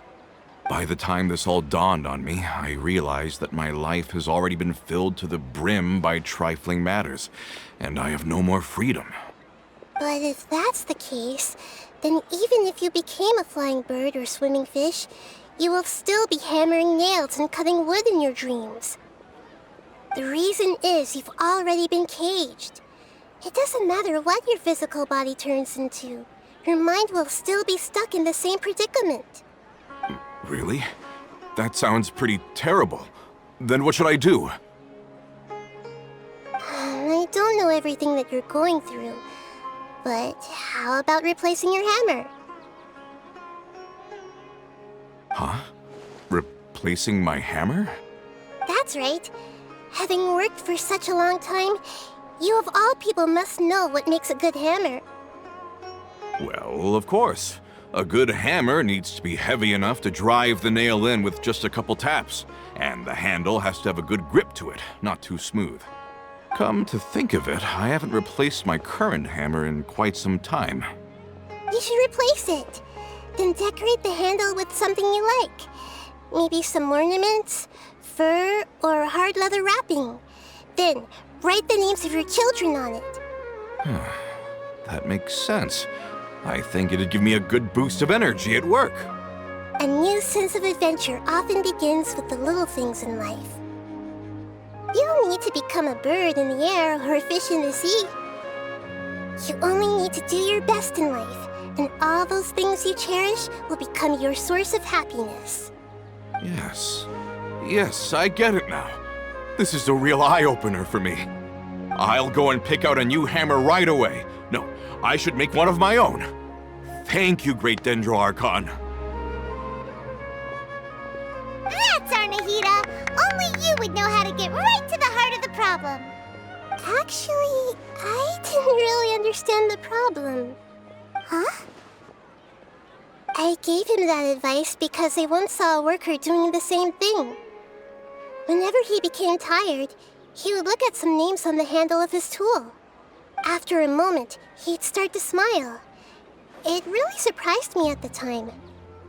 My guess is that the names on the handle were of important people to him. After observation, I know this kind of behavior motivates people, but why is that? Is it because of excitement, anticipation, or helplessness? I really don't know. And even if I could know what's going through his mind, it's still difficult to fully grasp his feelings. Oh, Paimon gets what you mean. Huh. Paimon had no idea it takes you so much effort to understand these kinds of things. That's why I was a bit nervous just now. But luckily, seeing his happy face in the end reassured me that I didn't say anything wrong. Don't mind me, though. This is just my way of learning. Hey! Don't forget about Paimon! Everyone knows that Paimon's also super skilled at reading people's feelings. Thanks, you two. That makes me feel a lot better. Let's move on to the next question, shall we? I already asked the experts my question earlier, but I wanted to hear the Dendro Archon's response too. What should I do if I want to see my deceased wife in my dreams every night? Longing for the deceased. Even if you keep reliving those beautiful memories, it'll only highlight the emptiness in your real life. If your wife were still alive, she certainly wouldn't want to see you like this, would she? No, I suppose not. But our time together in my dreams is not just reliving our past together. I don't know. Maybe it's because I miss her too much. But it's really as if she had come back to life in my dreams. She even remembers each and every dream. After I wake up and then continue dreaming again later, we can pick up our conversation right where we last left off. That's really amazing. Statistically speaking, continuous dreams are extremely rare. It's almost as if my wife has obtained a second life in my dreams. But the more vivid she appears, the emptier I feel and the more painful it is when I wake up. I don't know whether to call it a blessing or a curse. Maybe all of this is rooted in your deep longing for her. Were there any unresolved matters or regrets between the two of you? I don't know. I suppose my biggest regret is that I couldn't spend the rest of my life with her. I really felt like I was ready to move on. I wouldn't be so hesitant now if it weren't for these hyper-realistic dreams I've been having. Huh. You know, they say that whatever's on your mind is what goes into your dreams. But dreams are, and will forever be, just dreams. We are people living in the real world. It's not good to be overly obsessed with dreams. All it'll do is fill up your mind and eat away at your thoughts. Yes, I know. That's why I'm also a little disappointed in myself. I still need to take care of our child. And it's probably not good to let her see me in such a state. Anyway, thanks for your advice, Great Dendro Archon.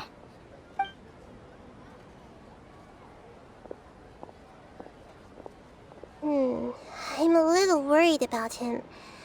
I hope he can find a way to cheer up soon. I think I can handle things from here. You don't need to stay here if you find it boring. You're here to have a good time, after all.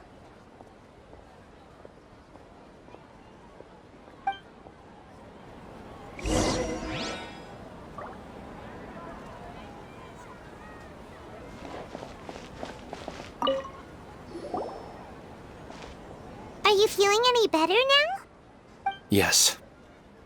I think the Dendro Archon made a really good point. I need to stop dwelling on my wife like this and move on with my life. Now that I think about it, my wife and I always meet at a familiar place in my dreams. I know where that place exists in reality, but it's a bit far and dangerous. I don't dare to go there on my own. But at the same time, I feel as if I should go and have a look anyway. Perhaps I'll be able to move on once I see that there's nothing there. Otherwise, I'll keep on feeling like everything is covered in a haze, like I'm only half awake. Once I can stop dreaming about that place, I'll probably be able to get my life back together. Actually, you two are adventurers, right? If it's okay with you, could you escort me to that place? Yeah, it might also be a good chance for us to unwind. Even if you can't see your wife there, taking in some nice scenery will definitely help cheer you up. Yeah, I hope so too. All right, go ahead and get yourself ready then.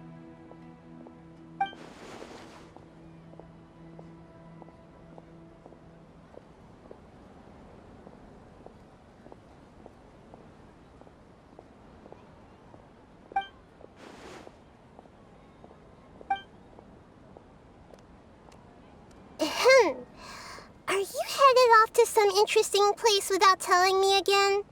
Huh? Wait, aren't you supposed to be answering questions? I just finished, and I really got a lot out of it. So many interesting and novel thoughts. Anyway, it looks like you're going somewhere. Why don't you take me with you? Oh, there's no need to trouble you, Great Dendro Archon. I imagine you must have many other important things to deal with. No need to stand on ceremony. Besides, I wouldn't have asked to come along if I didn't have a good reason. I wanted to use this opportunity to discuss with you some things that are puzzling me right now. Huh. I didn't know the Great Dendro Archon could become puzzled too. I'm not all that different from you, you know. All right, let's go. We can talk on the way.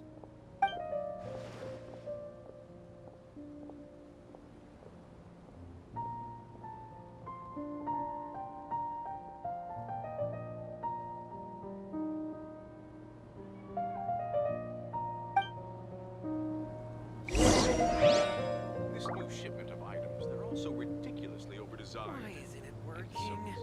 I don't get it.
Huh. Do adventurers often go to places like this?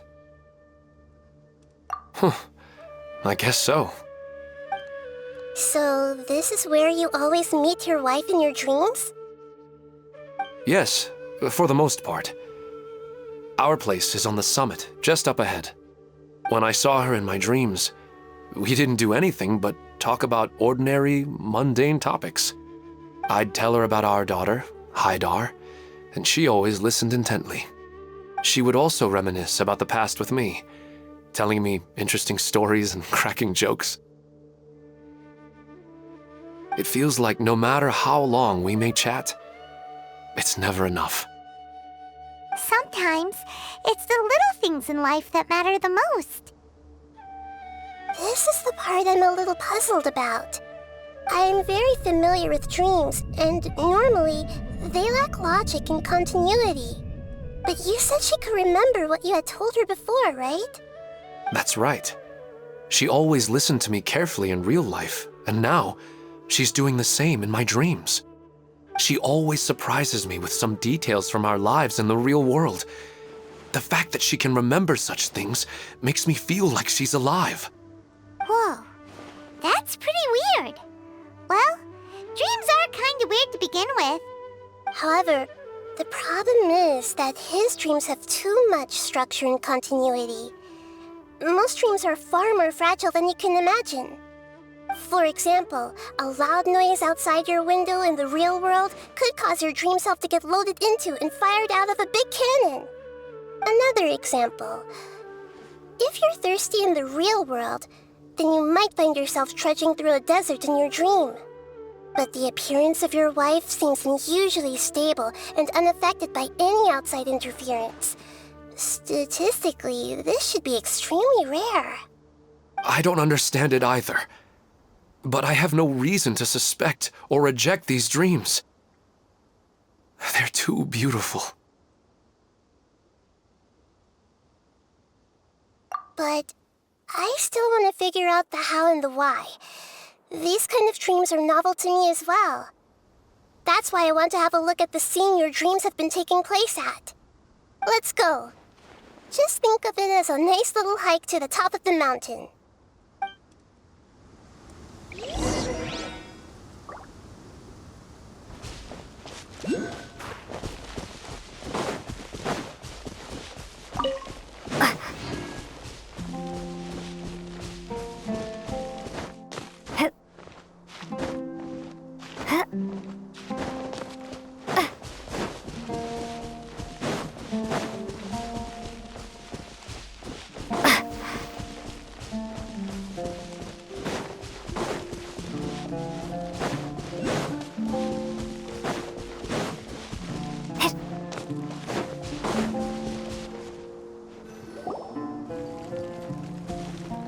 Well, he really wasn't kidding.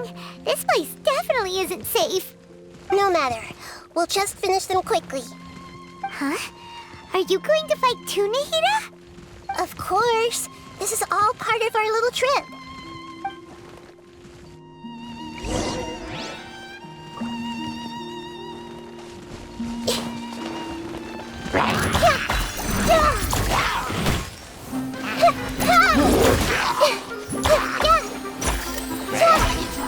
Come a little closer.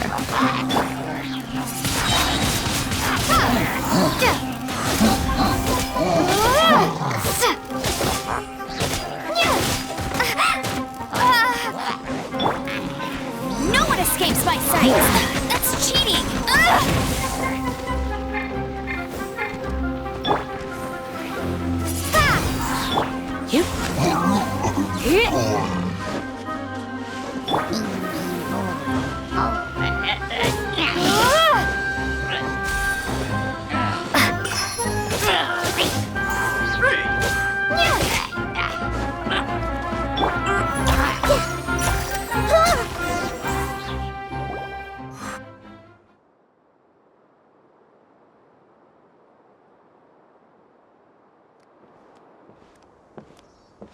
The scenery here is amazing! It also seems like a great spot for eating snacks and taking a nap. Paimon wouldn't mind spending some time here every either. I've yet to see anything strange about this place. I do not plan to deny the power of longing. Such an intense but unquantifiable emotion could indeed have the power to organize dreams. His wife must be a really amazing person. Huh? Wait, where'd he go? Oh, so you are waiting for me here? Well, guess what? I've brought someone amazing with me today. When the Dendro Archon said she wanted to come with me, I could hardly believe it. I'll bring Haidar once I'm more familiar with the way here. She's been telling me that she really misses you. Huh? What's wrong with him? There's nobody there. Wait, Minar. Don't go that way. It's dangerous. Uh-oh, he's gonna fall! Catch him!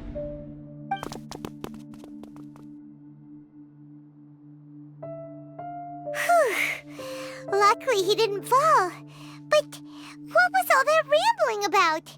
He also looks like he's passed out. He's in a dream now. What he said just now matches almost perfectly with the dreams he's described to us earlier. Oh, so he fell asleep and started to have the same dream? I find it a little strange as well, but we mustn't awaken someone while they're sleepwalking. All we can do is sit here and wait. Huh? Minar. Where's Minar? Oh, good! You're finally awake! What happened?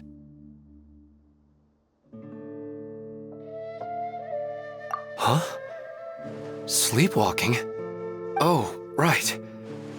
It was all just a dream. The moment I reached the summit, I saw my wife, Minar, sitting there, and walked over to her. After I introduced her to you, she seemed a little flustered and started walking away. I told her to stop because of the cliff, and then she seemed to suddenly disappear. A strong wind started to blow around me and the sky grew dark. When I realized something wasn't right, I woke up. That sounds pretty wild. Maybe you were just too tired. I don't think so. I slept a lot yesterday, and I don't feel very sleepy now. Maybe we've affected the way his subconscious constructs dreams by following him here. Anyway, all that matters is that you woke up safe and sound. I think I know what happened now. I'm sorry. If it weren't for you, I would have fallen. Let's head back now. Don't come back to this place again for the time being. Oh, okay. Nahida, what's on your mind? Paimon's a little worried now. We still don't have enough evidence to work off of, so it's hard to draw any reliable conclusions yet. But I'm concerned that Ilmon's case may not be unique to him. Oh, right! Come to think of it, there were lots of people from the event who had vivid memories of their dreams.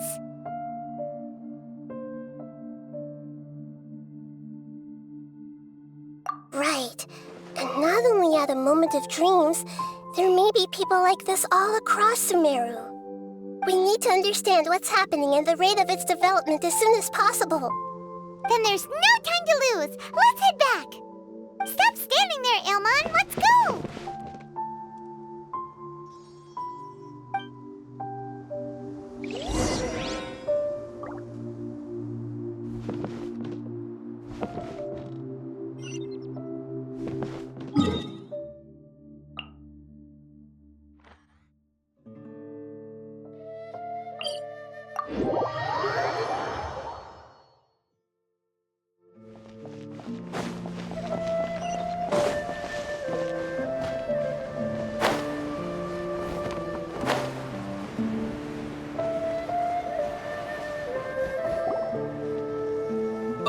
You're back already. How'd it go? We have an emergency on our hands. Please notify everyone here that while they can continue to discuss their dreams, they mustn't try to visit or recreate the locations and scenes that they have been experiencing in them. What? All right, if that's the wish of the great Dendro Archon.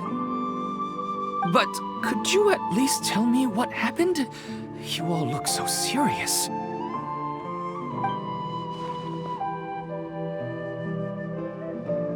I see. I never knew even a dream could be so dangerous. Don't worry. I'll be sure to notify all the event participants and inform the other staff members about what has happened. Using the event registration list, I should be able to contact more people that were interested in dreams and warn them about the situation. Thank you. That would be very helpful. Let me confirm if all of today's participants are still here. Atta has already left. It seemed that he was on his way to make a hammer, so that shouldn't be a problem. Oh, wait a second. Where's Katya? Has anyone seen Katya? Has she already left? Oh, I think she already left. She said there was somewhere she wanted to go. Oh no. Did she want to look for the place from her dreams too? Can you tell us where she went? Yes, she did briefly mention it. Somewhere near Chatrakam Cave. Alright, thank you. We'll go look for her. Please help us tell the others not to do anything reckless. Sure thing. Who would have known things would have turned out like this?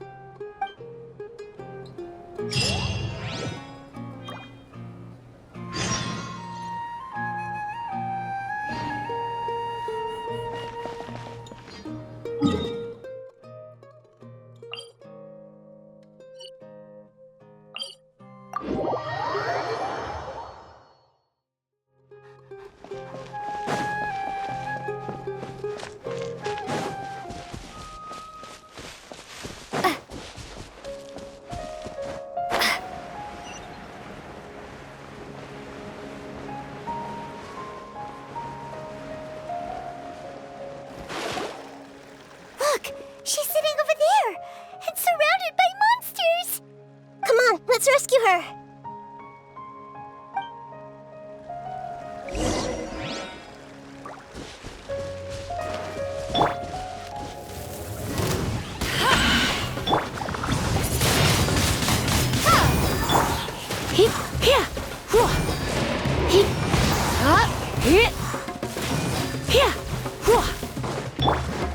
Windblade!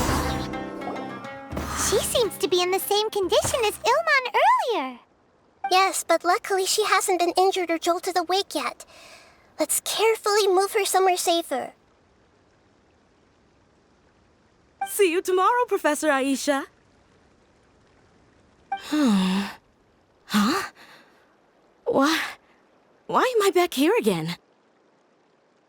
Dreaming? But what about Professor Aisha? Oh, I see. It was all just a dream. Well, that makes sense. After all, it hasn't changed a single bit. Huh? What's it? Nearly 20 years, and it still hasn't bloomed.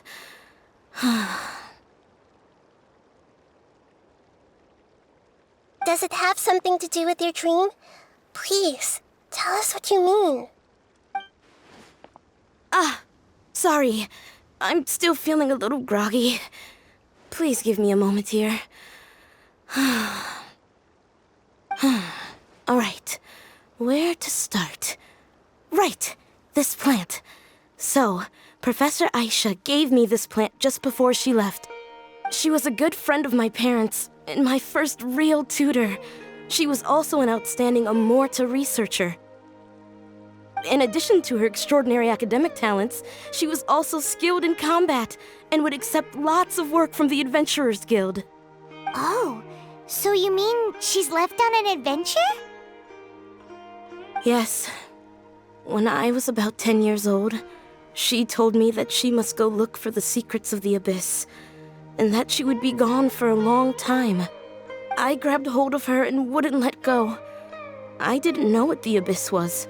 I just knew that she was like family to me.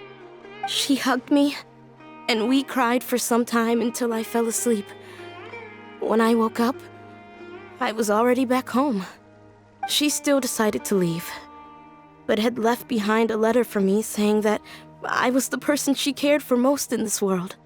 She claimed that investigating the Abyss could help more ordinary people protect the people and things they care about. She had obtained some important evidence during her past adventures. If she didn't set off right away, she might miss the perfect opportunity. Guess Ad Astra Abyssosque isn't just a slogan. She left a seed in the letter, telling me that if it sprouted and bloomed, then she'd come back no matter what sort of risky situation she was in. She said she looked forward to seeing me all grown up. But strangely, I've tried watering it, feeding it, everything I could think of. But I've never been able to get it to bloom. I even went to ask the Immorta researchers, and they couldn't explain it either. May I have a look at the plant? Of course. I was hoping the great Dendro Archon could help me solve this problem. Let me see.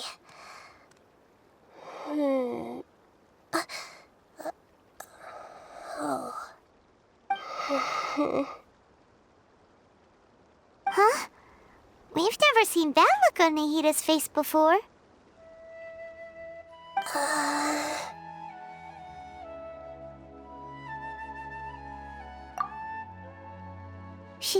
She looks a little unwell.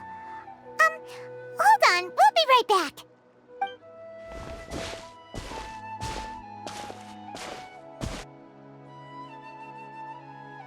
What's wrong, Nahida? You can't tell what's wrong with the plant either? No, I immediately understood what's happening with that plant. I'm just not sure if I should say it. This plant is not known to the academic world. It's a new species that our teacher managed to cultivate by some special means. Judging by its features, I can tell from the moment it sprouted it'll never be able to bloom. It can't be. It means that this Professor Aisha she keeps mentioning might have foreseen the danger and was prepared to never return. From my experience observing people, she would undoubtedly regard this as a brutal revelation. When forced to confront such brutal truths, people may break down into tears, talk nonsense, or lose their tempers. I know she has to face the truth, but at the same time, I don't want to hurt her. Tell me, what should I do? Yeah, that's a tricky one. Seems like you've already got a good idea of the feelings she might experience. But wouldn't that mean I'm just pushing it all on you? What if she just gets angry at you instead? It's all right. There are all kinds of people, and the examples you observed are just the most extreme cases. Okay. Thank you. Let's go back and tell her.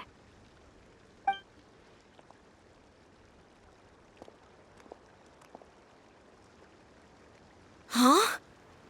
It'll never bloom? But how's that possible? If a plant is unable to bloom, doesn't that mean it can't reproduce either? All that's left for it to do is slowly wither away. Are you saying she never intended to return?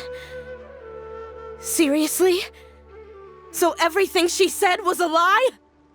But she meant well. Since the separation was inevitable, she hoped that you would be able to come to grips with such a cruel parting a little later in life.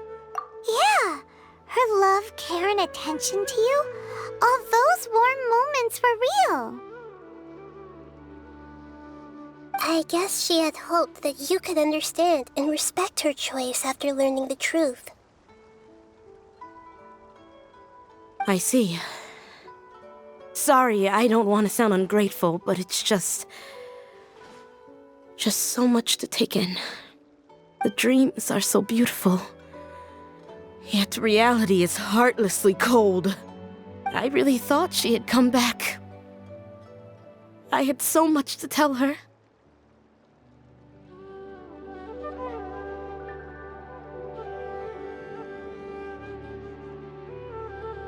These dreams may not be as pure and beautiful as they seem. Some kind of power may be exploiting your feelings. Really? Yes. So with that in mind, until our investigation is completed, please return to the event and ignore any further temptations from your dreams. I see. Thank you for rescuing me, and sorry for the trouble. Luckily, the plant didn't get hurt either. Otherwise, I wouldn't have anything left to remember her by. Thanks, Traveler and Paimon. She seems to have finally accepted the truth, but I think she'll still need a long time to come to terms with her feelings. I saw her waver the moment you mentioned love. It was almost like a gentle rain, arriving just in time to put out a fire that was about to spread. It's because people have something called empathy. Empathy? I see. This is valuable knowledge indeed. By the way, you said there may be something that's trying to exploit their feelings. Any idea what that might be? Yes. What's common between Ilmon and Katya's cases is that they've both lost someone dear to them. And now, they get to meet the people they cherish in their dreams again, and the people feel more real than anything a regular dream could hope to create. Instead of interpreting it as a result of their longing, I have to consider a more antagonistic explanation. Someone is taking advantage of their longing. Yeah, they're just causing these people to dream. What are they after? This is exactly what we need to investigate. Anyway, let's pay another visit to a moment of dreams. I have a bad feeling about all this. I hope things haven't gotten any worse.